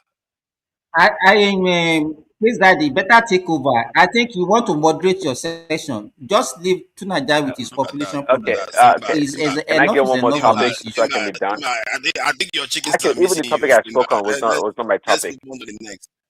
So let's go to the this in the kidnappers audio that was played that some Southeasterners, or rather the kidnapped victims, were dead. The audio was that the lady was saying some of the children were traumatized, and what kind of mind do they have? Maybe it's better that they were dead. And so that was one of the videos that was played by one man. And one man went on and made a submission that some Southeasterners wanted, or obedience wanted, those Oyo kidnapped victims to have been killed. And there is also the question that was asked of one of the head teacher or one of the ladies that returned from the being kidnapped, that if they were sexually harassed, and she said no. And some people are saying no, the bandits, the lady, she's lying because they don't want to reveal to the world that they were sexually harassed. So lots of people, me, Tony, yeah, I said so. Yeah. Why would I? Okay, please. So that is what happened regarding now. So you can comment on that. Yeah. Okay. I guess it has gotten to this point about uh, acrimonious politics in Nigeria. Everything is politics, and the reality actually is that it's not new to Nigeria. When it comes to this division along political line or whatever line you guys want to draw. Um, the same thing happens here in the West, especially in America. In the country here, as advanced as America is, right? If you are on the right and somebody from the left that's prominent, for example, dies, the people on the right they celebrate, and vice versa too. They do so on the left. Gleefully, they do so, and they will, they make it known on social media on how pleased they are about somebody dying or getting pied, whatever. That's what it has become. And here in America, it's almost 50-50 along the divided line, so to speak. So, in other words, there's large support on both sides when it comes to supporting their candidates or their own agenda. So it's quite acrimonious here on along political line. So if you go back to Nigeria, what the Obedience are doing or whomever other constituents, it's for the par really, because what do you expect them to do? They want ill for the Tinubu's government and the opposition. They don't want success. They don't want nothing good for them to happen or to happen for them. They don't want that. They want the government's failure. So what they are doing, trying to demonize the gallant rescue of this, pupils. It's what they are doing. They don't want progress for the other side. Maybe not for the country. Exactly. Why did they pretended to be concerned initially when they were apprehended? Well, that's part of the game. They were not concerned. They pretending to be concerned is like, okay, hopefully something goes bad that's going to mark these people, show their incompetency and show how how terrible this government is. That's what they're probably hoping for. And thank God, of course, these people were rescued, and now they're trying to twist the story and say this and that. I want you to That's where you find ourselves. online. Online or social media is not helping at all. We have so many platforms out there that's spewing garbage, really, and just creating false information and manufacturing consent left and right. And and I've said it before, years ago, compared to traditional media, whereby we have this monoculture, especially here in America, whereby you listen to Fox News or some NBC or whatever, and they force feed you all this information that we all believe. But today, information dissemination is so fragmented. So any Tom, Dick, and Harry can pull up the mic and start talking, and people they get a bunch of followers, and there you go. They spread their own information. So in today's world, it's more dangerous, if you ask me, when it comes to information management. We are in big trouble right now, and this what you call this? What you call them? Social media influencers. Oh, they are worse than your traditional media, because now they strictly follow the money and the likes. So if you're gonna give them money, or they're gonna get a bunch of likes, they will say whatever it takes to get the likes and subscription to the website or their channel, and spew garbage. They have no journalistic, what you call, integrity in terms of their reporting, and they shouldn't have anyway, because they're not professionals. Today the true, what you call, journalists, they don't get that many followers. Then I guess Candace Owens, right? Candace, though I like her, but Candace has followers, okay, and people that listen to her and what she has to say, more so than the traditional media in America. she has millions of people that follows her and that listen to her. For example, not like she's spewing garbage, but in her case, maybe more legitimate. But there are so many other ones, much smaller channel than hers. Their goal is to make money, and now it's all about money. So the businesses and the corporation or whatever, now they take money. They pretty much buy these people, these influencers, to push their propaganda.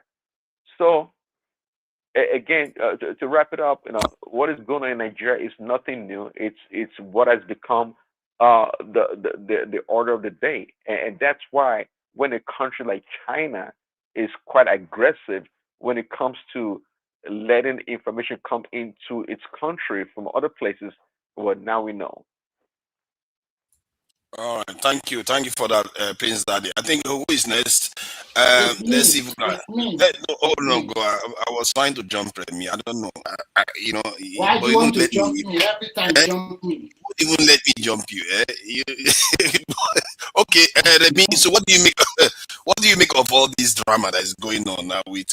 I think I will start by congratulating Nigeria on the recruitment of 50,000 police constable. Yesterday, they released all the names and where they are going to go for their training. That is unprecedented in Nigerian history. At a go, 50,000 police constable. I think that is a kind of good news that came out from that country that we should be all happy with. And they are going to go for training probably for 3 to 6 months and then distributed along, posted to different parts of the country. That is a very positive thing to hear. So I would say kudos to the president for taking this initiative. That is one of his campaign promises, and he has fulfilled it. Fantastic. No, that's not his campaign promise, actually. We're talking about hundreds of talent. That was his campaign's promise. But I will accept it if he... Monsieur, this is my section. I have to correct it now. Let's not mislead people. It's hundreds of thousands. I'm not misleading people. A promise that is going to recruit thousands before this time. Last year they recruited 20,000. 50,000 to extort money from the citizen, to terrorize us on the highway. No. This thing, Tony, don't do that. I think it's extremely important that we have more personnel, and we don't want our people getting kidnapped now. Come on, we don't want that. And I think it's a positive thing. If he was taking 200,000 right now, I will start forgiving Tinubu everything he's done. So, but please go ahead. Why don't we wait for the time when we are having the state police? Why the rush? Because we don't even have enough national footfall. As before you start doing state police, you probably need to make sure the national one is solid too. I think it's a good thing. I think we need to stop this thing. We have to, like I said, I'm recommending a million even. That's the total number of the police. It should get up to 1 million, and the same thing with the military, so that Nigeria will be actually a strong nation. I think simultaneously they are recruiting into the Nigerian army as well, the Navy, the Air Force, they are recruiting. So people. But Remy, let me ask. Sorry, Remy. Let me ask to Nigeria. To Nigeria, when you make comparison, sometimes we are not being fair to our country. Let me give, for example, somebody went to Egypt and started comparing Egyptian police with Nigerian police, but they have forgotten that when they now look at the job, the duty of an average Egyptian police, they discover that most of the duty of the police in Nigeria that they give to the Egyptian police are already being done by other military or paramilitary officers. For example, road safety. In Egypt, they don't have a road safety. There is still Egyptian police that does that work. Even the work that NDLA, ICPC, EFCC, and all those things, all these jobs are being done by Egyptian police. You understand? So if their population is more, so we have to look at the other paramilitary or military officers that are also in Nigeria. If you compare those ones, if you look at the number of road safety and the civil defense that we have, the what's it called? Immigration, and the custom, law, I mean, these drug people and all those things. NDLEA. By the time you add them together and add them together to the Nigerian police, you discover that the Nigerian, the ratio of the police to Nigerian citizens is actually not the worst in the world. Yes. Even at that, with this 50,000 recruitment, let me continue to Nigeria because of time. Because if you are doing like this, I won't be able to make the submission. Okay, I just want to talk about the abduction in Oyo State. It clearly shows that, unfortunately, the way I see Nigeria, there's some evil people or evil-minded people. How, God, for God's sake, can you be asking questions that they were molested sexually? What kind of question is this? Those people that went through this ordeal, you have not even let them rest for 1 or 2 days. You have started bombarding them with unnecessary questions. The trauma of chaining a man down. They chain them, the men, they chain their legs, they cover their eyes, and they put them somewhere for 56 days. Out of the 4 or 5 of them, 2 were by there. One was beheaded, the other one was by. And what about our military people that they lost their life, and the police and also the Amotekun people? Why are Nigeria so gullible like this? I don't understand. I think at this present situation, I think they should just continue. No, Remy, that's not gullibility, that's wickedness. That's wickedness. Yes. It's just too wicked.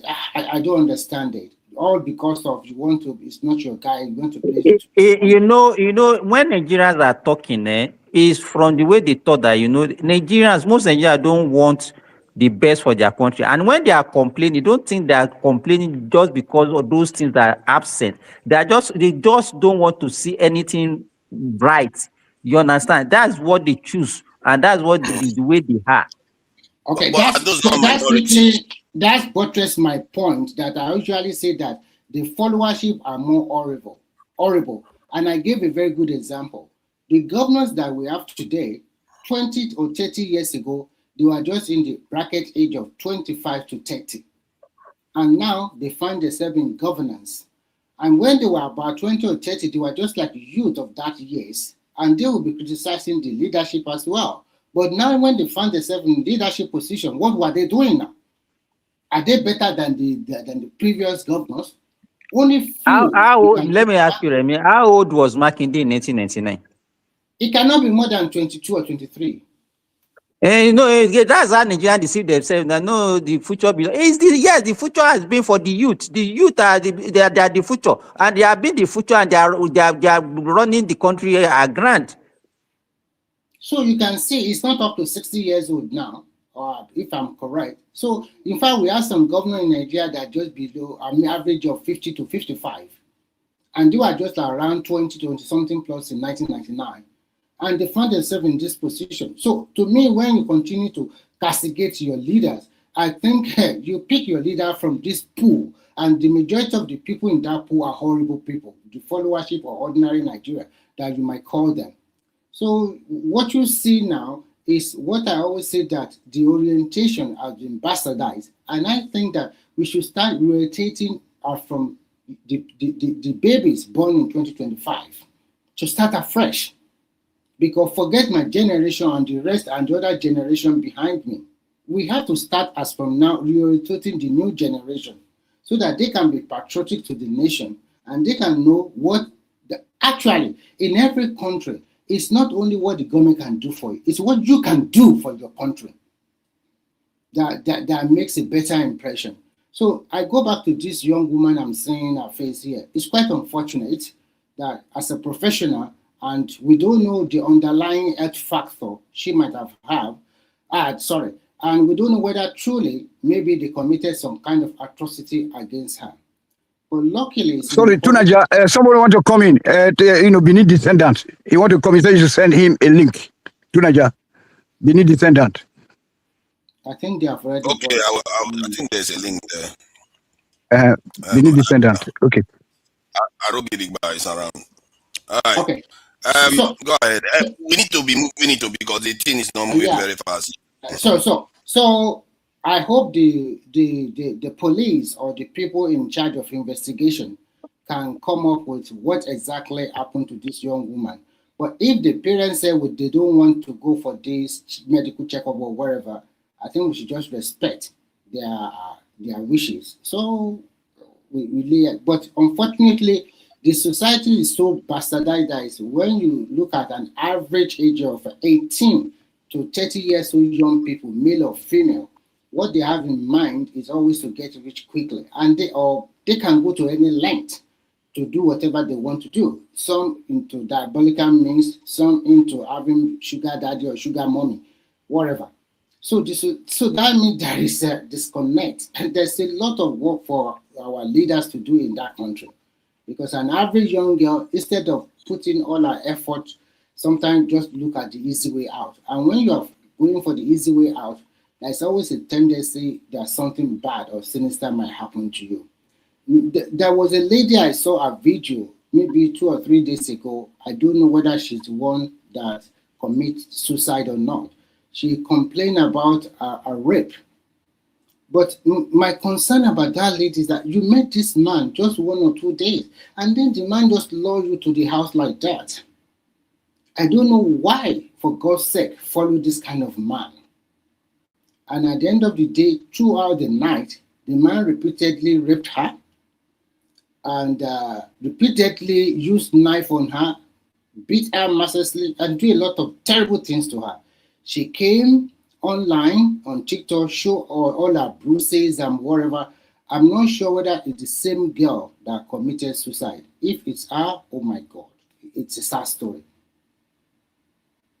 So, and then, well, I think I have to stop here because I don't want to continue to reiterate all these negative news. I'm tired of it, and I think a lot of Nigerians are very. Because of my battery, to Nigeria, can I also make contribution? Because maybe I'll soon my battery will flat. Okay, so I will stop here so that I give you opportunity to make your. Is that Akko? Is that Akko? It's me, Midwest. I think Akko was here first. He will have to. Yes, I think it's Akko. So that we make it short, so that other people can have opportunity to talk. Akko, are you there? Thank you. Akko, are you there? Akko 1, Akko 2, and Akko 3. Let's go to Midwest. Midwest, please go ahead with your submission. Why are you going to Midwest? What about me? You are a moderator now. You don't count. Midwest, now you be beneath the center there. Okay. Let him go. How? Midwest, make your submission. Don't do beneath something here. Just make your submission. You have been given the chance. I want to ask a question because I heard that those. Sorry, Midwest. To Niger, I think Osaloko came before Midwest. Or because let me ask this question. It's because of my battery. If not, I won't have been there because I see my battery. No, but we have to ask him to give you opportunity. Midwest, go ahead. I'm even signing out now. Midwest, go ahead. Okay, my question is: I heard that these guys, the guys that carry out this evil act in Oyo against our pupils and principals and teachers, that some of them they are dead already. Is it after the freedom of these guys that we lost those guys? Or yes, now. Yeah, in the so why all this secrecy around the whole something? Because when Makinde talk, there are a lot of foul plays that the man is suspecting. He's the governor of the state. It's very unfortunate the way our country is being structured, and the structure is consuming everything anyway. Except we have to really change things. Because if the government haven't rescued those people and they could not protect, they could not even parade those guys who committed this evil, I think a lot is really going on. We need to be honest. I'm suspecting something as well. What are these guys really doing? Because the issue in Nigeria is being politicized by the same politicians themselves. They can go to any length just to have power. Some people can be overzealous, message never give to them. They want to be holier than Pope. They can plan anything and try to execute it, just to remain relevant in their positions. So I think it is better, if we really want to save life in Nigeria, the government, they should try their best to open up over this insecurity. It's becoming very, very dangerous against that country. No matter the number of police they are recruiting, or the amount of people or guns they give to all citizens, as far as the leaders themselves are part and parcels of this evil, we're not going to defeat them at all. That's just my summation. They need to open up over that very kidnapping case. And globally, I am becoming so worried about the competition over natural resources in Africa continent. Because the more they destabilize a place, the more they can have access to the resources freely. Congo is a good example. And when I look at documentary these days, I can see European leaders agreeing that, look, it's like they are now in the mercies of China. Finished products, raw materials that they need for their factory and industry, they must go through China. And these resources are from Africa. So whatever they are planning, I don't think it is going to be good for the continent. Let our leaders do their best as much as possible. They are not going to take this universe out of this world. They are not going to take this country, everything out. One day they will go. Even those their children that they feed, that they have positioned very well, better than the other people's children today that they can mock. And that because they were not opportune to have those privilege or enjoy the privilege that their children are enjoying across the globe. A time is coming. They will not believe what that continent will become, particularly the black, the sub-Sahara, or whatever they call it. Because it's not good looking. Let's wake up and be serious as a country. All this deception is working, it's not working. I don't think anybody can build a skyscraper on top of a 40 foundation, because you just have to go and remove everything. You have to dig deep. What do you make, based on this, your vision that you are trying to paint, which is the right thing, what do you make of the things going on in South Africa that seems to be fracturing the continent? The thing, what is going on in South Africa, look at the international community. Don't you see how silent they are? We're talking about human rights here. No organization could be able to condemn that country. So in other words, me and you that is in Europe, we should be worried about our future. You saw what happened in Dublin the other day. It is already cooked. The hatred is there. Just like you see the citizens in South Africa. They have it against us here in Europe already. It's just for a little thing to trigger it. Okay, go and read the memo they submitted by United Kingdom. 5 years' time, there will be shortage of food, hunger, and the possibility of civil war. The government tried to hide it. Some journals are trying to release it. It's not only there. We all live here. Somebody is praising German economy. The whole German economy is down. Zero. It's like that giant industry that they once proud of is almost like something that is almost off. But they are still managing the space very well. But that does not mean bigger issue is not coming. So like the space, like to Nigeria, sometimes you do talk of defense. Yes, I agree. But we cannot defend when we just hate ourselves. And we hate ourselves for nothing, because the government is holding everybody hostage. Because of structural failure. Let's look at, I don't understand. For me, if I look at what is going on in the world today, I feel a little bit concerned for the black race generally, minus maybe the Americans. But we that is really from this Africa continent that are black, wherever we find ourselves, I think we should be worried, because our country has failed us and the leaders are not willing to do something differently. They just want to remain with the status quo and believing that they are achieving something, while enemies are surrounding everywhere. Look at Nigeria, what is going on. Our land is now ripe for all form of negativity. Mexico cartel, they have interest, and they are already there. I don't know whether we've been able to stop those ones. Those ones are far worse than Boko Haram. To be honestly speaking, only one Nigeria. We ourselves, we don't even. Just take my state as an example. You go to social media. I think it's okay. It's okay, Midwest. Let us move to the next person. Okay, thank you very much. No, Midwest, please get my number from Ogele or from Pamo. Tony. Tony, let us have orderliness here, please. Who is next? Is it Osaka? Is it Osaka Logun? From Osaloko Logun. Enigmatic. Yeah, I'll just be very pungent, right? And the fact is that on the prong topic, the two prong topics that actually drives the conversation tonight. Yes, I'll say Kulata, I greet you, Kulata, long time. That's not Kulata, I beg. You have to change your weed distributor, my brother. This is not Kulata. This is Kulata's younger brother. Anyways, so okay. Yeah, it's an established fact that we do have a bunch of very venial and very banal, viciously and viscerally hateful set of people in Nigeria. And typically, I am very cautious and very circumspect when I describe them as non-Nigerians. But people want to take issues whenever you call them that way. You want to call them apostate individuals. They are the ones when you go to anywhere globally, go and look at their rhetorics, how they speak, and describe their country.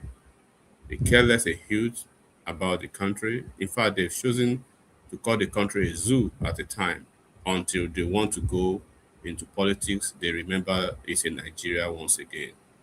And subsequently, we've actually come to the realization that they do not believe in the Nigeria progress and the Nigeria project and the Nigeria agenda. Their agenda is a secessionist agenda, IPOP, and we know that. So they wouldn't see anything good or anything progressive about the country. So they care less about anything that goes good for the country. Just they are like the purveyors of bad news, looking for, setting their radars everywhere to just sniff for the, every scintilla of every bad news. That's what actually gives them life. And they have a leader. They have a coordinated, multi-layered, multi-pronged approach to this hatred against other Nigerians. So it's even vexatious, right? And it's quite very heinous to describe them as Nigerians. I wouldn't. Hold on. Let me ask you, Nigerians. Don't you think that it may be because? Can I ask you? Don't you think that it may be because some of the things that has happened within the country in terms of the war, and then an element of marginalization that is going on in politics that has resulted in this fracture? Because if this was done to, let's say, the Southwest, and there's a war that resulted in 3 million loss of life, you can imagine this Oyo kidnapping, what it traumatized a lot of Southwesterners, and then the Abiola incident too. Then you top that one up with something else. So, and no Southwesterner has ruled the country since 1960 something. So you can see why they are like that. You maybe if they produce a president. Let me ask you to Niger before Edmasi responds. So how is this hatred going to help their cause? So let me just answer. Their cause is that Nigeria is being a hold on. Them. Let me just they see it as Nigeria is evil to them.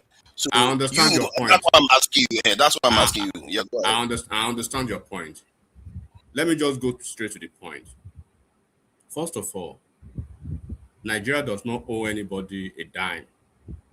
No region of the country has the benevolence of monopolizing expectations from Nigeria. Don't forget that some of us were not alive when all this silliness happened. And maybe some of you that are alive, you can tell the story better than some of us. But the question is, why must you continue to live in perpetual victimhood? Why must you continue to live guilt-tripping yourself?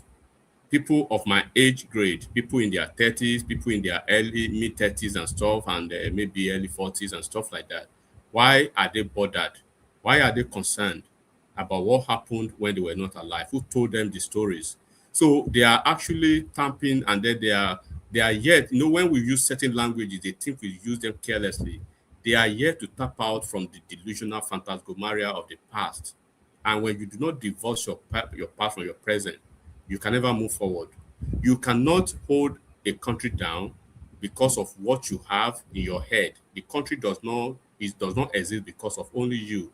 If you are talking about political marginalization, have they not had governors?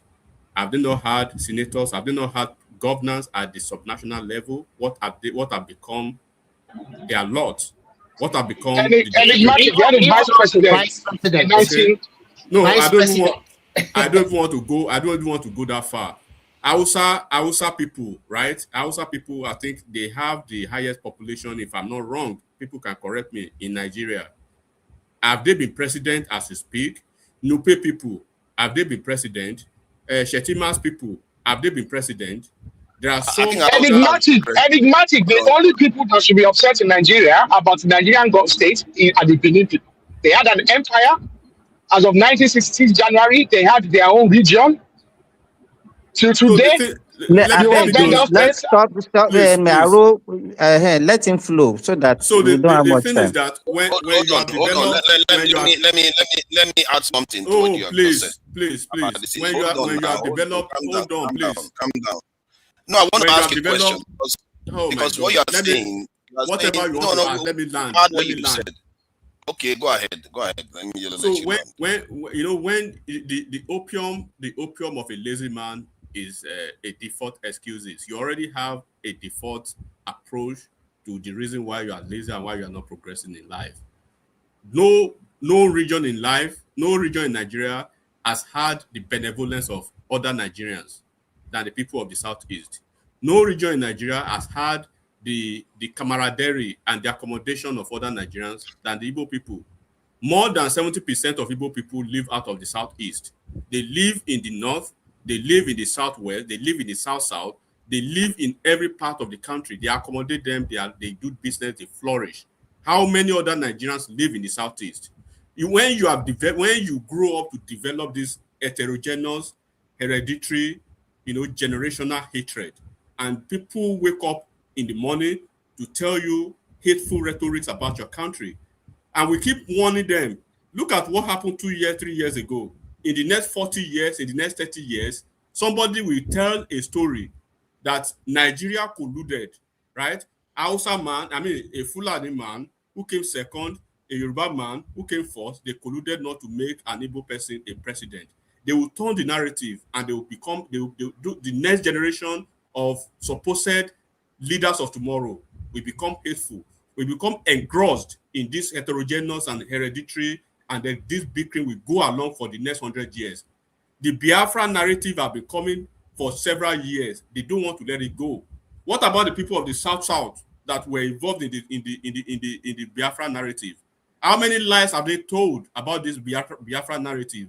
If they could tell blatant lies about what happened right in front of our eyes about the general election 2 years ago, their political poster boy, still as we speak, being an election denier, not accepting the fact that he lost an election, right? They will take it to the next century, and then they will want to make Nigeria a victim instead of themselves being a victim. Once again, what is the issue of marginalization? Look at what they are doing to themselves now. They are the ones destroying themselves. Then they will victimize Nigerians as being the people victimizing them. They are the culpable people. Look at the way they are victimizing anybody. Just look at the trend now. Anybody but Peter Obi in the Southeast, right? They are victimizing that person. You are not good enough. Soludo is not good enough. Peter Mba is not good enough. Dave Umar is not good enough. Uzodinma is not good enough. Everybody is not good enough except only one person. But by the time 2027 comes again, the circle for another election, and inevitably, woefully, he loses the election, then they will blame Nigeria again for marginalizing them. While nobody stopped you from being on the ballot. Nobody prevented you from being on the ballot. But you played against yourself. All of a sudden, Dave Umar started attacking Obi. all of a sudden, coincidentally, a lot of things started flying all over the place against Dave Umahi. Is it a Nupe person that is working against Dave Umahi now? If they kick Dave Umahi out of government, okay, you are fired as the Minister of Works, and then they replace Dave Umahi with an Edo man, or they replace Dave Umahi with a Northerner, that position is taken off the Southeast again. Who would they blame? Nigeria does not exist for a region. You have to work to be a coexistence of that existence. So this I think hold on. I think you've gone on for quite a range. See, you made a statement that I found quite certain, because that is at the core of your argument. That you made it at the That's what I said. That's what I said. You don't even know what I'm going to say about it, because you said something about monopolization of expectations, because that is at the core of what you are trying to dismiss some other people's demands, because you are mishmashing it with other people's expectations that doesn't rise up to theirs. In reality, some people can say, okay, maybe they are a little bit, exaggerated, because after all, the Southeast has one of the highest AGI in the country, and if you take away Lagos, they have one of the highest. They have one of the highest, apart from Lagos. It's a fact. The data is out there. Go and check it. They don't, and I'm telling you, if you take Lagos out, they have one of the highest in the country. And I say they don't. They don't. Yeah, you've never been to. You've never been to Ibadan. Okay, because you have never been to Abeokuta. You've never been to Abeokuta. You've never been to the state for it to say so. Have you been to Kano State? Have you been to? You've never been to Ondo. You've never been to Ondo. You're saying leave the Southwest. Have you been to Akure? Leave the Southwest. You think the Southwest is just made of bushes outside of Lagos? Hold on. You've never been to Akure. You've never been to Lesha. You're saying nonsense. There was a time in Nigeria that the best performing state when it comes to AGI was Borno State, under Shetima. Under Shetima, a man from the north. So look, when we are hold on. Let's be factual here. Let me read the AGI that we have. Who is the moderator here? Who is the moderator? I am the moderator. See, let me speak. When I land, this is the moderator is monopolizing the space as he usually does. I'm trying to share facts. I care less about what you are doing. Let me speak. Hold on. You have been speaking, and I will leave. Allow me to moderate. Can you allow me to moderate? We are not going to be I don't want to have back and forth. Can you hold on? We are not going to be using slogans here. We are not just going to just malign it. Hey, to Niger. I think. Wait. Let me come in here. Just hold on. Just hold on. To Niger, you cannot decide how people speak. Please, let everybody have. No, you just want to be structured the way we talk. Let him just give him time. Hold on. Give me 3 minutes. After 3 minutes, I've already given him time to talk. Give him time to talk and let him go. Give me 2 minutes. Give me 3 minutes. I've already given him time to talk generously, and he doesn't want me to share any facts. And I'm just because I don't want to hear your voice. You are a moderator. I want to speak as a panelist. Hold on. You see. Hold on, I have to share as facts. A panelist. People are watching. Can you allow it? Can you see? You want the country that functions. You don't respect authority. You want the country that functions. You don't respect authority. A moderator's job is to ensure information that the viewers are listening to is actually verified. And I care less about your feelings. You are the one raising the information you are sharing now. He wasn't talking about that information. You are the one bringing this information. I care less about what you think. You can share the information after. Don't make this thing rowdy. Simba, don't do this. Don't get involved. You're a moderator. You shouldn't write it down somewhere and come back to 3 minutes later. Write it down somewhere and come back to it. Hold on. Don't tell me what to do. No, write it down somewhere and come back to it 3 minutes later. See, come on. You are being unruly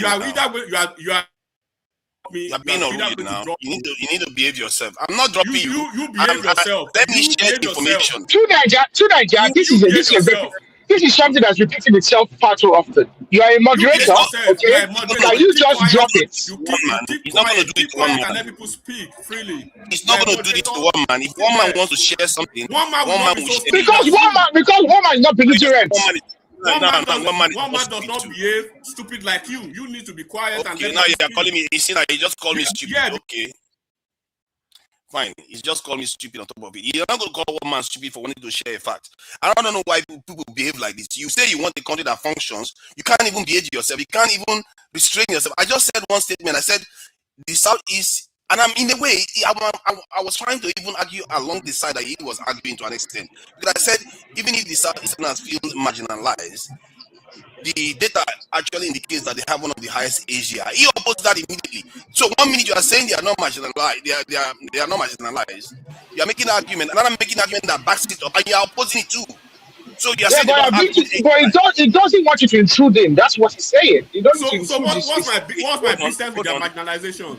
I did in Nigeria. He insulted me a moment. And I don't want to toe the path of your own conversation. You are supposed to be can you apologize for the insult? Fuck you and your apologies. I care less about your feelings. You see what I mean? That's what I mean. You are not moderating. You are insulting. The last time I tried to interject. The last time you come over here, you insulted all of us and you made away with it. So why are you upset about it? I didn't curse anybody. I didn't curse anybody. Oh, really? You do not abuse people. You abuse the whole day. You came over here and literally told us they said, come on, to Nigeria. Don't try to be obtuse. Come on. You interpreted what I said as an insult. I don't call you. No. Don't say you interpreted. Okay, there was a day you came over here and you insulted Baba. You tried to slide to Nigeria. I know you. I figured you out. Okay, don't try that with me. Tell me what the insult was. To Nigeria, you cannot. He is talking. If you are not comfortable with what he was, just give him time to say whatever I want to say and let him go. When people say things, I like it to be true. If you said I insulted Baba, then tell me what the insult is, so that I can hear it. So that everybody can hear it. To Nigeria, come on, don't forget. Remember that day? He started with to Nigeria, please. I will bring him in now. Give him time to talk and let him go, please. Are you going to demand that he apologizes? Because he no. You have never apologized since you abuse everybody on this platform. That apology is not necessary. It's not necessary. Keep saying I abuse people, but you never say what abuse I abused you. We were here. We were here that day. Wait. I was there. Wait, to Nigeria. Wait. You were even crying that day. Everybody, you abused, not even one person. You abused a race. And then he doubled down on it again. And then he doubled down on it. And so you went everywhere. You went on other platforms. You are crying everywhere. Whining and winning then everywhere. He went on Dr. Damages and they flogged him on Dr. Damages. I heard it now. Simba, and now he's coming back. You are doing it again now. You are saying because you are unrepentant. You are unrepentant bandits. So that's what I'm saying to you. See what now he's calling me bandit. See the thing. You people are the ones doing the insults. I'm just being funny with you, Johan. Are you a bandit? I'm not worrying. See what you just said now. But you abuse freely. You abuse freely. So there's no reason for you to cry about it. Okay. My own insults. You know when people complain about government, look at you now. Just you cannot even tolerate ordinary speech. Somebody is talking, you can't tolerate. And you be complaining about government. Don't you understand? He's the one that is not tolerating mine. I tolerated his own. He's not. You are a moderator. You can let him. Just give him time. If you don't want to hear what he says, okay, you have 2 minutes more. Just say what you want to say and let him leave. Okay, I will share this facts and he can carry on, which is what I wanted to do in the first place. Now, the AGI of the country, Nigeria, the highest one is Lagos of 0.21 of AGI in Nigeria. The second is Anambra State of 0.76. Lagos 0.721, Anambra 0.706, Imo 0.693, Federal Capital Territory 0.678, Cross River 0.675, Abia again. So you see a lot of southeastern states show up. So if someone like the previous speaker, Osa Loco, wants to make an argument, this is the kind of argument he's going to say that maybe their feeling of alienation is not necessarily justified. Well, so did you study mathematics? Did you study mathematics in school? Oh goodness. Okay. One thing. What I think. What? Let me rebuff that. I think Akko is over here as well. Aro, please, can you guys just let me make my submission? Oh yeah, let him. You have shared what you want to share. So give him time now. Let him talk. You have shared what you want to share. We heard you. The Igbos are the best in the. They are the best. Just hold on. They are the best in the whole world. He has never defended any other region, but whenever he doesn't. Don't mind him. So you share what you want to share. Let him have the time to talk now. Any region, come on. So Simba, I don't know who is the moderator. I don't know who is the co-moderator. But one man, if you are listening tonight, this is the reason why some of us want to come to your platform. When we see a finicky, fickle-minded titty baby handling the microphone, who wouldn't understand the duty of a moderator and the duty of a panelist? You want to inject himself into every conversation. People don't do this. This is the reason why next time, please be very careful who you hand the moderating job to, because moderating job is like a prime minister job to some people here. I'm speaking as a panelist. Give me my minute. When I'm done, I'm not speaking to you. I'm speaking to people listening at home. You are not the subject of my conversation. And the subject of the conversation is that an entire nation, right, cannot continue to tend to the narcissistic nature of some people who believe the nation should, with their inappropriate sense of entitlement, that the nation should cower or probably be on the knees for them every damn time. I just mentioned population, ethnic tribe that has never been anything close to Aso Rock in Nigeria. But there's nothing you do that satisfies them. And I just mentioned that 70% of them live in every other part of Nigeria. If they do not, if Nigeria do not love you, they are supposed to chase your ass back to where you come from. They are in Lagos, they are in Benin, they are in Kano, they are in Borno. Go to every part of the country. They are there. How many other parts of the country do you see there? And they are causing a nuisance in all of those places as well. I think you should make it. They continue to create willful nuisance approach every time. So the thing is that when the young and the old and the elderly of a region continues to cry this cry for 50 years, 60 years, you are playing the victim card. You are playing the guilt trip card.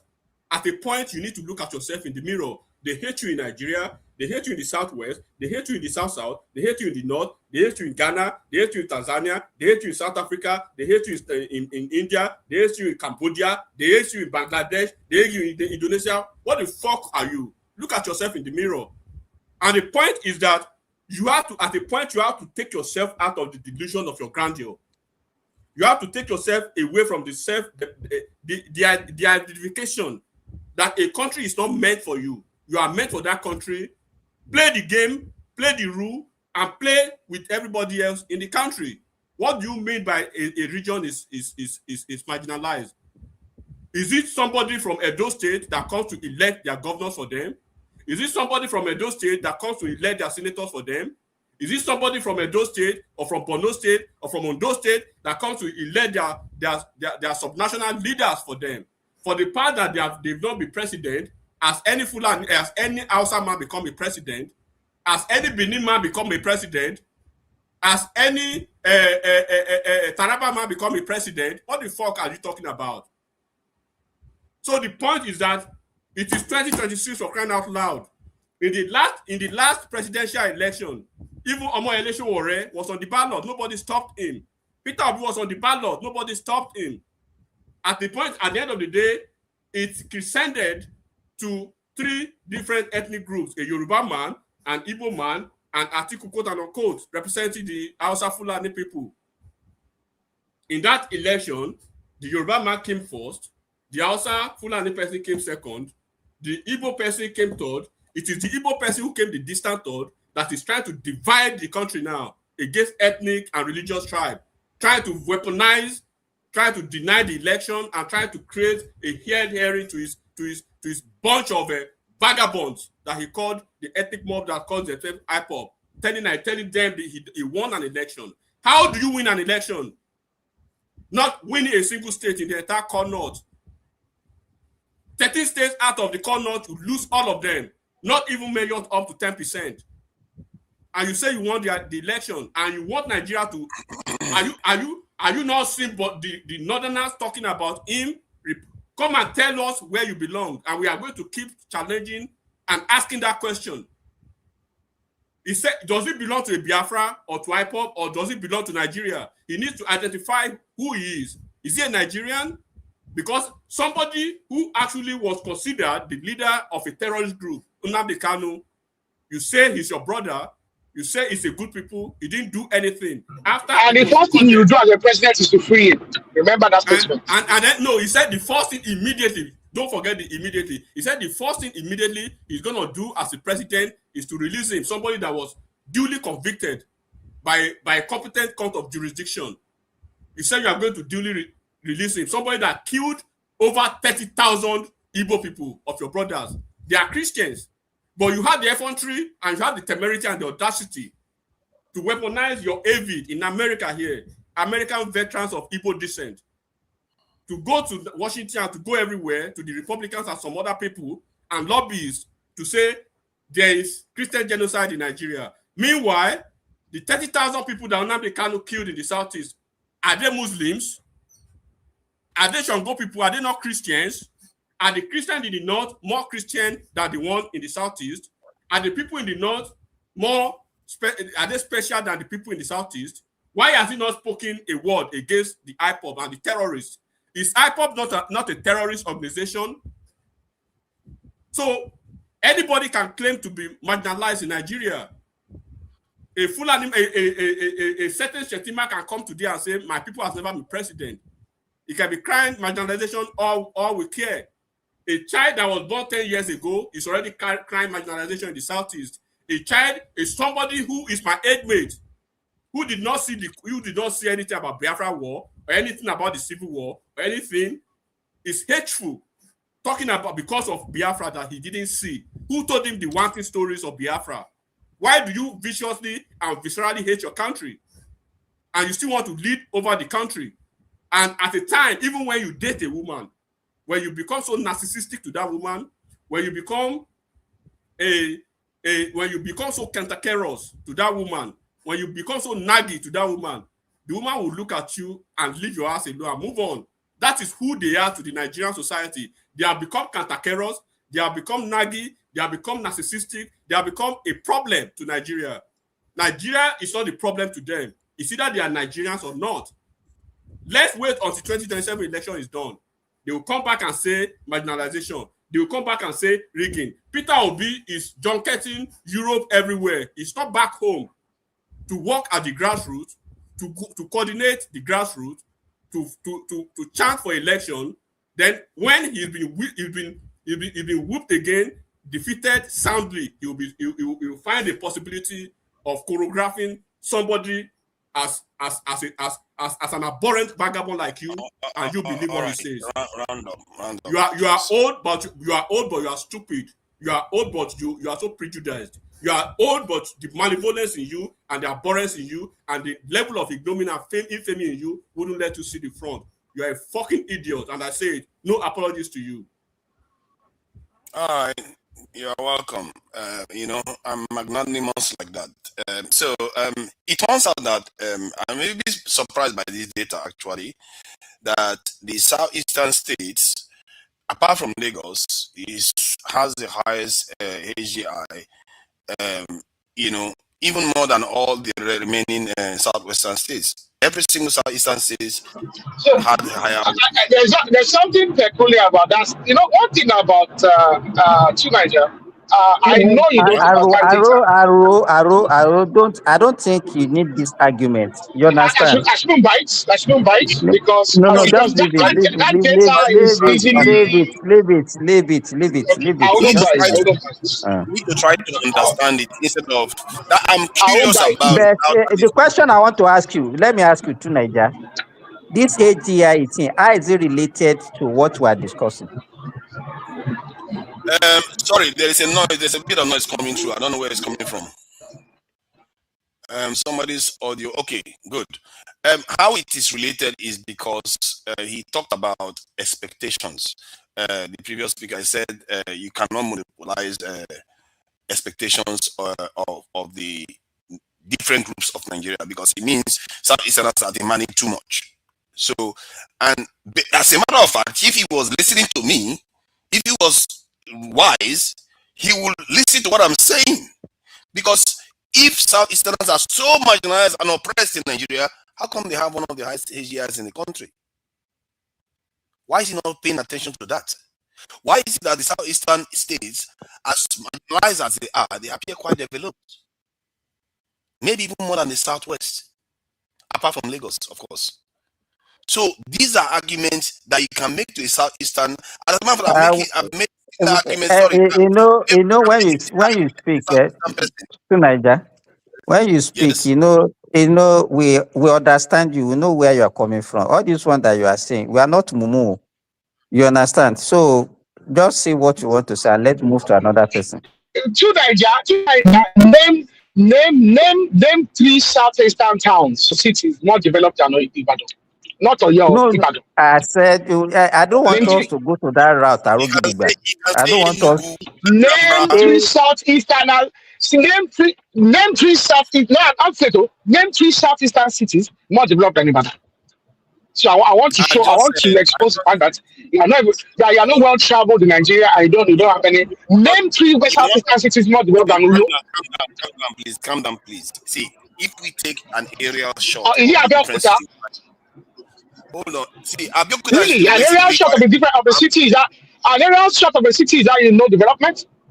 Really? Are you an adult? Are you making this statement? You're making this statement on a public forum? I'm saying these things because even I am surprised. I know why I know why I say you should not engage. This is not the first time we'll be seeing this kind of thing. Now, so I know that's why I said you should not just go that route with him. Okay, I think we are changing the topic of discussion. I think wait,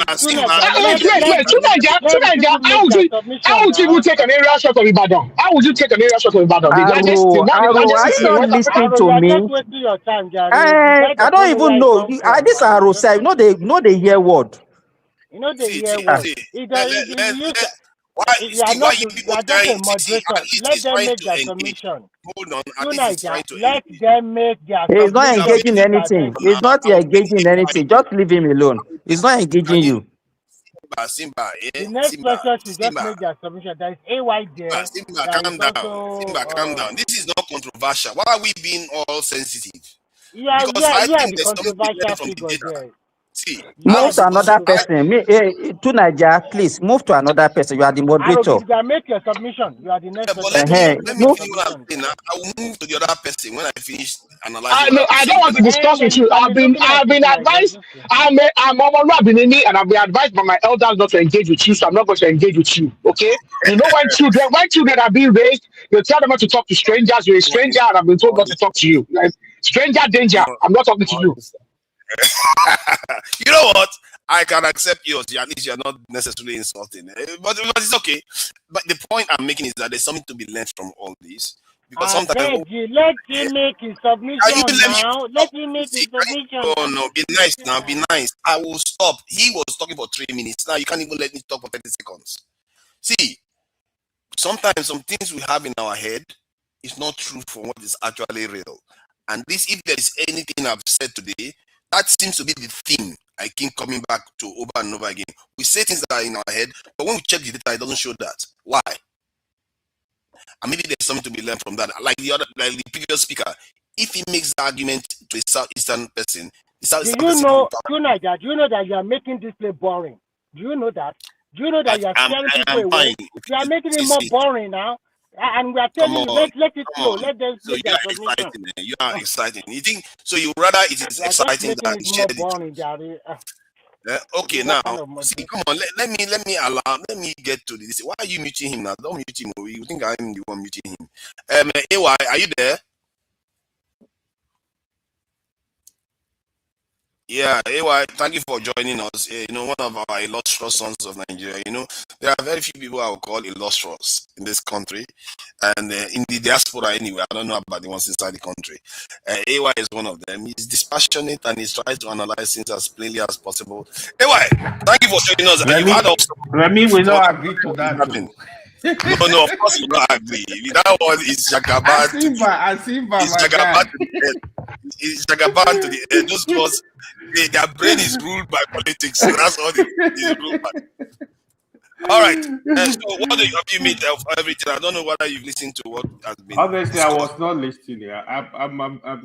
I'm working in the Give him the background. topics now. Give him the list the topics for him. So they say. The topics include the women, the children that were released from captivity. The one man played the video of a southeastern person. I think that person is supposed to be tied to IPOP somehow, saying that some of the children that were released were traumatized, and whether it's even that they should have acted timely to release them. That traumatized, that maybe it is better that the children should have died in custody. So one man's submission on that was that some southeastern, extremists would rather see those oil victims die. So that is one. And one of the released, the head mistress or the senior lady that was released from captivity was asked if she was sexually harassed, and she said no, that she wasn't. And some people are saying she's not telling the truth, that she was probably sexually harassed, or the girls were probably sexually harassed, but she's not telling the truth. So that is one other one. There is the Omahi issue where a young lady died. He said, yes, to have died in his property, and in shady circumstances, that the evidence was not necessarily collected, and there are counterclaims that he said they are from a higher institution, but Sahara reporters, investigative reporters are saying no, these ladies came from Kaduna or Kanu straight to his property. So that's something that, and now they are talking about trying to bury her without autopsy at all.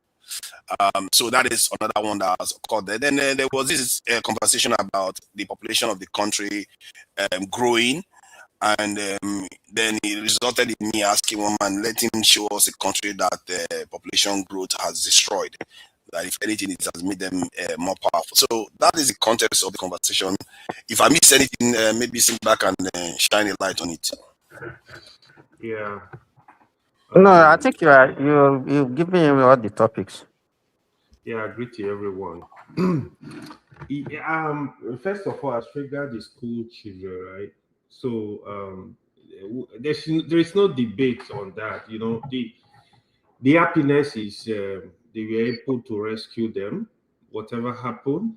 But it's sad the politics going on in around that, as is between the federal government and the Oyo State government, basically. These politics, I think they need to stop it and prioritize the safety of our citizens, right? It's a good thing again, the release. I think anyone that is against that, probably you feel, oh, I wish they fight them. That's a big disappointment. So I think we need to celebrate, and it's an opportunity to see put pressure on the government to make sure they protect. But AY, is it due to lack of knowledge, or can we say it's wickedness for somebody to say because those children are traumatized, and so instead of now that they can become terrorists later, so they should buy them instead? Is it because of lack of knowledge or wickedness that we can? Sincerely, the disappointment with Nigerians most time is we kind of play politics with everything. Things we should not. If you're looking at the country, this is human being we're talking about, right? So I will say this, irrespective of who's in power, even if you like the person, you don't like him, doesn't even matter. So this is about your country. This is about your people. So I can dislike the president of Nigeria, and I'm not going to let that affect my decision on this kind of issues. I think that's where Nigeria have the issue. Like, they look at everything from the less of tribe, less of I don't like you politics, less of religion. It's so sad, It's so sad. But sorry, Aro. If we are playing politics, but to me that is too extreme. Yeah, you understand what I'm saying? It's too extreme for somebody to say that they should have wasted their life. And I don't know. Can I put it to you that you are sitting on the fence? It's just wickedness of the highest level for anybody. You are sitting on the fence on this matter. And you just denounce it to the strongest language. Because by that person's rationale, all those malnourished kids in the Southeast in 1966 and between 1966 and 1969, the federal government should have fight them as well, so that they don't become a bane on the country later. Since according to him, they've been the victim of war, that they are traumatized during the war, so they should like fight all of them. They should have fight all those young kids that are malnourished now, that I've seen their pictures in Kashok on UNICEF. They should fight all of them. Yeah. Let's denounce that statement that person made in the strongest of language. Who made that statement? I didn't even know anything about that one. I don't know the person. No. Sincerely, commentator or a high-level politician, I don't know. All these are social media or something. Maybe social media. That's where you will see this kind of statement. So again, I think we should not play politics with this kind of things, right? To be honest, we should look at it at least. The first thing is the safety of the people. Is the safety, at least we are able to get back to the society, And on the case of Dave Umahi, it's actually a sad one. I'll be following up that case. I think the lady that said she was a physiotherapist, if I'm not mistaken. I think now we are, okay. Now it appears the other time there was a lady that was seriously accusing Dave Umahi. She was suing her, and she claimed that he was trying to sleep with her, stuff like that. She's a married woman. You see, now it seems we are just a lawless country, right? When things like this happen, let's have proper investigation. You see that even the police, they are kind of compromised, because now they will look at him. Oh, he's a minister. They look for a way to cover him up. He's supporting the government. He's working for the government. This kind of stuff, if they happen in the same country, Dave Umahi should resign and it should be investigated. But has it been? Wait now. Something happened in his facility. Was it there at that time when the thing happened? That is part of the investigation. So, so why are you not saying he should resign because of that? Hold on. It needs to be investigated. Was he present? What were they doing there? So it's only a Sahara reporter that are throwing more light on this issue. They said they have some videos. What happened? So, I mean, he needs to be questioned. We are not lawless people. Dave Umahi should be questioned seriously. If he's found guilty, I mean, he should face the law. Is it in his village or in Abuja? I think it's in Ebonyi State. Okay. I think it's we don't really know, but listen, AY, one of the issues I find a little bit unsettling about this is the nature, the kind of lady that went to Umahi. Let me see if I can share the image again. And pretty lady, young lady, into a politician that has a lot of money, and that is on the premium side where you are looking at higher income. But where did she find go there? Where did she find go there? Why now? Why are we like this now? Let's calm down. Why do you say where did she find go there? But it's cheap now. That's what took her there. So no, sorry, I muted you. So but the point is that there's a lot of young women in Nigeria now that is almost assumed that when you are going to higher institutions and college and everything, they tend to do a kind of moonlighting or side gig with richer men. Or very common. Yes. Baba, just call it greed. Call it greed. Don't try and sweeten it up. It's greed, okay? Because you are saying that I could have been a criminal as well if I had greed because I like money. Okay, so to Nigeria, now this time Europe we did, we should be having to go. Okay, we all have friends that are running wire. Okay, if I was greedy, I would have done the same. Okay, it's greed. Don't let us call it what it is. I want to. Okay, the question I want to ask is that because a lot of Nigerian relationships are based on this type of stuff, I just want to ask because I don't necessarily know. Do they end up being relatively successful? Because the age gaps can be quite large. They are not successful, are they? Or does anyone have evidence that they are? They are sincerely majority of the girls we on this front, they are not successful. The truth is, again, there is hunger of poverty, there is hunger of greed. Because even in university, I know some girls that their parents were actually doing well, but they were involved in wrongs. Because those ones, the level of greed is high that they just want to waste money. They will need more money. They just want to waste more money. Then there is hunger of poverty where this girl, probably their parents can only provide basic needs. Baba, Tinubu has done free tertiary education. But let me ask you, AY.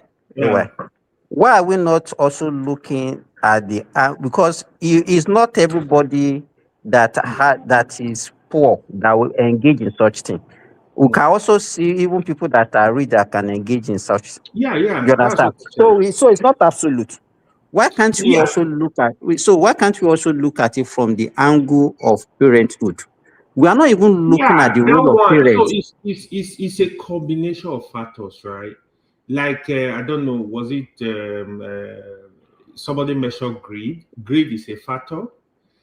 There are some that is real poverty that is causing it. So I will tell you this: the issue of parenting is an issue, Simba. You see, there are situations where even some parents they will allow this girl to take care of them.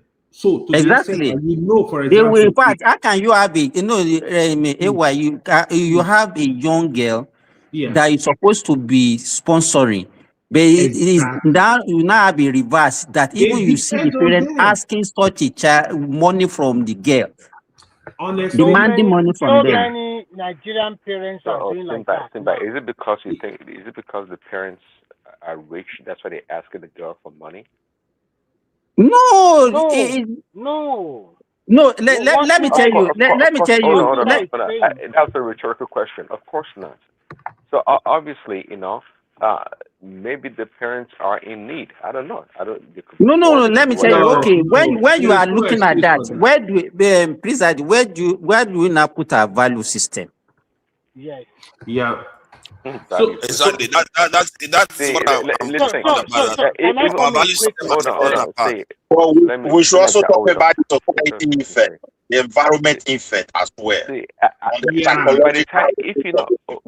If you're not, especially in today's age, today's world, if you're not homeschooling your children or your child, okay, if you send your child to a public, even a private school, all the way to whatever university, your influence, parental influence on children nowadays in today's world is quite minimal, especially with the bombardment we have out there when it comes to the outside influence. it's always been there, but right now it's turbocharged to the highest level. So parenting, I don't know. I'm not going to be quick to blame the parents. Even by the way, even as much as young people you cannot blame a parent. No, wait now. You can't blame a parent that is demanding. Wait now. You have a child that is supposed to be in school, that is supposed to be sponsoring, and you are demanding money and say you cannot blame the parents. You can blame parents very well. So many parents are doing like that now. You have somebody. If you want to talk like Tunaja and talk on a moral and a pious ground, of course you're right. Of course, the child, the parents are not supposed to be demanding money from the daughter or the child, and make sure the mother or the parents provide for that child. Yeah, that's the way it should go. But in a society whereby there's so much pressure coming from anywhere, I don't know the family background. Which pressure will no, please, Daddy. I can't take that one from you. It's my turn. No. You guys should just stop. Okay, so I take over. It too much. So the thing is, there is a goal of greed, like I said, where these guys, not that they are hungry, but they just get involved in this to have extra money to spend. Peer pressure is also there. There is angle of poverty, where these women, they don't have people to take care of them, so they take this short route, and parental influence. We have to consider that. So I remember growing up, like, for example, I cannot buy a shirt without explaining to my mother how I got that money. You are going to be in trouble. You can't even buy ice cream without explaining how you got the money, except you want to hide. So nowadays, there is real more society moral decadence, where even, for example, the Yahoo boy, I see situation now, your son is not working. He will go and buy you a car. You are going to accept it as parent, as a father. Even these women, I've seen situations where the family will push these young girls. They will start taking care of them. They know very well she does not have a business. She's not working. She's not any salary. Where do they think they make the money? They are not even interested. They don't want to know. So it's a lot of factors. It's a lot of factors. But however, most women, what is driving the parents? Sorry, what is driving the parents, you think, to do that? What is what? What is driving the parents to do what they're doing? Laziness is a big factor. Lack of morality. Because I will tell you this. Number one is poverty. Excessive poverty. Poverty can be blamed for everything in this world, but I don't use poverty because if we keep using poverty, we'll never.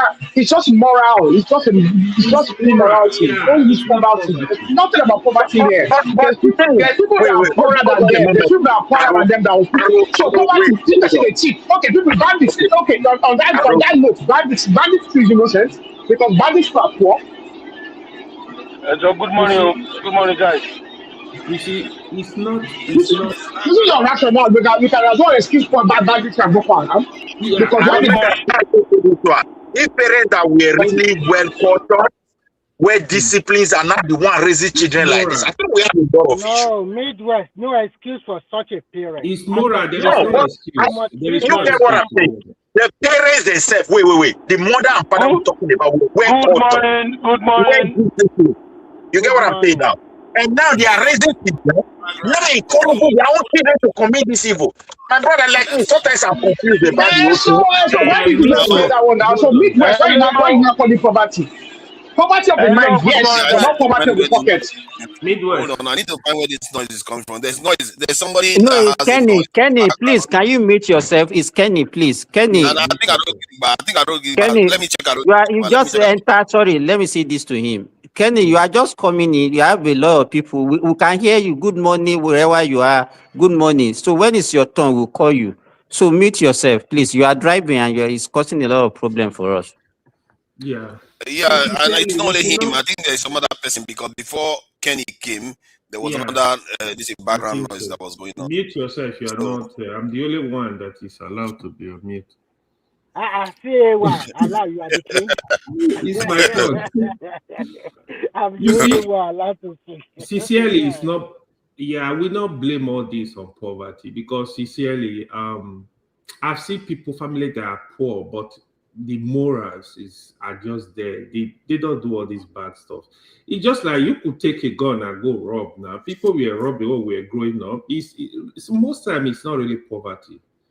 You know, it's just like a lady that have gone through all this now, get married, have kids. They will not also see problem with that kind of lifestyle, except it's somebody that really reflects, that will know that, oh, this is a bad line. I passed through this system. Okay, so what you are saying right now, we have intergenerational decadence in morality now. Of course, it is now. It is. You don't know, it is. So okay. AY, there's another angle I wanted to highlight here. Okay, let's say these girls are not based on runs. I also think that within the Nigerian state itself, like even normal people that are not involved in any of these things, you will see an older man that just because the older man is slightly well off, not even like spectacular like Umar here, just ordinary person, maybe even you or any of the local draggers here. So they will go and you will see a lady 20-something years, 30-something years going after a 50-something years old man. It's also greed. It's greed from that girl. It's the same greed we are talking about. Because if it's not greedy, she will not go and meet an 70-something-year-old man for money. So it's all about greed. Because it's 50-something years now we are talking about. So like, hold on. What I'm thinking is that is that not normal for women to do though? Is that not normal? Or is this one abnormal? No. To Nigeria, I agree with you. It's not unique to Nigeria, okay? And it's not. It's just a general thing. But I think it's become a cultural thing in Nigeria. I think that's where the problem is. There's not a culture of young girls that want to cheat their way to success and cheat their way and cut corners. Because they all want to buy, they want to drive Benz, they want to wear wig, they want to fly to Dubai, and then they put it on social media and they want to curate a lifestyle, and that then generates younger people coming behind that don't want to aspire to that standard. So essentially, the token lifestyle. It's not what we are talking about. People having the number of children they can cater for. That to Nigeria was not turning to each population is an advantage to the country. It's not the quality. It's not the quality. It's not the quality. It's not the quality. It's not the quality of people that you have that will determine your development. When you have a bunch of people that are not well trained, people that will have children, they can't take care of their children, and you expect that population is the one that will grow a country. Let me give when we didn't have children, if you look at southern Nigeria, in the southern part of Nigeria, people are no longer having plenty children. No, from Yoruba land, they are still having.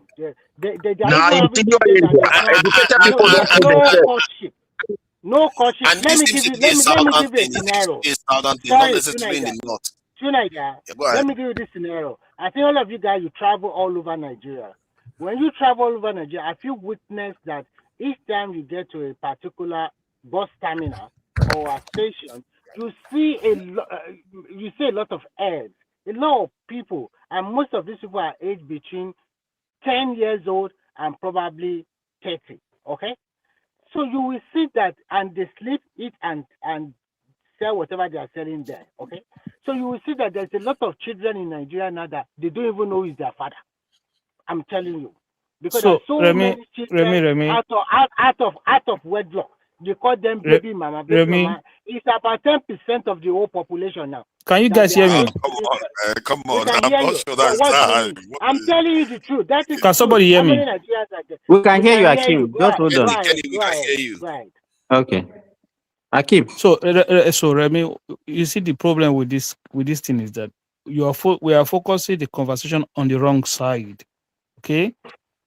You see what everywhere you go, majority, even in the Western world, they are girls who does this. Maybe they go online. They are street grunts. They are online. That's why you have only fans and stuff like that. People do this thing. But the conversation should be as, why was the minister of government involved in this kind of situation? What was the girl doing there? What was he doing with the girl? The focus should be on the man, not the woman. That services is provided for everybody. Before you so go on, the question is, what was she doing at Umai's house? Why was Umai paying a woman? Look, we cannot be emotional. The man is a good minister, but we cannot be emotional about certain things. He's an employee of government, and we must hold them accountable. That's where the conversation should go. A quick question for you. If this particular person we are talking about, this young woman, if he was a man, what would you have said? And he also buy in Umai house. And if it was a man and he buy in Umai house, of course it's the same conversation. No, it won't be the same conversation again. No, it's the same. Remy, you're dumb. It's never be the same conversation. Everybody can chime in. It can never be the same sorry for me. Sorry, I used that word. Yeah, but look, he's a minister of government. He's employed by the taxpayers. So it's not entitled because he's a minister. He cannot. No, it's not. It's not entitled to behave like that. Do you know the new thing? Do you know the new thing in Nigeria now that most Nigerian households in Nigeria of today? Let me listen to me. The man is employed by taxpayers. He's using you and I, our money. Our money is what they used to pay him. And I will keep quiet. And I know everybody of you know about it. When they are ill in Nigeria or sick in Nigeria today, majority of people always call nurses to come and look after them. The nurse can be a qualified nurse. She might not be a qualified nurse. So most Nigerians are making use of nurses nowadays. It is not that we now come to their home, diagnose and give them some medicine, give them some drip or something like that. This is the thing that is going on in Nigeria today. Most Nigerians sometimes they don't even go to the but Remy, you're just trying to sugarcoat it. All we heard was that she was fully naked, unclothed. She was naked. She had no clothes on. They say they found her in his house unclothed. Did you see the video? This is what I heard. I've never seen anything. So you see. So I'm saying, listen to me. I'm saying if the conversation, if that story is true, right? That was the situation they found the woman in his house. Hold on, let me finish. I'm saying if the conversation, if that story is true, but you right? guys should remember that it's AY that is on the that is. I know. So what I'm saying is that what I'm saying, should be brief. We understand what you are saying, Hakeem.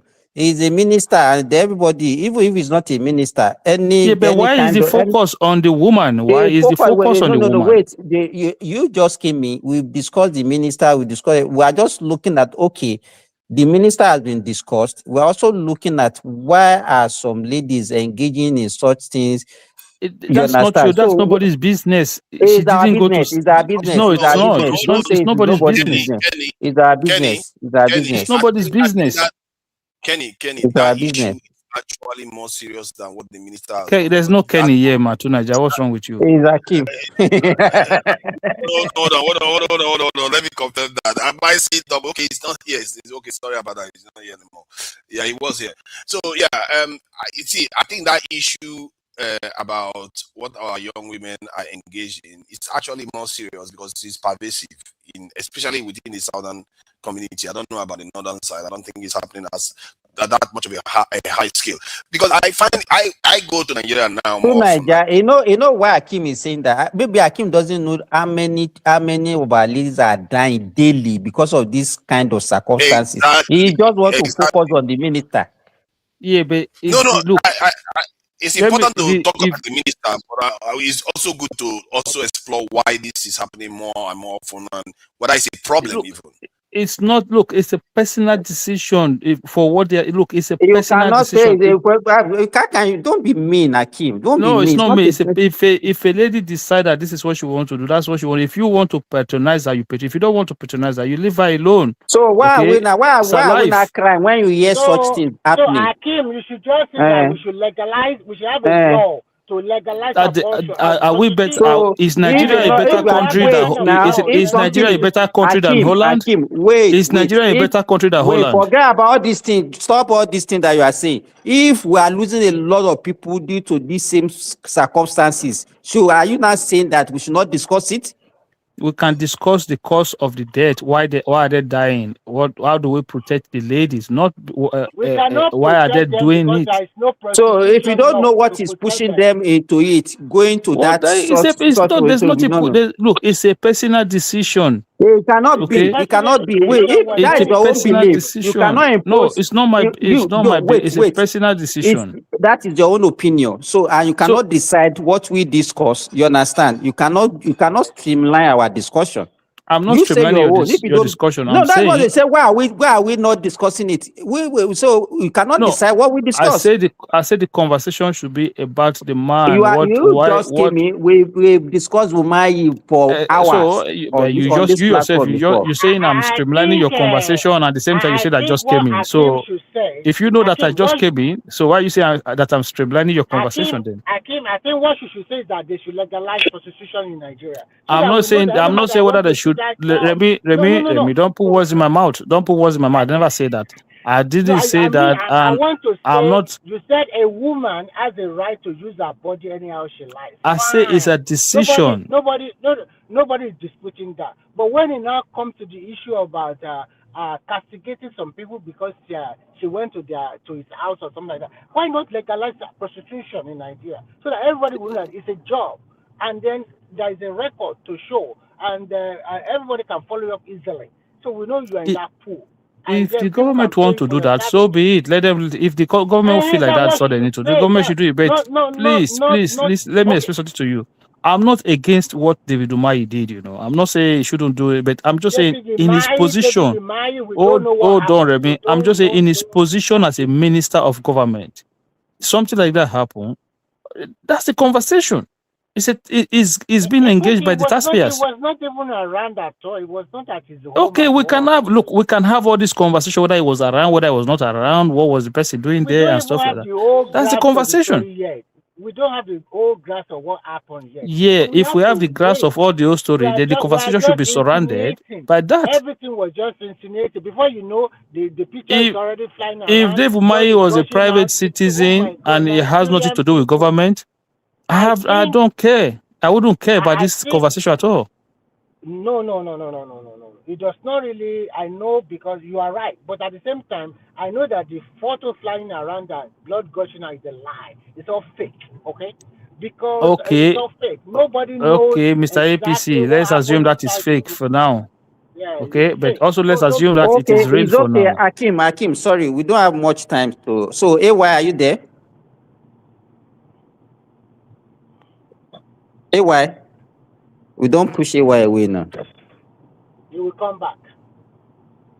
So who is the next to talk? It's supposed to be Arogidiba. Has he make a submission? No, Aro has not talked. Aro, are you there? Aro is not there. Okay, so if he's not there, okay, we can get back to basics now in terms of. Then let Hakim make his own submission now. Is he not the next person? Well, yeah, but I wanted to ask you guys though. I don't know. Maybe you guys are married, so it's a little bit different for you. Many of you are in the West. Generally the age gap is very different in the West. But when you go to Nigeria, you see younger ladies being interested in older men. And I think AY said the marriage is not the same case that we all have. That when these older men go with these younger ladies, the marriages don't work out. That's my question. Were they interested in you as an old man when you went to Nigeria recently? Did any young girl? Actually, see. Oh my God! They make you an old man. Yeah, I know. He had to keep that one there. He has to keep that one. He has to say that one that I'm an old man. Because this question you're asking, I know where you're coming from. Maybe I'm asking now.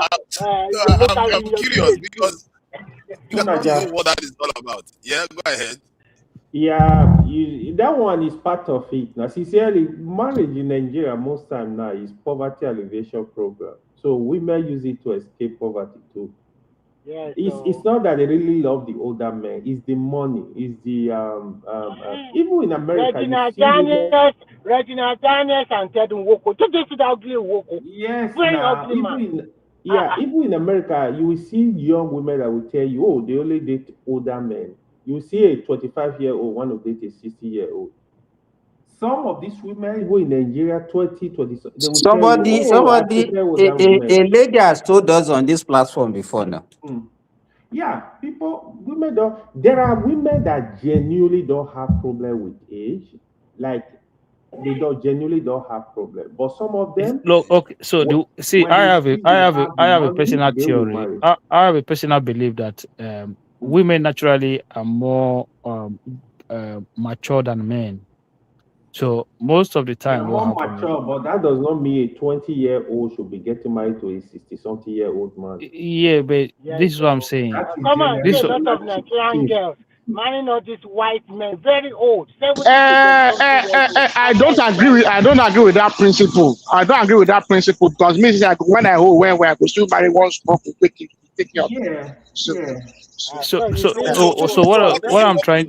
What is the formula? What is the age gap? Because I have a feeling that the older the woman what is the age of that girl you met in Nigeria tonight? What is the age of that girl? Why did Odogwu go and marry that small girl called Bianca? No, I'm just curious. What is the formula now? Is it that when the lady is 35, she's allowed to go to 60, 70 years? Because it looks like when the ladies are older, they're allowed to marry almost any age. But when they are slightly younger, they are not. Yes, that is the truth. When the ladies are older, let's say, for example, a lady of 40 years, most time nobody will complain. You marry like a 65-year-old man, no, you will not see complaint. Where the problem is, even 70, nobody will complain. Where the problem is, right, is when the older men, 60-something, they will go and marry 20-something-year-old. That's a big one. You have a lot to contend with, right? Because these women will marry you for the money. In America, I've listened to women, they will tell you, yeah, when he died, as long as you have life insurance, I'm okay. You have properties to inherit, no problem. But in Africa, when they do that, it's really a challenge because one, sexually, you might not be able to satisfy these younger women. It's very demanding. And now, if you decide to have children with her, there is high tendency that Dakpada. My friend will be doctor. She tell me say prescribe Viagra for 90-year-old man the other day. What did they talk? Why will he not kill him?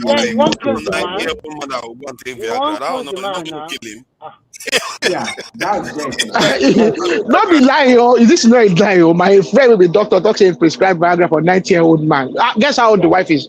75.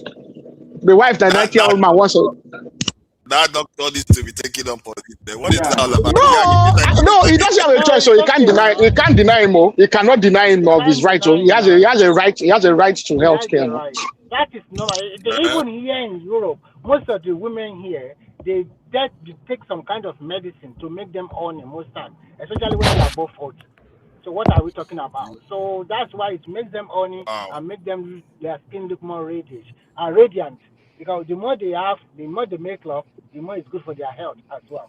So all of this, but still, I won't support a young girl below age of 25 or 26 or let's say 30 dating a man of over 60. That is unfair, man. It's just about the money, nothing else. And to be frank, tell me how old is that girl you met in Nigeria? I know. I'm telling the truth. Down in your conscience, I know you. And you're a married man. You're a married man, and you'll be feigning that you are holier than thou. You they go Nigeria, go carry small girls. Can he raise his left hand and say he did not do something like that in Nigeria when he went to the young girl. I can see the way you are fantasizing against that girl that fine. See the way two Nigeria was supposed to. This girl was beautiful, and they killed this girl. Oh my God! I know you already fantasized. No.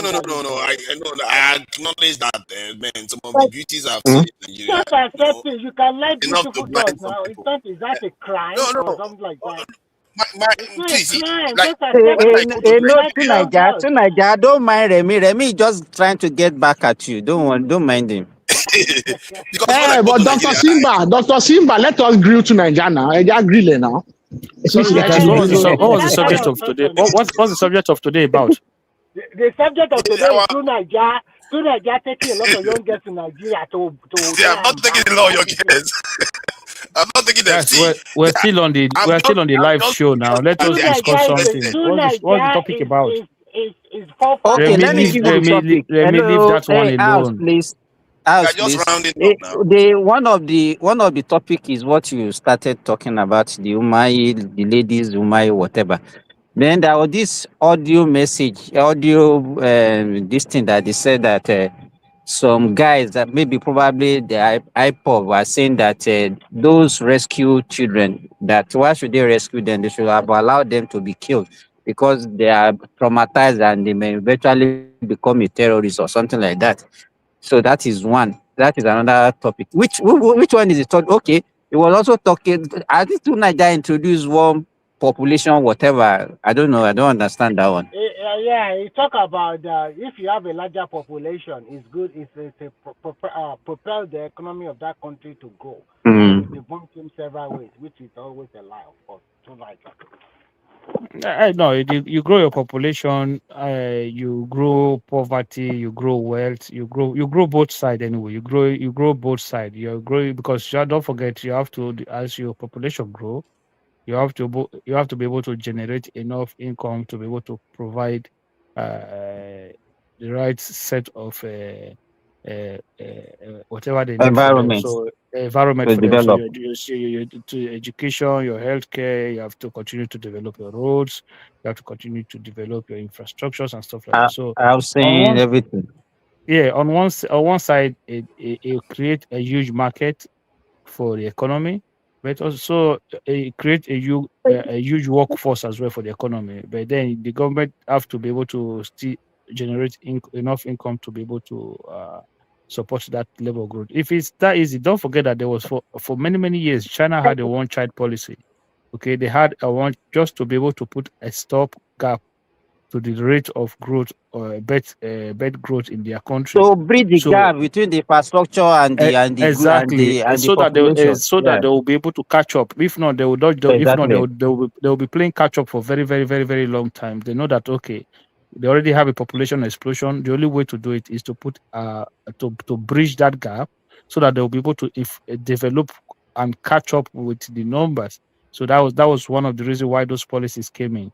On the other hand, if you look at India, that hasn't gone in that direction. The economy is growing. The country, they are building infrastructure, but the population is still just exploding continuously to grow. So they've not been consuming everything, and they are not seeing the effect. You cannot see the effect. That's the difference. So while in China they were able to say no, we need to catch up. So you can straight away that give them the opportunity to be able to catch up. But India hasn't done that. You see that the whole growth is just consuming, the whole population growth is consuming whatever government efforts on the other side. So I think Akim, to buttress your point, that they said that in Nigeria that we need at least $100 billion every year for the next 15 to 20 years to clear our deficits. Where are we going to get that? No, Nigeria. No, actually, that's not the case. So where do you get that one from? Deficit so you don't know about that. No, that is about economic growth. $100 billion for us to develop this economy to a high level, but not $100 billion. But to Nigeria, use the correct word now. Use the word deficit now. What is deficit in the budget? The deficit, deficit in the budget, but but that's the word we use now.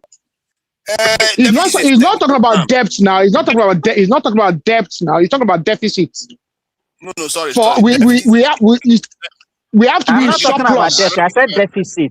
We have to be in surplus. Our budget has to have a surplus of that amount for us to be able to balance. We are talking about infrastructural deficit. We are talking about that's what I mean. Now, your infrastructure will be budgeted every year now. Maybe it's the budget or is the annual budget? Is the annual budget that we use to collect that? It's part of the budget. If he has said, hold on, let's be organized here. If he has said infrastructural deficit, I will agree. But he said deficit. Deficit tends to refer to government spending annually. In terms of no, that's what I said though. I don't know what you are hearing. Simba, let's even assume that's what you say. So what's the problem, Tunaja? The problem with that is that that is not the deficit of the Nigerian government. Nigerian government don't have such a high deficit. $100 billion is like they don't even spend up to $100 billion a year. Yeah, so where now that they don't spend, hold on. So now that they don't spend up to $100 billion a year, so where are we? Then why would you need $100 billion to cover the deficit when you don't spend up to that? To cover, you think that budget that we are having is a budget that can take us out of poverty? That small budget that Nigeria is having. No, I agree with you that if you want to get Nigeria to where it needs to get to, yes, I agree with you. You need to. Yeah, but what's your argument then? So what did Simba said? What did Simba say that was wrong with that? The term he used at the time, I didn't hear the term. Yeah, what is wrong with the term deficit? It will just explain to you the whole point of that saying deficit. The term deficit tends to refer to government annual spending, where they actually have. Hold on. Where they actually have to borrow money to be able to meet the commitments for the year. So that's a big difference. But that is not the case that he's talking about. He's talking about infrastructural deficit and what Nigeria needs to spend to become actually prosperous. That's what he's talking about. Okay, so do you have any issue with that? No, zero issue with that. So what are we on now? So, Progressive, let me ask you this question. If Nigerian government now go out there to continue to borrow more money for infrastructure development, don't you think the same this Nigeria will start crying again? That they are borrowing. How can we get the money? Because I learned one thing from those countries that they develop. They make sure that they borrow a lot of money from the Western world to develop their country, especially the local government also are indebted to tune of billions of dollars. So like which country? Of course, you know the country I'm talking about now. Am I supposed to? Am I in your head? I'm not in your head, Remy. I'm talking about China. That's what it did. So China, okay, China did not develop in 3 years. China did not develop in 10 years. Of course. Okay, so the problem we have in that country is people who live in the West, who see road, who see 24 hours electricity, and who say, oh, why is Tinubu not giving us this? Who see all these schools, all these beautiful things. So people go to China, they see all the shiny buildings, shiny structure, they see this system working. And they expect that in 2 years, in 3 years. No nation has ever. And if you say, "Oh, must we wait 40 years? Must we wait?" No, these things is not rocket science. It takes time. Okay, the system work in its own way.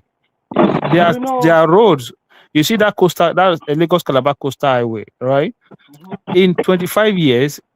So it might look like some old-fashioned road that they will now have to find a way to expand to 6 lane on each side. That they will not have to create some bridge across it. That they will not have to build a roundabout or a flyover somewhere. So the development is not finite. It doesn't get to a place and then it's end. Nations continue to develop. I look at the map of Nigeria. I see all this new construction of road from north to south and from east to west and from south to the north too. I see the north, that Sokoto Badagry Highway, and I also see the way it crossfires during the Lagos to Calabar Highway. And I see all the road coming from the east to also join the Calabar Highway. For the first time, we have not done. If we would have done this thing 20 years ago, I mean, it's not, Remy. It's not what. It's not if we could have done it 20 years ago. Open at all. It's not. Look. It's not if we could have done it 20 years ago. We can still do it now. But what I'm trying to say is that, I know. I'm just saying that. I'm just saying Nigeria. These things will be done when they are done, it will lead to economic expansion, and that economic expansion will lead to further development. That is how every country works. So, You remember there were that, time. There were time when people were saying, that one that China goes now, China goes is fake now. Even in Europe, they were not allowing Chinese goods to come into Europe. China now. They were not even allowing Chinese goods to come into Europe at a certain time. But today, all of their big companies have warehouses, have factory in China. All of them. Yes. I want to add this to what you are saying. I was checking yesterday, Lamata, Lagos State train, whatever you can call it. They extend the lines they are going to construct in Lagos from 6 to 11. And then the new international airport they are reconstructing now, they are building underground train that will lead the red line in Lagos directly to Murtala Mohammed International Airport. I think that is fantastic. So when they finish all of this thing in probably next year, and then you can now get a train inside the airport directly that will take you to Oshodi and the rest. Go take it down to Lagos. I mean, they're not going to build it. They're not going to build the train in next year. No, they say it's part of the contract now. It's not part of the contract. Okay, we shall see. It's not part of the airport contract. Is separate. But now they are doing it now. Time will tell. We shall see. Time will tell. They say they were going. They say they would do it, but they didn't say they didn't even say they're going to do it. They say they would do it, but they've not started at all. So what I just want to say is that Nigeria, as big as we have not really connected that country very well. There's still a lot of vast spaces that need development. So, for example, if you happen to have a plot of land along that Lagos to Ogun State now, along the shoreline, you already become an instant millionaire, just like that. Yeah, but you see, is that not the problem? Whereby, you see, part of the problem we have in Nigeria now is planning.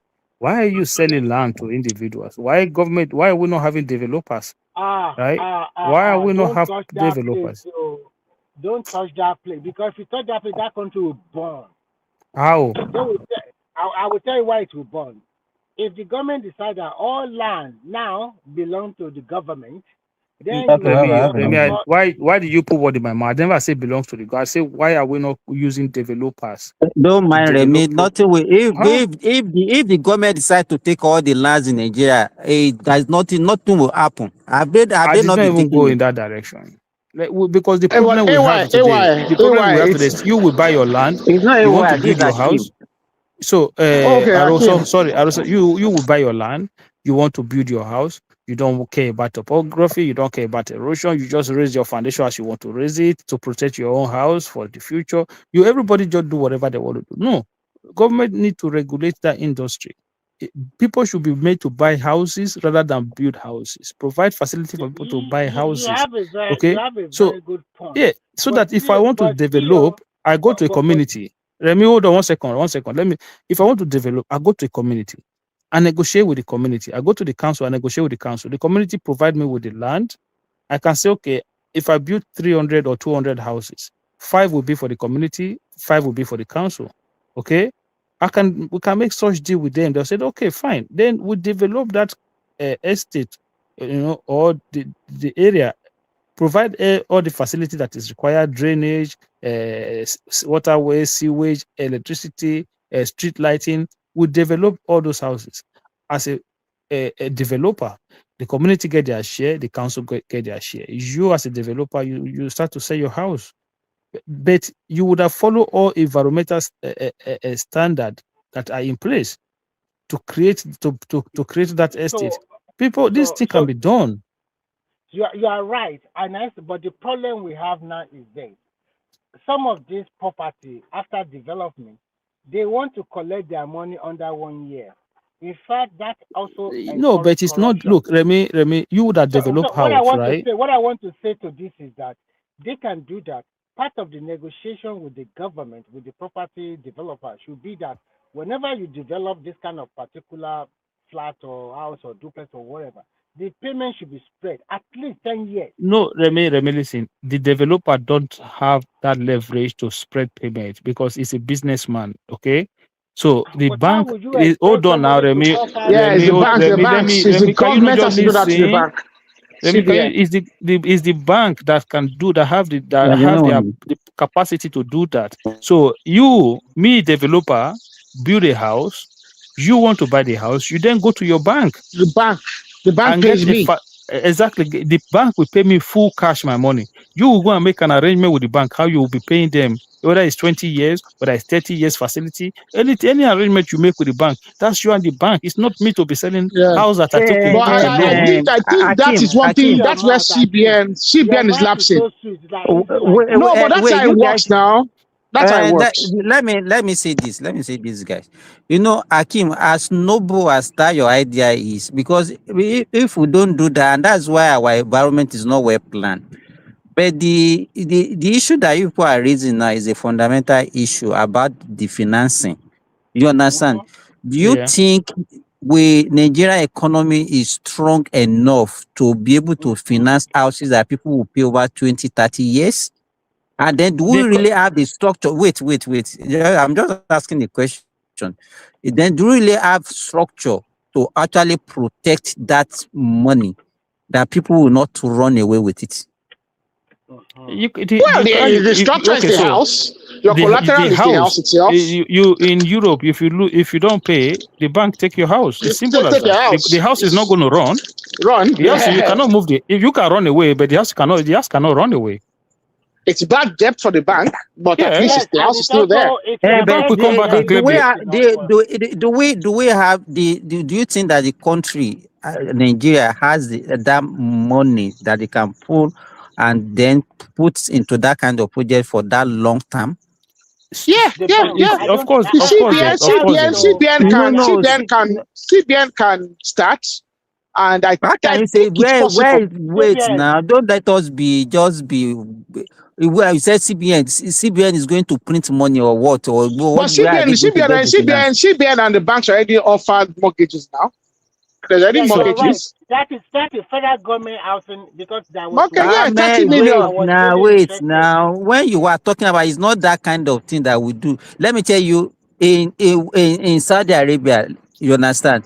There's nobody that will even build house with their money. They don't even have the money to go and say, okay, they have cash to go and build. Everybody will go and take a loan. And they spread it over a long period. It's because they have the money that the government has already injected. Anything that you want to even buy in Saudi Arabia, you can get them on loan or credit, or you understand. Is our economy strong enough for that kind of? I don't think so. Those are the things that we have to look at now. So how do we get there? I don't think the problem is if our economy is strong enough to do something. I think the problem is, can we build affordable housing for people to be able to afford? That's the question. That's where the question should be. So it's a part of the economy, Akim, now. Yeah. So because if people are not earning enough for them to be able to even pay what it requires of them, then what are we talking about? So this is what I'm saying. What we should talk about is how can we bring technology into being that will allow us to build a 3-bedroom apartment or a 3-bedroom house for like 20 million naira from start to finish. No, you cannot find though. Remy, what do you, Remy? Come on now. Let's assume. Wait, Remy. It's possible. Let's assume that it's possible, Akim. Let's assume it's possible. And in the country, let's say we have 100,000 is even the minimum wage. So how much do you think they can be taken from that 100,000 that somebody is earning for him? Simba, in the Europe where we are now, nobody on minimum wage go to buy house. The bank will not. I was going to say that statement. Nobody on a minimum wage. There's no way. Look, you take your contract and your payslip to the bank. They check it. No, sorry, we cannot offer you. They will not give you. That's why there's social housing for people like that. Hold on, guys. That is not the process here, because you are telling your own process. The process here is that once you have a paid employment here, and you can save money up to 10 or 5, it depends on maybe 5 to 10% of the actual amount of the money of you want to buy the property. If you can save it up, or you have a special saving with your bank to save that kind of money for 2 years, the bank can, because there's something they call a special housing savings here. If you can save that kind of money, then the bank will give you that loan at a much reduced interest rate, and you buy your apartment or you buy your house. So you cannot just. I don't. So there can be some form of government support in that area. Yeah, the government will not guarantee your loan. Exactly, but this one government, this one is no government guarantees. You and the bank. I keep. Tell these people say how long it will take person to save money to 10% to buy house for this side. That's what I'm saying. You get to the bank. You're gonna save forever. So no, because every time you bring this conversation up in Nigeria, how many people even Europe, if you are minimum wage, forget it. No bank is selling you any house. Especially in Ireland, bro. If your contract never did knock 40-something thousand annually, forget say you won't go. No, it's not just you. It will be both. It will be it will be two of you, couples. Yeah. Akim, do you know what they did here? Because here is a kind of welfare society. So the house you buy here, the appreciation level over the years, even if you are lucky, cannot reach 2%. Let's say you buy a house in 2015 and you want to sell stuff in 2025. The money you get on it cannot be up to 2%. I mean the premium or profit. No. What I'm trying to say is that just to get. So what I'm trying to say is that maybe in Dublin or Ireland over there. Let me ask you, when you are talking about even the profit, what is your inflation rate in Finland? Unless I check it, I think it's about 6 or 7% now. Okay, so wait, your inflation rate is 7%, and you are talking about profit of 2%. Sure, is that a profit? It should be up to it's a loss now. No, that's the same thing Remy say. That's the same thing saying. You see that how the house does not appreciate quicker. He's saying houses does not appreciate quicker. If you buy a house in 2015 in Ireland, if you buy a 3-bedroom in Dublin in 2015 for let's say maybe let's say middle of Dublin, okay? Let's say Luca. Maybe that's for like 300, 290, 300, 2015 Abby. About 290, 300, eh? Yeah, for that region. A 3-bedroom in Luca now is nothing less than 480, 450, 480 minimum. So that is why it's appreciated over there, but here it's not appreciated. So it's not so they don't make it very difficult for you to get an apartment here. But don't say you are going to make every abnormal profit in 10 or 15 years. Their own system is their own system is different. It's not so their own system is kind of it's different. But yeah, you can appreciate. But one thing I always know about house is that though you appreciate, don't forget that if you were to pay off that mortgage at the end, you're paying double, triple. You're paying double. All over the world now. You're paying double of that house. So people will just say, no, I bought house 250 now. I sold it 600. Go and calculate your repayments. So do you, Akim, this kind of system, do you want to introduce it to Nigeria? But that's because but you have peace of mind that you hold. Exactly. Because at the end of the day, the other side of it is this: you are renting, and when you are renting for the period as well, you pay that volume of money anyway. So when I was renting, you don't own it. You have no equity at all. So when I was renting, I was paying well into almost €2,000. My mortgage is not up to €2,000, but I have equity on the house.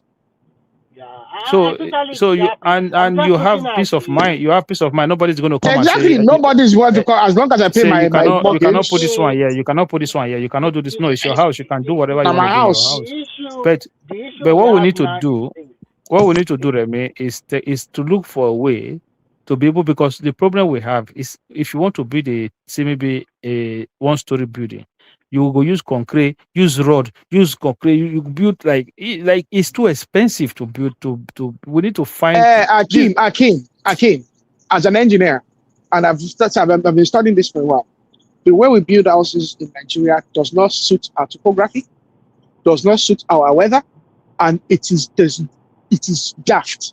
We use far too much concrete.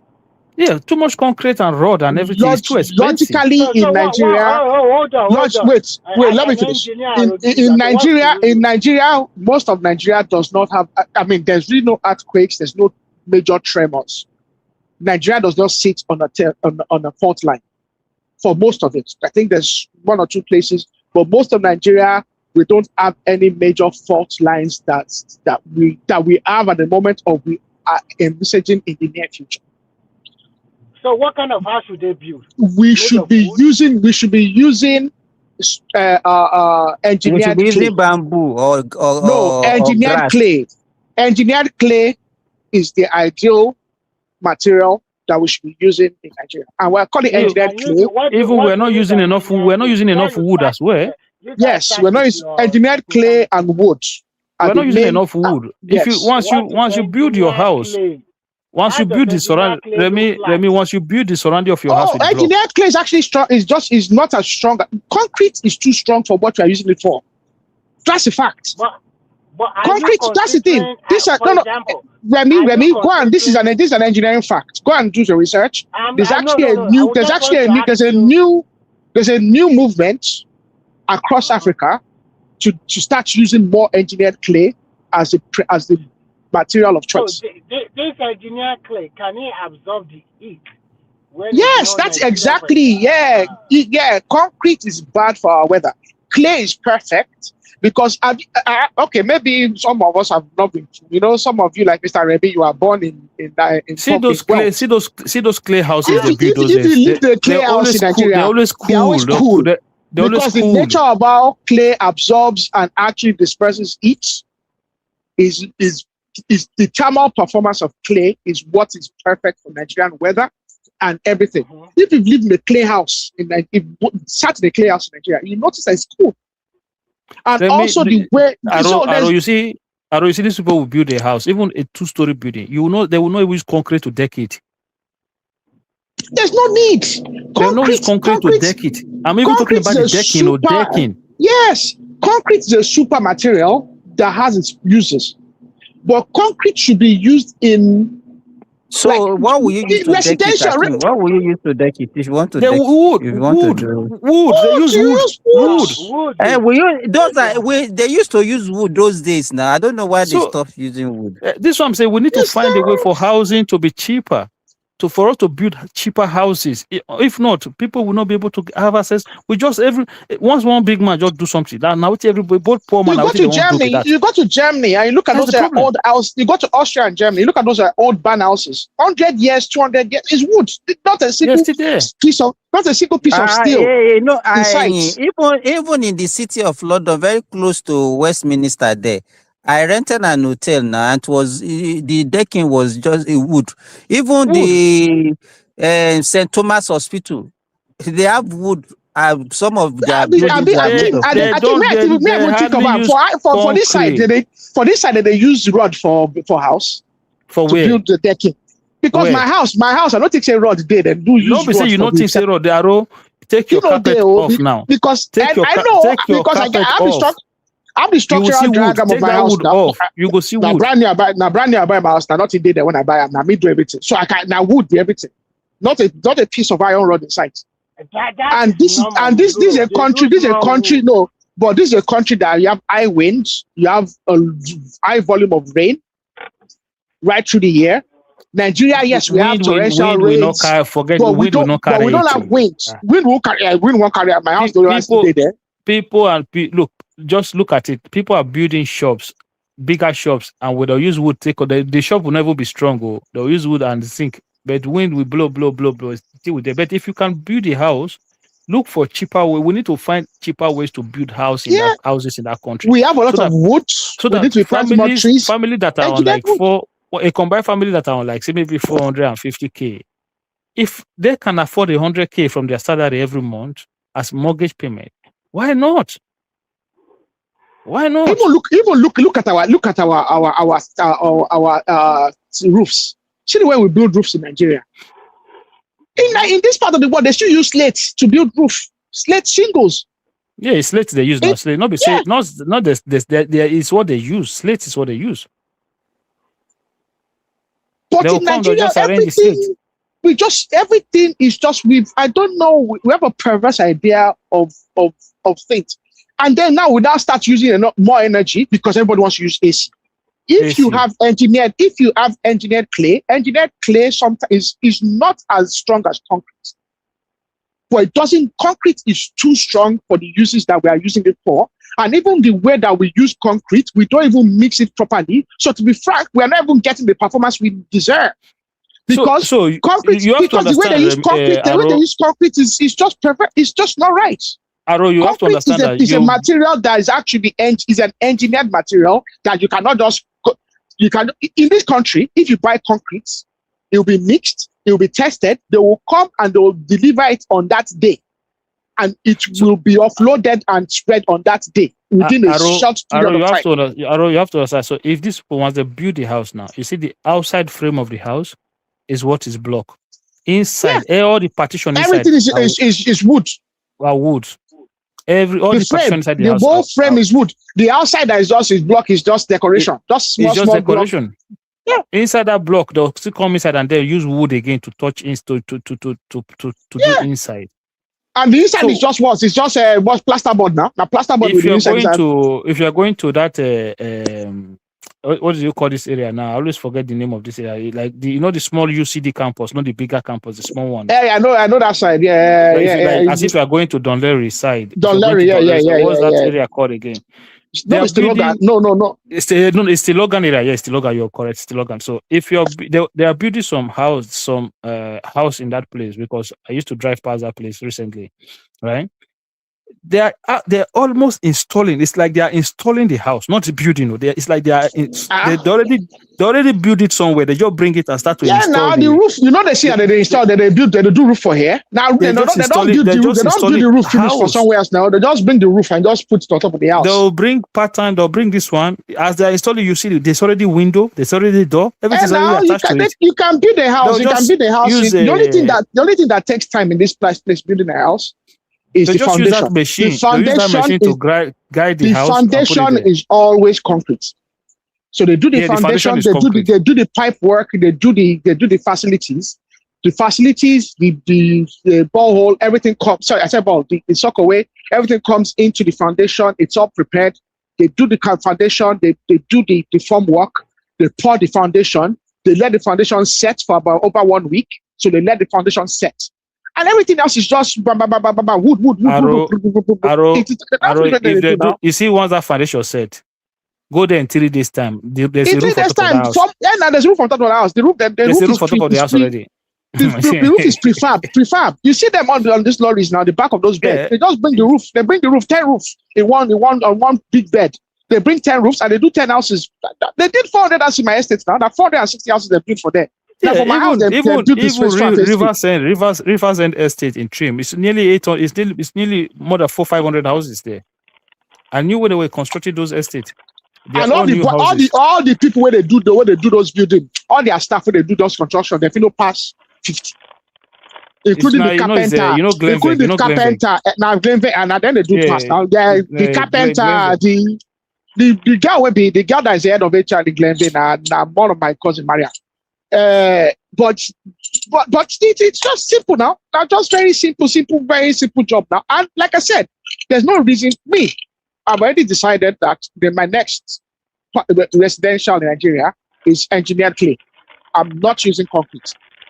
Look, the government, if government just creates that room for people to be able to have access to finance, and then people can, like you and I now, can just set up a company. Go to a community, negotiate with the community. They give you the land, and then you take that deed of land. But they're already doing that now. But they're already doing that. The only thing that's missing. Bank. You as a contractor, you go to the bank. The bank give you the money you need. You don't even people don't understand that a lot of times things like you don't really need your own capital. Akin, they're already doing that. There's two things about it. The first part of it is this: the developers themselves are catering to a premium market. Yeah. Okay, that's the first part. The developers are not interested in affordable housing. So maybe government policy needs to energize that area. The developers, there's already developers. Our people, they are not just they are not inventory enough. Is it that what I'm going? No. The developers, and there's an element of to money build laundering. A bungalow. For you to build an ordinary bungalow in Nigeria, let me finish now. Akim, let me finish. 50 million. Akim, let me finish. Akim, let me finish. Recently, some months, about 6 months ago, the head of EFCC actually had a sit down with developers. The EFCC are actively trying to correct, because the problem with developers in Nigeria is there's an element of money laundering and all this involved in all this. There are developers doing this, okay? The problem is they are all targeting. I mean, I still have a friend that paid 75 million for a built house in like an holiday home, just a bungalow in somewhere in Lekki. On this what kind of thing is that? So it's the house already built. Those things are not they are not reflecting true value of the economy, you know. Yeah, exactly. Market in Nigeria does not reflect. Yeah, so I think he paid about 100. It's like between 75 and 100 million or something like that for a 2 or 3 bedroom bungalow. You'll be buying house in Nigeria for same money you can find to buy almost a house in Europe. In Lekki, if you want to buy a simple 2 to 3 bedroom flat, if you don't have in Lekki, like Lekki Chevron, I still flats. Up to 75 million. Well, even 150. Listen, even 150. I know. 150. There are area in Spain where you can see house for that price, you know. 150 million naira. If you convert it, that's how much. That's about even here you can. That's about that's close to 100,000 euros. Akim, even here you can find apartments of under 60 to 70 square meters under 100,000 euros. Yes. Akim, you don't find that one for most of Ireland. Under 100,000 euros. No, Ireland is gonna be hard. Here. Maybe one dilapidated place for Wexford, maybe. No. It could be maybe housing that you need to rebuild. There is this apartment. You know that here. Let me tell you that something that will shock you. Even a house. There is this particular house that I checked, and they want to sell at 160,000 euros, and it has 2 bathrooms, 4 bedroom, 1 big living room, and have a very spacious surrounding with 1 or 2 car park place.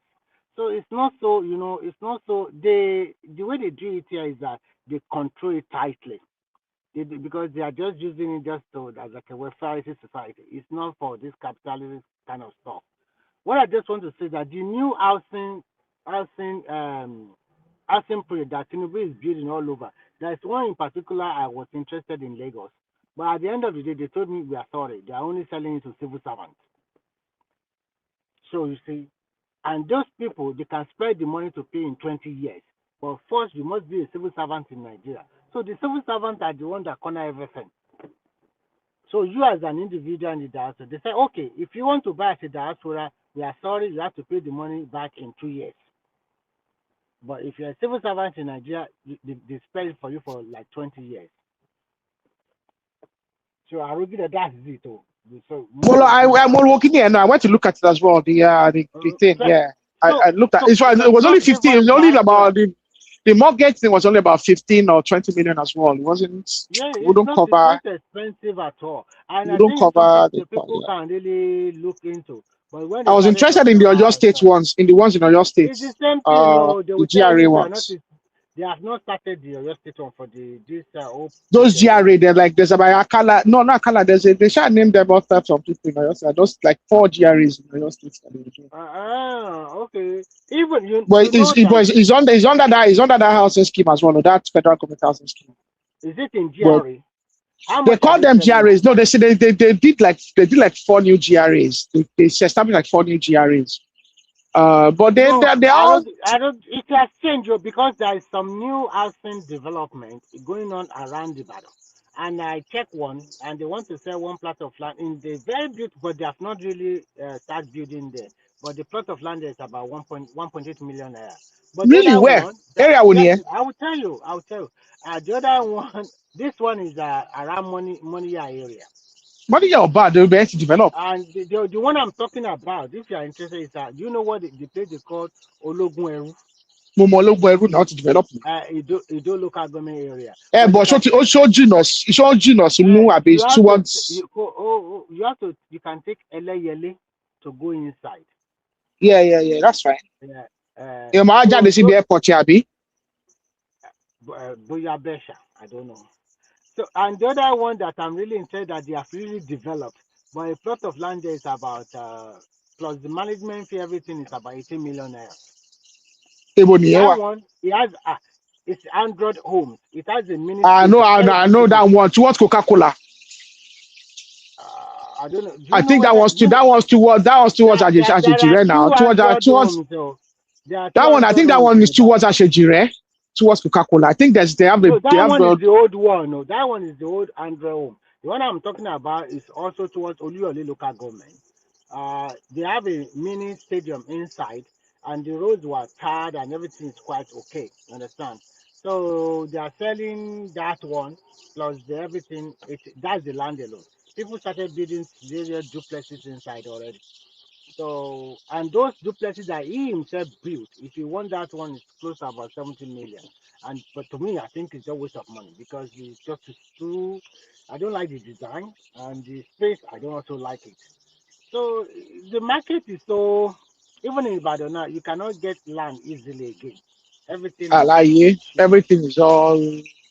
When the governor is the biggest landowner in the country and just in the state and just try to acquire that. Everybody is praising Makinde. If you know what that guy is doing, it's like Remy, you believe so much in land as like a kind of business.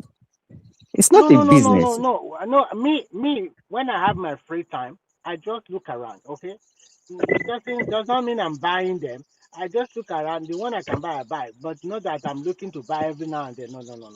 I understand you are looking at the inflation aspect of it, but sometimes you can never tell as well. Also, but I don't blame him. To be frank, I mean, if I was maybe okay, I'm a bit young, but I mean, if I was in the position that maybe older at the time, I would have bought more land as well. All due respect, 60 is not young, please. 60 is not young. I actually came up for you what you said earlier. Why disagree?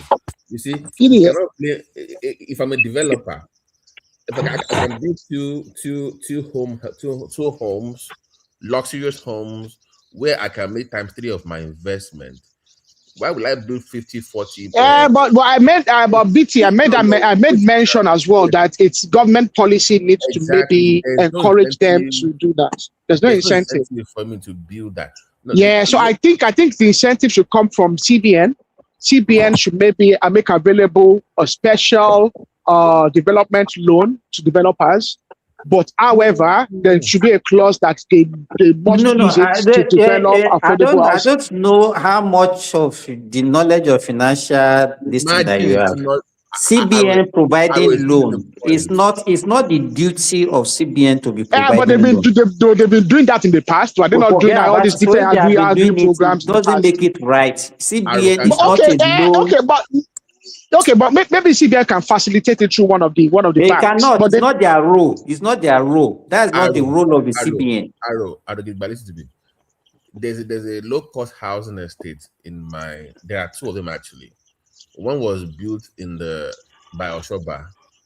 Then Sam Ewang built another one they call it the Elega and the one I forgot the other one. They have a design 2-3 bedroom, like it's like a self-contained, but it's like a 2-3 bedroom for a single family unit. It was given to civil servants back then, civil servant people and all that kind of stuff. But you can look at that template because the more you build, the cheaper it becomes if land is available. Yeah, even Kilokwe now, even in Ikeja now, Kilokwe in Ikeja, that in central Ikeja, Omole estate as well. They have them in Omole as well. One call flat, one call like 3-story building, one call like flat. Yeah, flat. So you can look at that model where it will like cost maybe 7 or 8 million per unit. then you can maybe even 10 is even okay. 10, exactly 10, 15 is okay. another ballpark. But I'm saying if you're building about maybe 7,000 or 11,000, it becomes cheaper because you become efficient, and then you can kind of scale it up and you go more compared to just building few units. So I'm just saying that would be a model, but but BT, if you are building a house that you want people to pay over a long period of time, because that's the only thing that the Nigerians are not being. It has to be a 25-year payment period around and that means, let's say, what do you think would be the, let's say, even that model that you are talking about, what do you think will be an average cost now? Then if you are not going to give it out for that long period, you have to factor in that period also, inflation and everything. That is why. So do you think back then, that is why they preferred government workers than private, because it's more stable. You are in the system. In today's world now, the private sector now.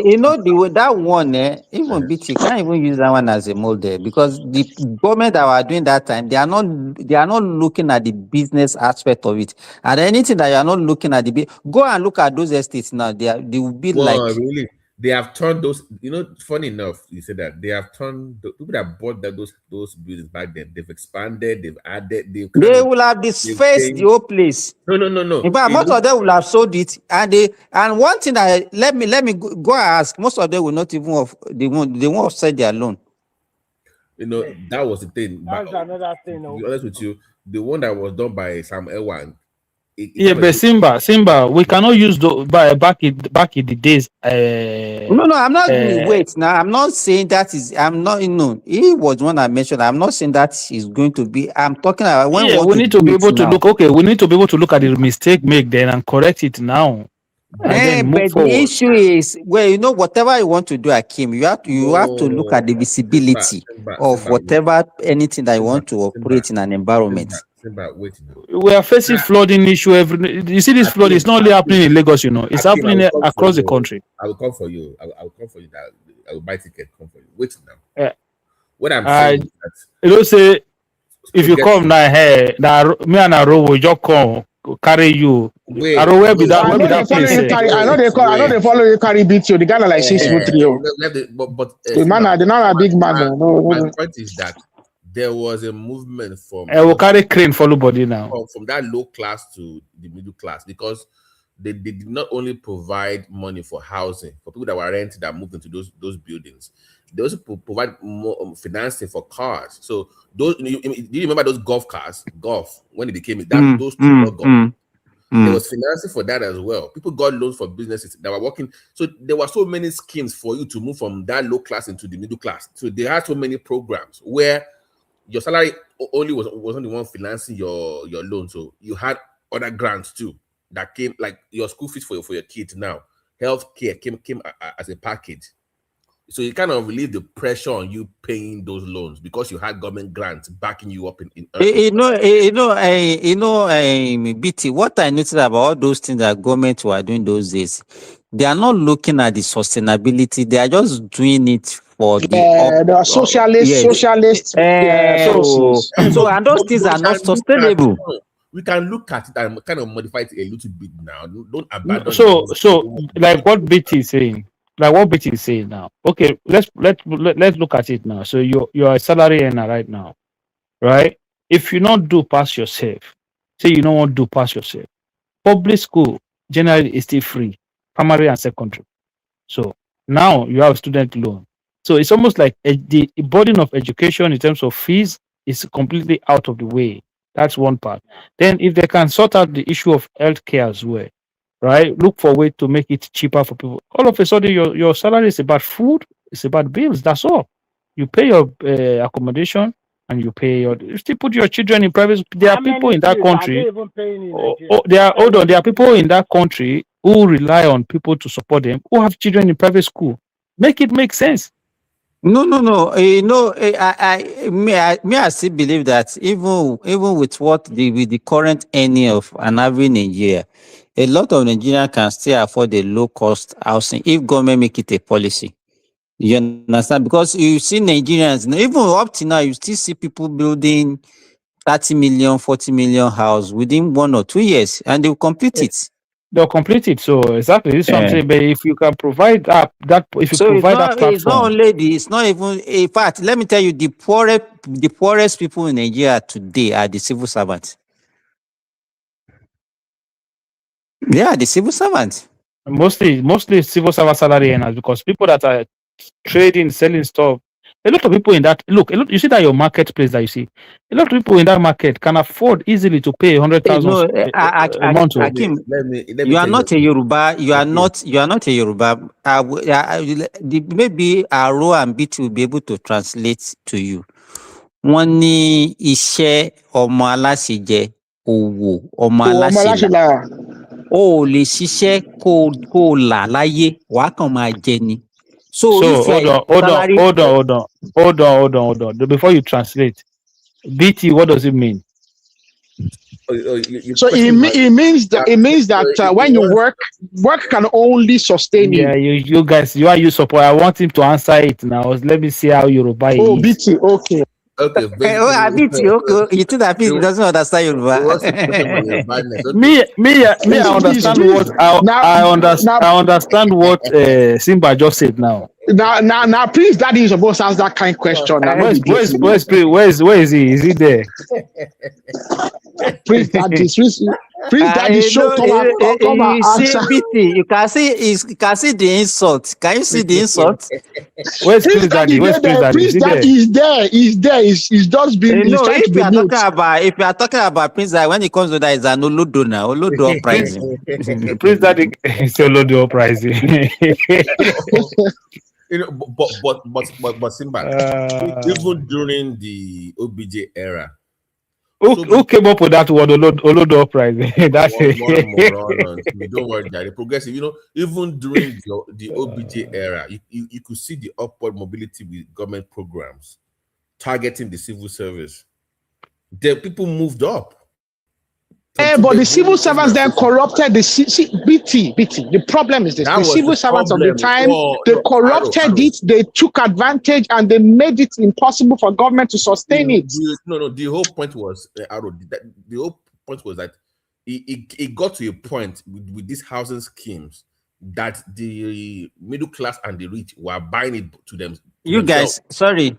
It's like Tunaja is no longer on the. Is on the platform, but I want to shut down. So anybody that want to. I'm here now. What do you mean I'm not here? Let us shut down. It's already over 6 hours, please. Yeah, we're not talking about war. We're not talking about war. We're not talking about military. So Tunaja, don't worry about Tunaja.